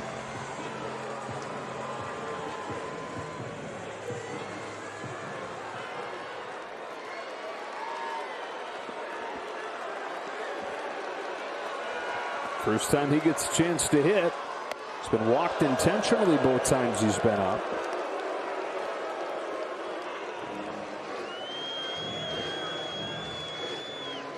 The left-handed relievers on both times he was up. And there's a lefty in Frazier after him, so they chose that matchup instead. Tommy Pham yesterday led off, and the first 15 pitches that he saw in the game he took. So no surprise seeing him take the first 2 here. And another 1-2. Brusdar's had a nice slider here tonight. He's thrown a couple of really good ones. Especially to Tatis Jr.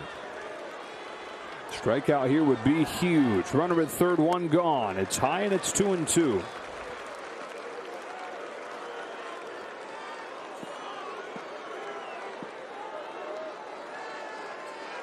Gratterall 1 strikeout out of the 4 outs that he's gotten.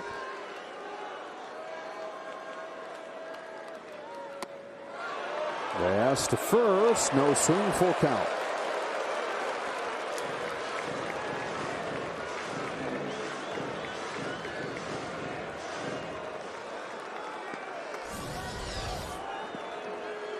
It was close, but he held up. 3-2. Bounce back to Gratterall. They've got Cronenworth hung up. In the rundown, Turner gets him. Another man cut down between home and third. Pham into scoring position, but there are 2 gone.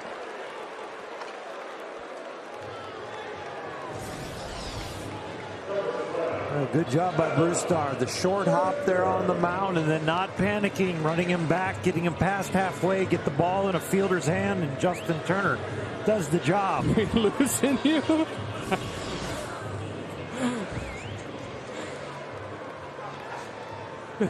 You got to finish the sentence. Wow. Way to battle. Frazier put on.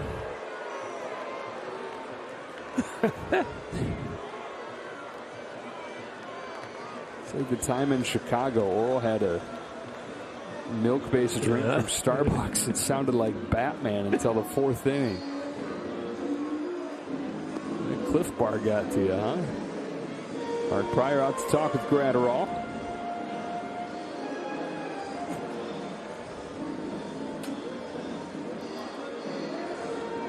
Caratini's the man due-up.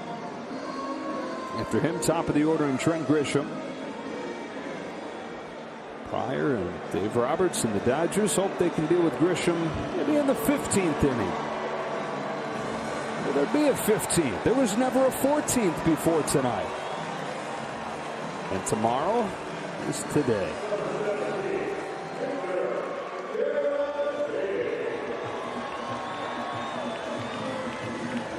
Absolutely crazy with this free runner rule that we are this deep in this game.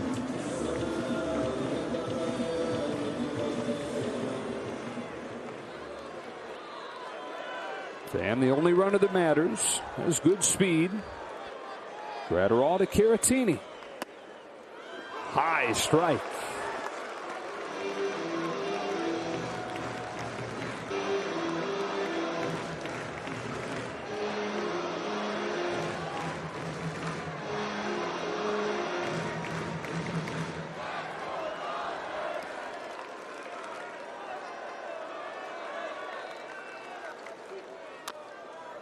Oh, and 2.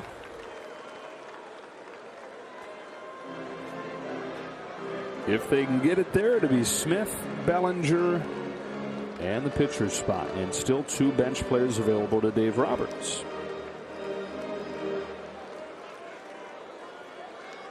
If Major League Baseball next year changes the extra inning rule, this could be the longest game in history with this rule format. Especially with the no scoring. Wow. Yeah.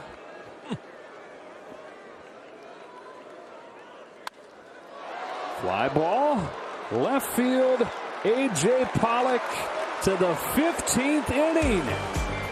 It's not supposed to be allowed to do this, but it is.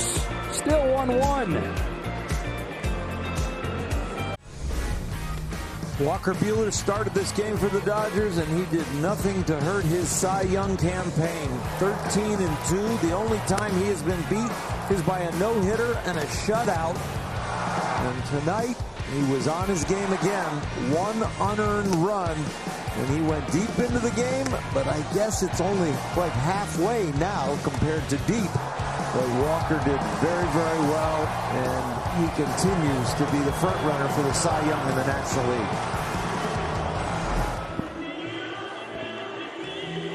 Daniel Camarena will pitch the 15th for the Padres.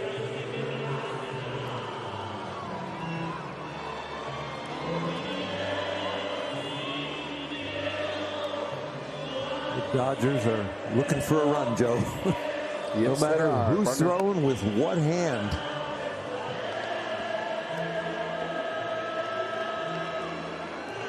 Sinker, four-seamer, slider, curveball, and changeup. He's got them all, but what will he throw predominantly? The two-seam sinker and the fastball, believe it or not. The four-seamer and the two-seamer. Number 1 breaking pitch is his slider.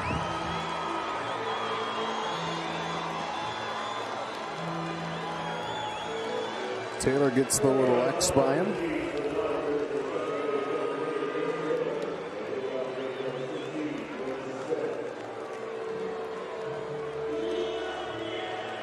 And Will Smith,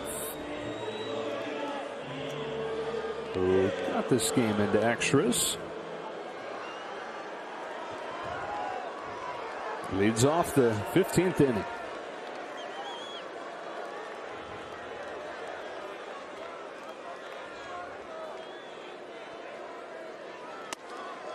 1 ball, no strikes. It's been fun to watch a few of the people that we've seen throughout the game get better and better seats as the game goes on. Moving down. I think the guy in the yellow T-shirt just to the left of home plate, he was in the 3rd row when the game started. 2nd row when he got to the 12th. Crushing it in the 1st row now, blowing kisses.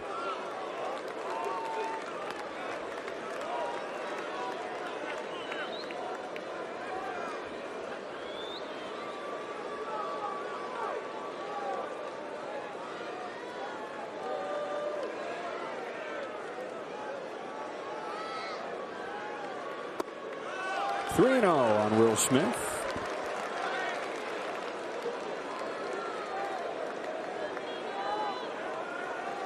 The Dodgers still have Corey Knebel available in the bullpen.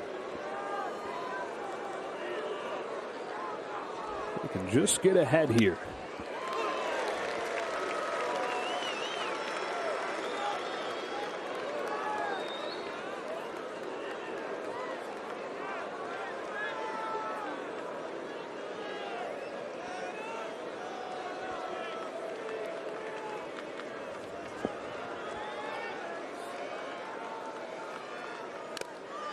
Full count.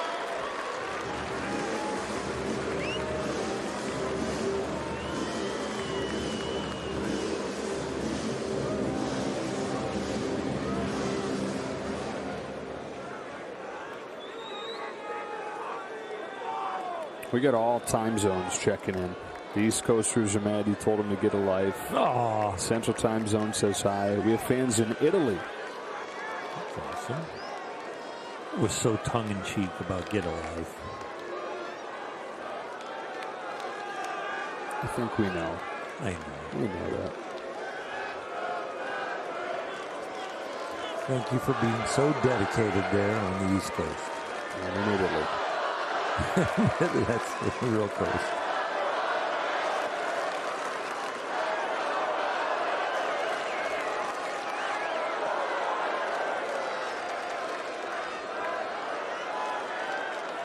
"3-2 comes home from Camarena, and Smith fouls it off.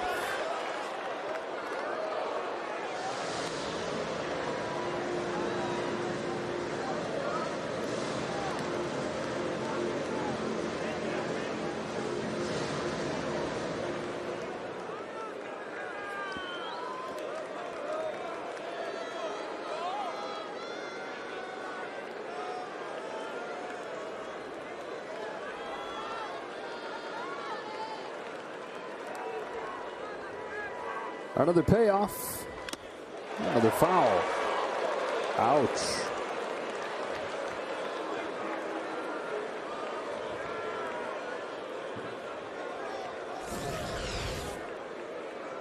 Where does he get right?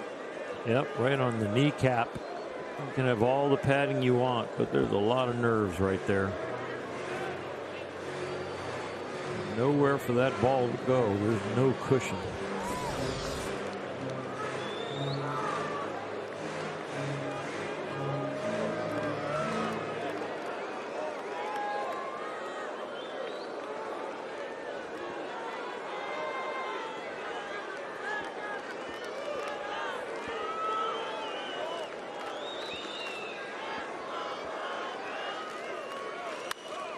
That is backhanded by Cronenworth. No chance to get him.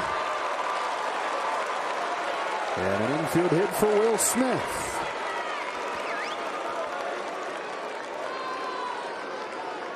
They kept it in the infield. But it is definitely knock it down, get to it, and that's what Cronenworth does.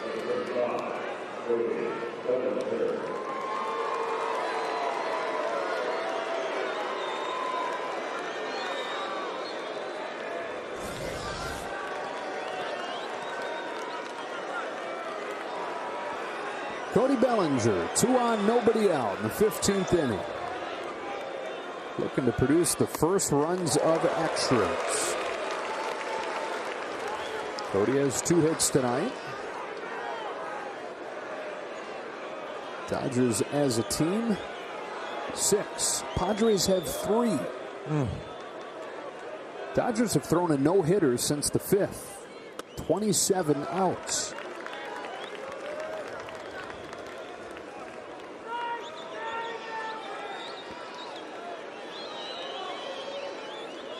Somebody just yelled, "Gosh dang it."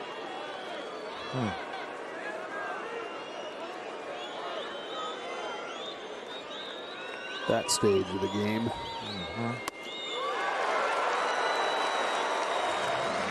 Gosh dang it.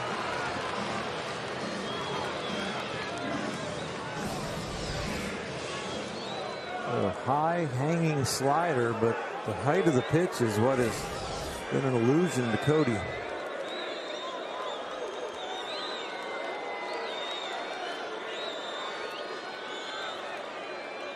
There goes Taylor. Bellinger takes low and a double steal. Chris wanted to go a little earlier and almost gave it away. Camarena's head turn, and he got him. He got that little extra step and a half with a little momentum, and that was going to make it easy.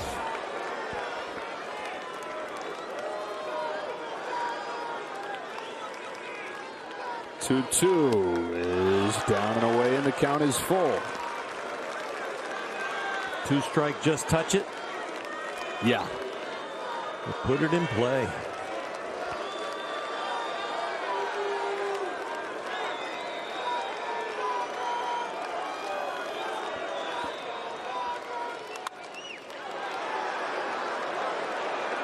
Not particularly deep. Grisham drifting to his right, and it will not get the job done.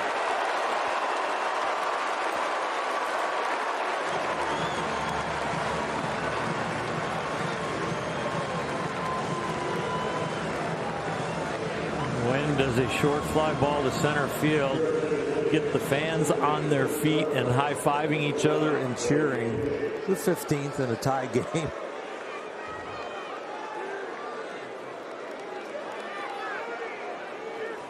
Pinch hitter's Billy McKinney. Gavin Lux, the lone position player left on either side. Kind of remarkable they made it this long before saying there's just one left.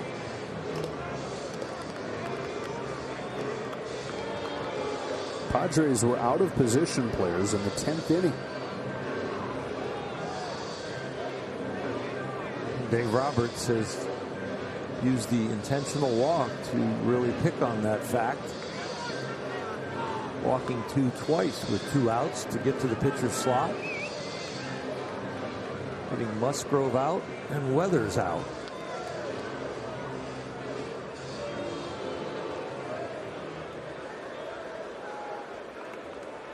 So in the pitcher's spot, it's Billy McKinney. Trey Turner waits on deck. Taylor's at third, Smith is at second.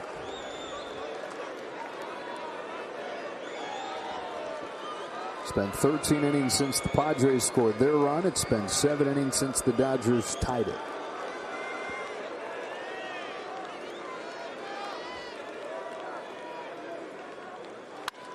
McKinney with a base hit into center field. Billy does it. Taylor's in to score. Sweet mercy. 2-1 in the 15th.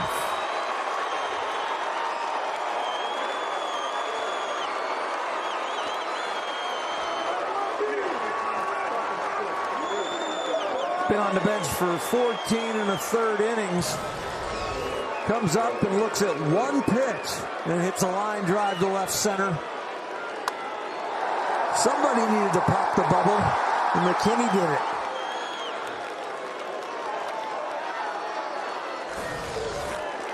And Corey Seager, after all these years, breaks.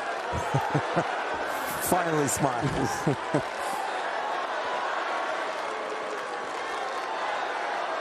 First and third for Trey Turner, and he grounds one into left field. The floodgates have opened. Smith in to score on a base hit from Trey Turner. 2 pitches, 2 runs. Don't stop now. You've got Gratterall and Knebel, and that's it.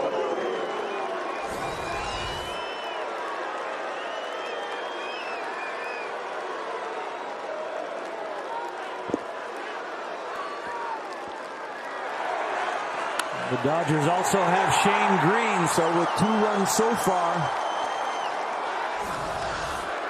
they're looking to add on, Joe. Muncy at the plate takes a ball. The Dodgers all went 2 for their first 20 with runners in scoring position, and then 2 for 2 on back-to-back pitches.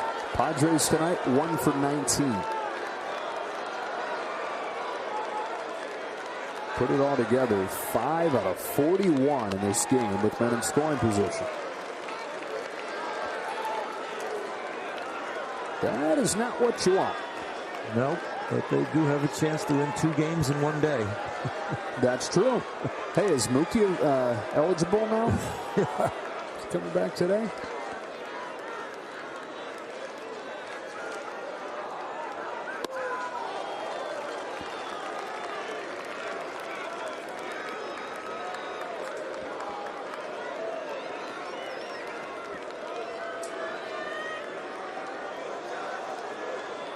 Muncy 0 for 6 and 1 out of his last 25.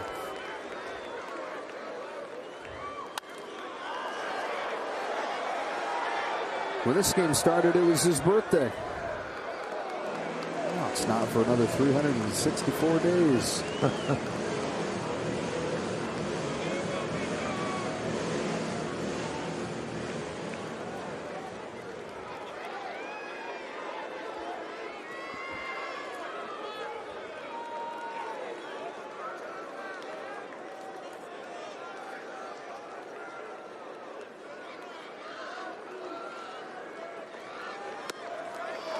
Two out.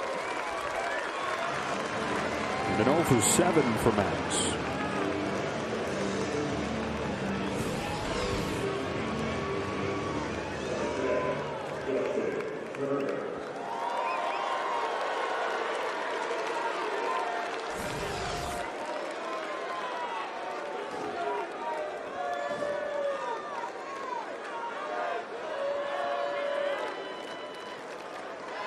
Dodgers with 3 hits in this 15th inning, matching the Padres total for the night.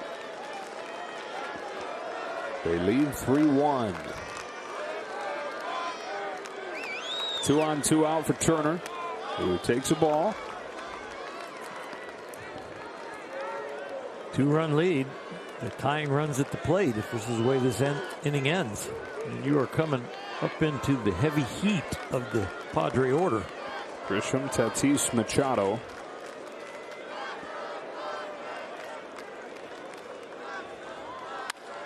Turner pulls it to third, and Machado goes the short way to end the inning.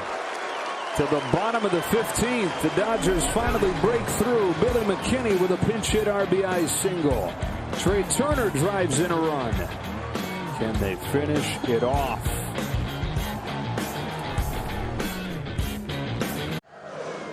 Corey Knebel on to try and lock things down with the Dodgers getting the first runs of extras here in the 15th. He has been hot and ready to go for multiple innings, but the Dodgers were never able to push anybody across. So Dave Roberts would either go with someone else or restart Gratterall, who's in line for the win now, win a couple innings to get him to this point. How many hours have Max Scherzer and Yu Darvish been asleep for? I don't know. If I was on the team and active and sent home to be ready for tomorrow and get some rest, it would be hard to not stay up and with your teammates. You just sit there and just relax on the bed, and I don't know if you could go to sleep. Game's not till 6:10 tomorrow. And for the same reason you're talking about it being easier for fans to stay around with this extra innings rule, it's hard to turn it off because it's instant action. Yep. Theoretically. Your adrenaline gland is going this long. There's going to be some tired people when they get back to the hotel or to their homes.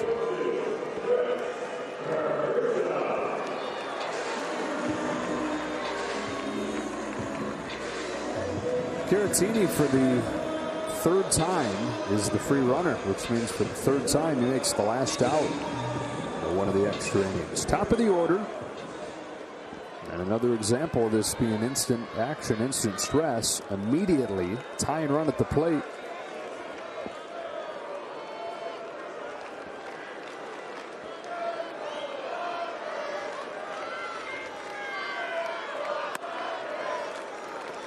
One ball, no strikes.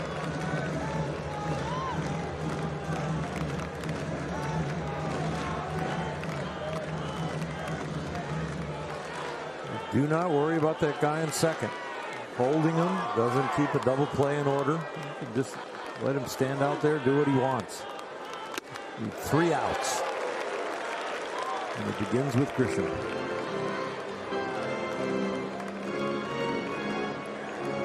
Grisham has one of the Padres' 3 hits in this game. None of them since the 5th.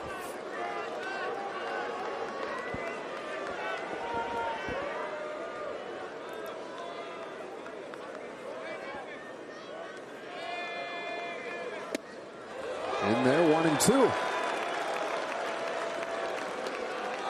I love the fact that Knebel is not even checking Caratini. He is totally locked in on his catcher and getting the hitter out. Kevin Jansen pitched the bottom of the 9th inning of this game. Seems like forever ago. Curve is lifted foul. We'll do the 1-2 again. Scherzer and Darvish tomorrow at 6:10. Our earlier first pitch. You want to rephrase that? Today? Oh, yeah. Later today. By then, our friend in the yellow T-shirt will be sitting like where the umpire is. he may umpire tomorrow. Missed it. Pollock. One gone.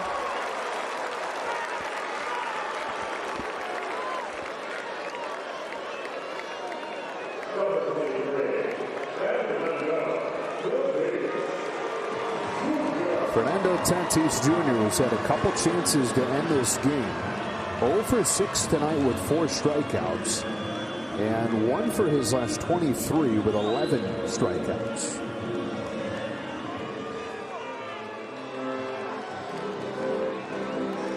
Nothing has been easy today. And it is still not easy with these next 2 hitters.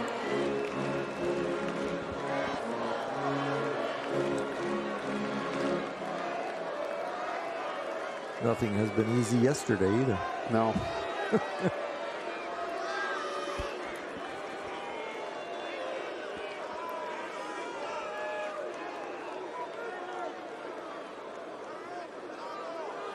He just balked him to third. He just balked him to third. Was it intentional? Because he looked at the umpire as if to say, hey.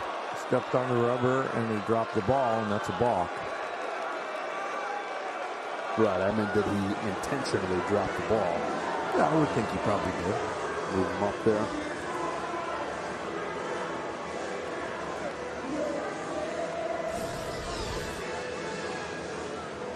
Yeah. He's still waiting on the block to get called. Corey, my bad, block. Yeah. They're putting him back because he did it intentional.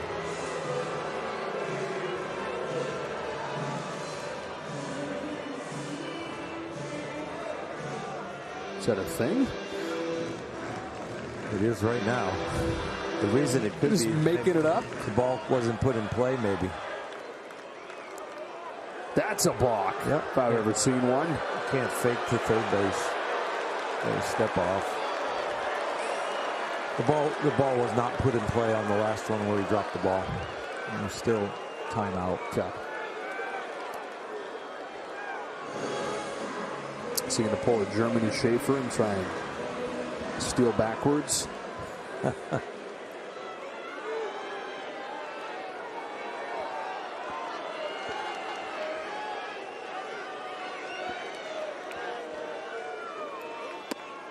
Good curveball. 0-1 on Tatis.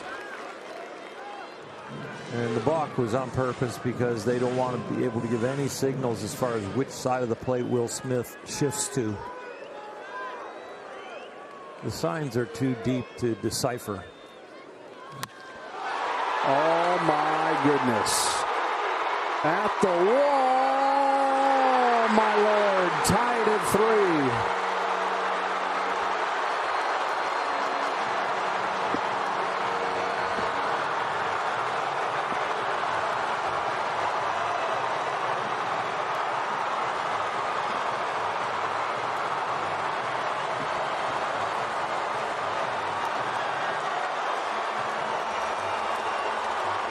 Earlier we saw Will Myers rob Corey Seager of a home run. Yesterday we saw A.J. Pollock rob Manny Machado of a home run.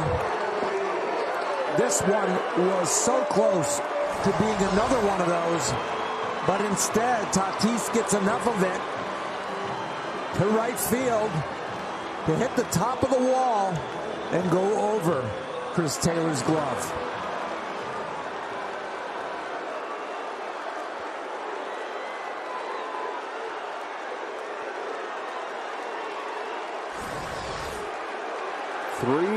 Three in the 15th in the twilight zone.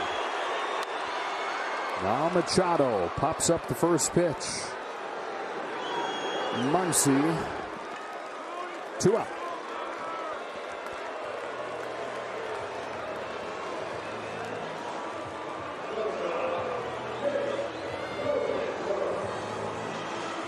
Tatis with his National League leading 35th home run of the year. The first hit for the Padres since the 5th.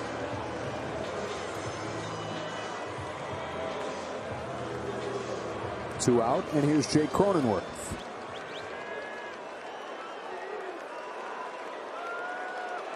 He's being put on. I'll tell you, Tatis's ball, I think Taylor has got enough height in his jump. It's the fact that a right-handed hitter slices this ball, and you see how he has to continue to angle it. Looks like it almost touches his glove.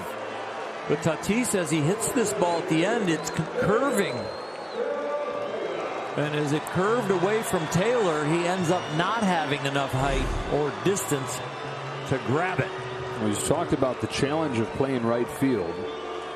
And just because of that reason, the way the ball moves is different than he's used to seeing in center or in left. Something he's still adjusting to. Camarena, the pitcher, who has a grand slam off Max Scherzer in his career, takes a ball.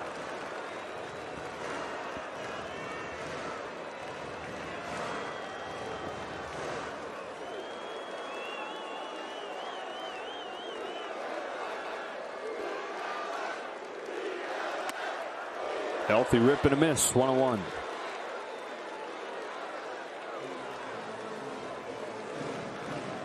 Well, there had never been a game in this extra innings format that had reached the 14th. Dodgers are now hoping that this goes to the 16th.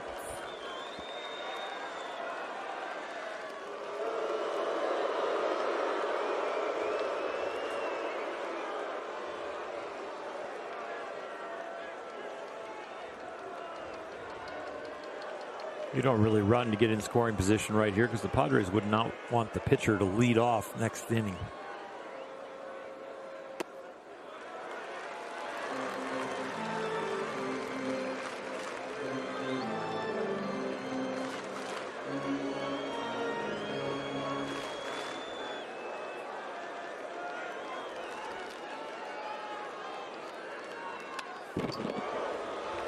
You're not getting cheated, is he?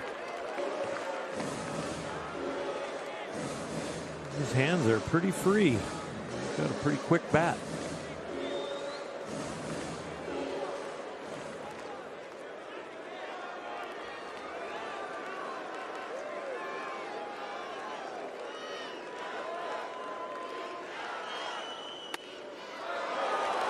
Full count now on the pitcher.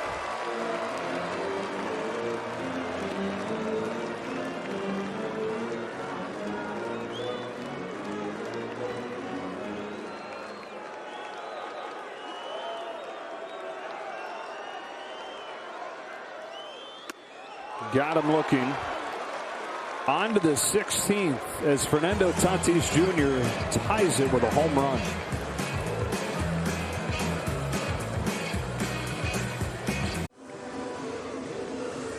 Camarena stays on, 16th inning. It was a record when it got to the 14th, and we're still going after both teams finally get runs, their first ones of extra innings, but the Dodger 2 matched with the San Diego 2. Well, he was the last out, so he's out there only on about his 5th or 6th warm-up pitch. Looks like he says he's done and ready to go. But the Dodgers are going to have to build another rally.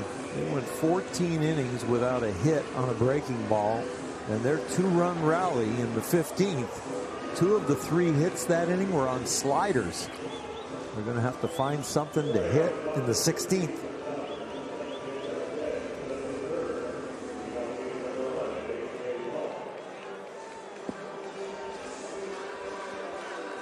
It's going to be a heck of a recap to read for those that had to get to bed. Wow. Wake up and see in the morning. 16 innings, it's not possible. 3:34 in the morning in the East Coast. What is it in Italy? Wow, I don't know. Breakfast? Sounds good. 9:30 a.m., you're right. Great time for some espresso and a little cafe.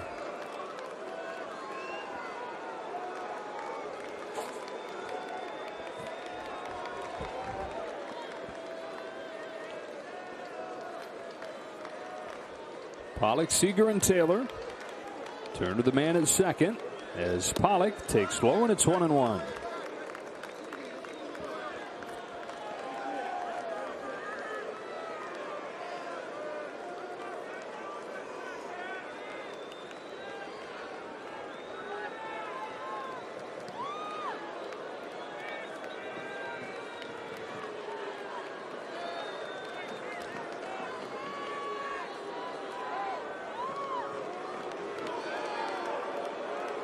Justin is not going anywhere.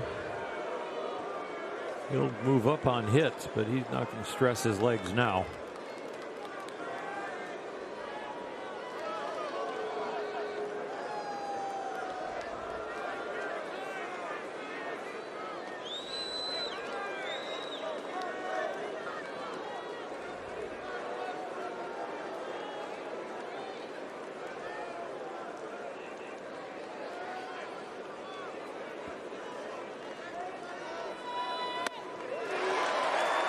Back foot's that 1-2.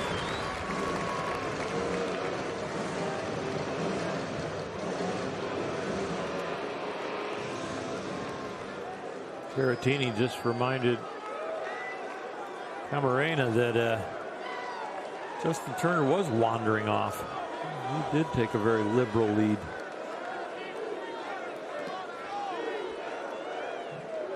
I'd be surprised if he ever attempted to steal third in his career.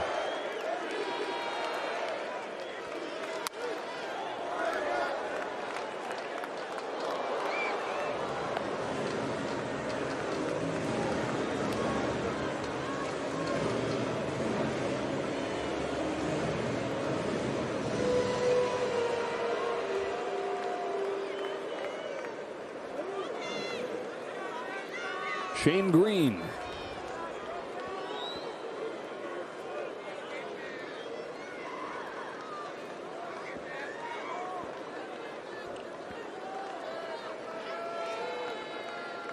Camarena's 1-2. Pollock hammers the ball deep center field. Forget about it. Gone. 2-run blast. Dodgers back in front.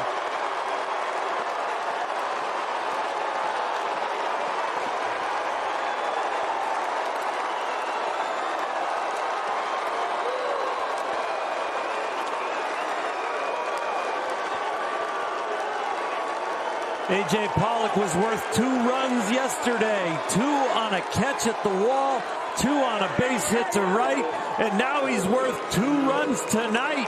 to possibly give the Dodgers their second win in this series. Boy, did he get all of this one.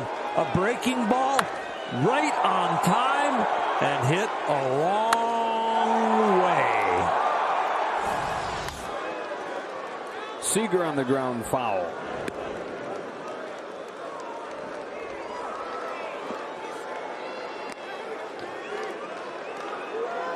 A.J. Pollock with his 16th home run of the year. He was 0 for 6. And then he did that.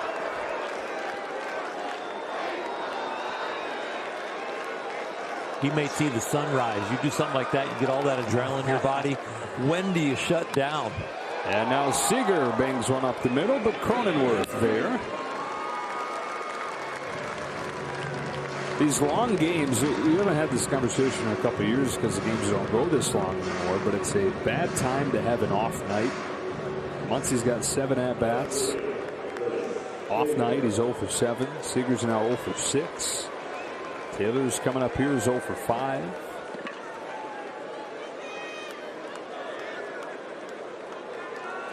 The batting average can handle it because of how many at-bats you have at this point in the season, but yeah, the earlier it is in the season, the more painful it is to your average.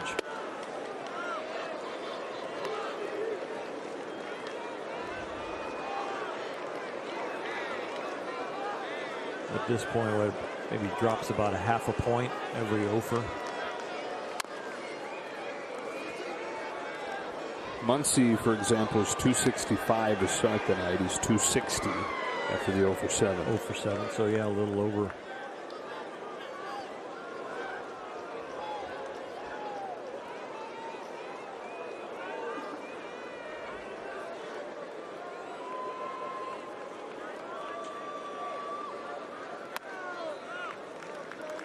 Well, we found out last inning that 2's not enough. So you got 2 outs to play with here. Chris Taylor to start. Think about building some more. Knebel threw 14 pitches. We'll see if he can go back out there. If it's Shane Green right from the beginning. Green is the only guy they have left. As we saw the celebration in the dugout, A.J. Pollock and the different players, the only 2 that weren't standing up high-fiving them were Mark Pryor and Knebel. They were on the bench sitting down, still grinding on the scouting report, so I'm not sure he's done.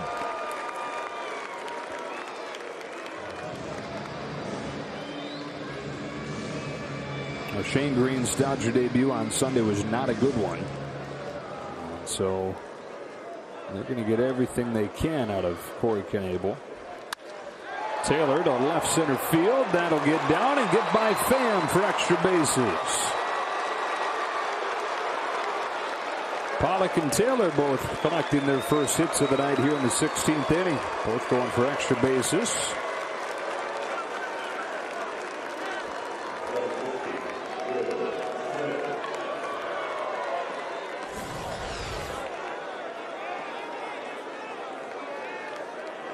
Slashes this right into the gap. One hop towards the wall and makes it. At a point there, even in left center, he thought Chris Taylor might head for third, but he pulled up. Smith put on intentionally. Bellinger comes up.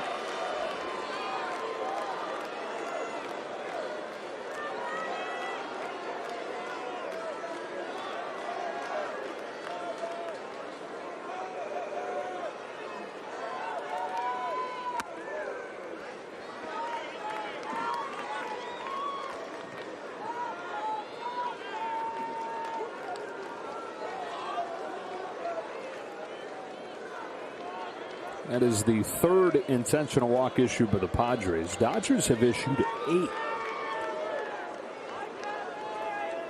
which is a major league record.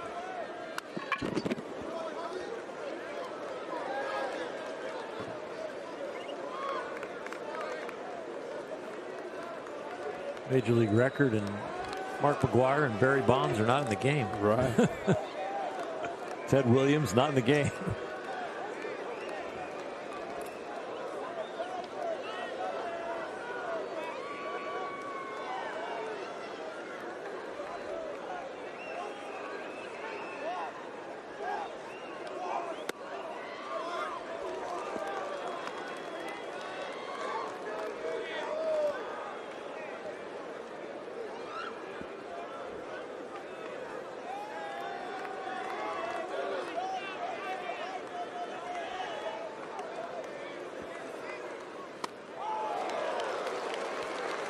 Cody does have a couple hits tonight. He came in 2 for his last 30. He's 2 for 6 tonight. A pair of singles. A run in the second for the Padres. A run in the 8th for the Dodgers. Nothing until the 15th after that. Bellinger slices a drive the other way. Room for Pham. 2 gone. Both teams getting 2 runs in the 15th. Dodgers getting 2 runs in the 16th.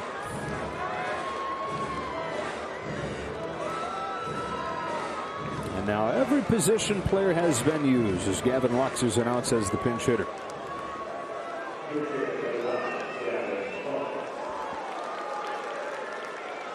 Gavin has gone 0 for 6 in his first couple of games off of the injured list and back from Oklahoma City.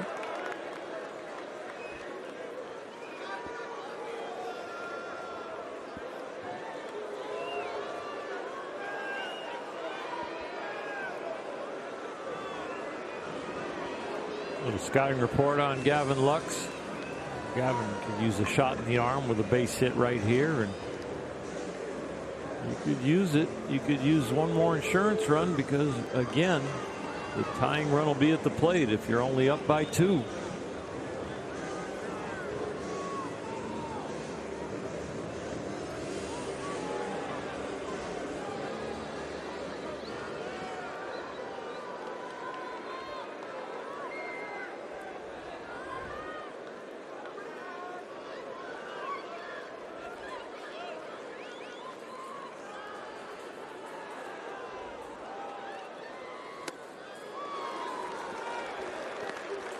Off-speed pitch. No balls, 1 strike.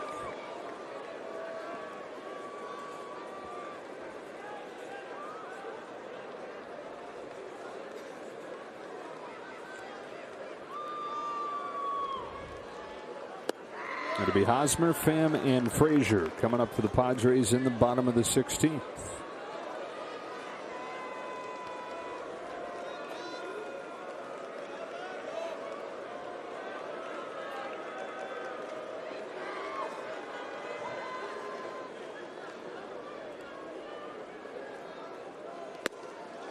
Two and one.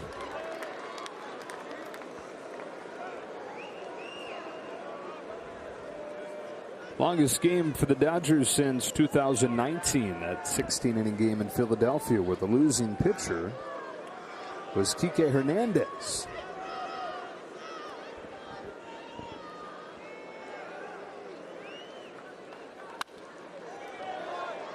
Two and two on Lux.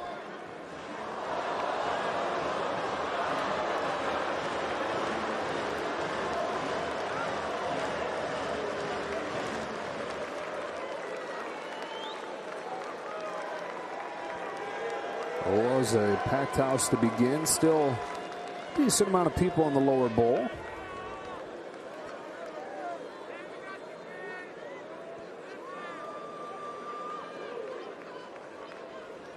Wired.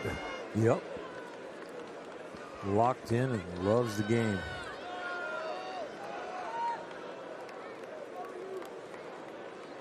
Two on, two out, and a 2-2 that Lux fouls off.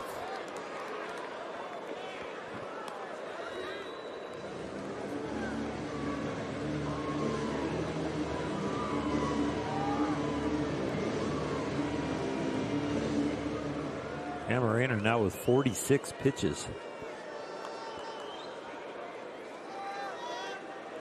He threw 52 on June 19th. So he has not reached his limit.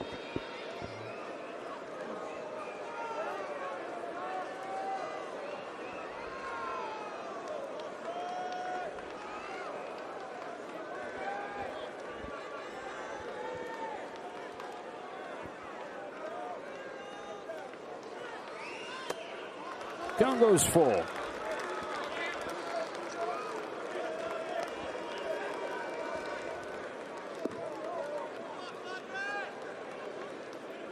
Tanner Camarena out of Cathedral Catholic in San Diego.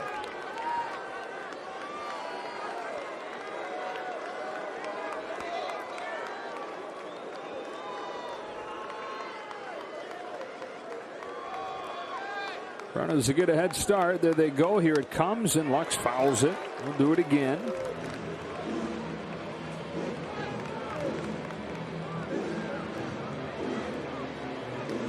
This will be the 8th pitch to Gavin Lux.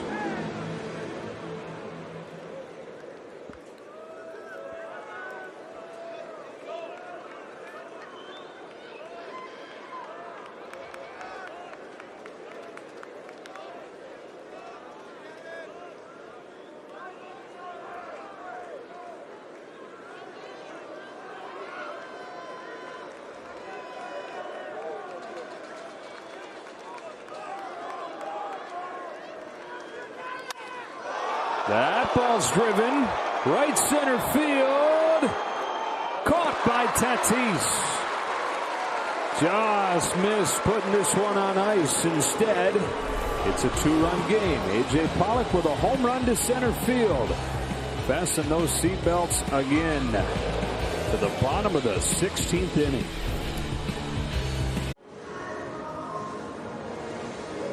Well, it will, in fact, be Shane Green for the bottom of the 16th inning, looking for the last 3 outs of this. I don't even know what you call it. It's a marathon. Been a wacky ride, hasn't it? Yeah, it sure has, especially when you go so long without any hits, without any runs. Then the Dodgers get 2, and the Padres tie it up with one off the top of the right field fence from Tatis. So Shane Green comes on. He made his Dodger debut on Sunday. Faced 5 hitters. Gave up a hit, walked 1, and hit 2 of them. He's got the fastball, the cutter, the slider, and the changeup. But you don't need 4 pitches to get through 1 inning. He's got to find 1 or 2 that he can locate a little bit and get some outs quickly. Disregard the runner on second, the free runner, and look to just get some outs and keep the ball in the ballpark.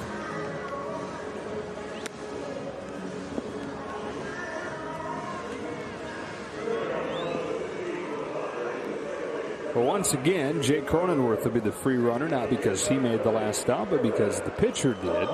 Because it was a pitcher, you can go to the spot before that in the lineup, and that is Cronenworth. It's Hosmer, Myers, and Frazier. Green trying to make Pollock's home run stand up as the winner.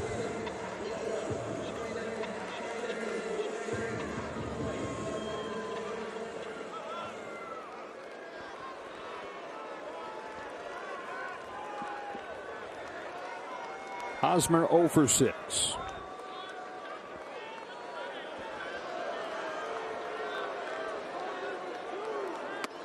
Strike 1 from Green.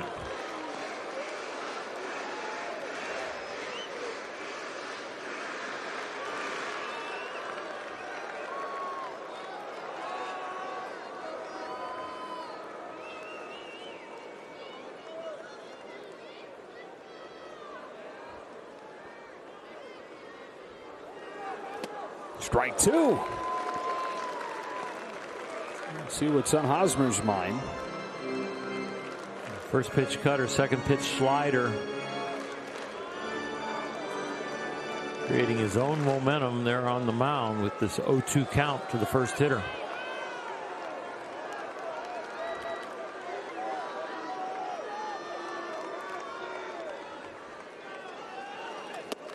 Got him.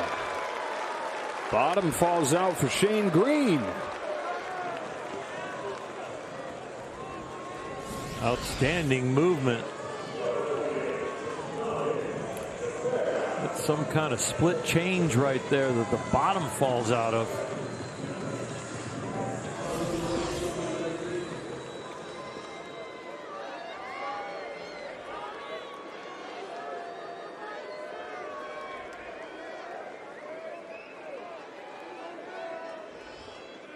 Tommy Pham. Tying run still at the plate, and Pham shoots the first pitch off of Wayne Kirby, the first base coach.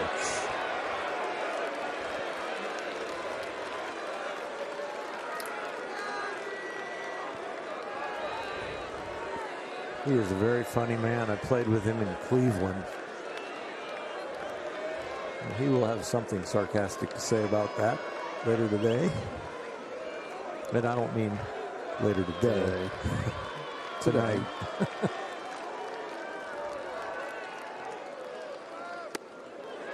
A strike and it's 0-2.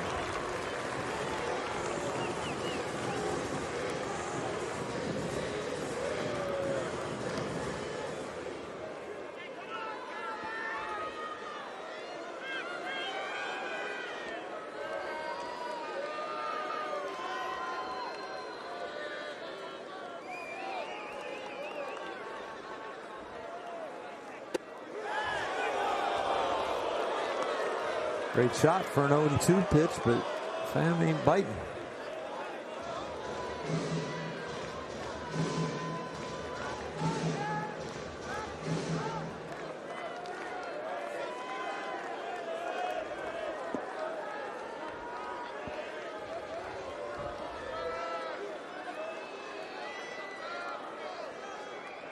Green tries again on 1-2 and strikes him out.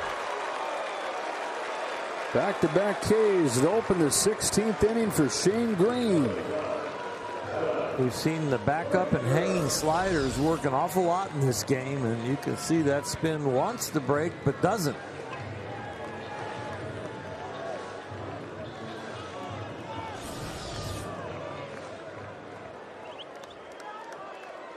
Shane Green, who was an all-star closer for the Tigers in 2019. Chance to get a save here tonight. Frazier, strike one.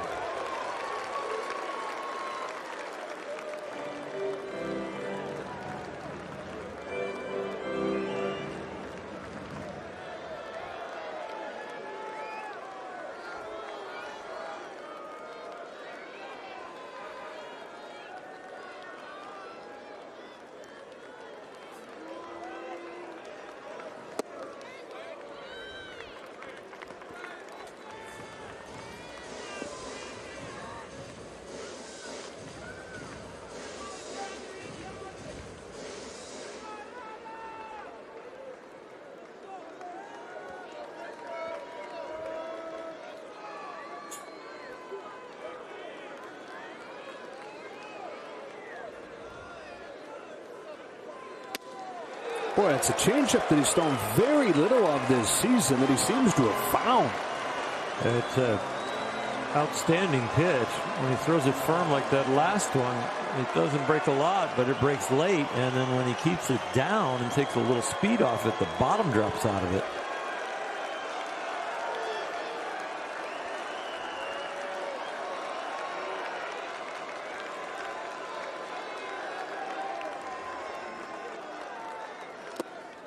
Threw it again, taken in the dirt, 2-2. That one he really got through 88 miles an hour with great depth. It's the kind of pitch with that movement that you just throw it right down the middle. If you get the action, it's going to be almost impossible to hit. Didn't throw a changeup in his Dodge debut the other day. 5 of the 11 pitches he's thrown today have been changes. Tying run at the plate, 2 gone, 16th inning, and a 2-2 pitch from Shane Green is hit in the ground left side. Backhand Seager, that does it! What a night! What a ride! And a 5-3 win for the Dodgers in 16 innings. 2 nights in a row where A.J. Pollock is the hero. And the Dodgers have won the series, and then later today we'll go for the sweep. Behind Max Scherzer against Yu Darvish. But for now, they enjoyed their 15th win out of their last 17 games, and they stay within 2.5 games of the Giants on a night that was often maddening, but has a happy ending. 5-3 the final score. Burl Hershiser, Kirsten Watson, and the rest of our crew. Joe Davis saying so long from San Diego. Talk to you later today.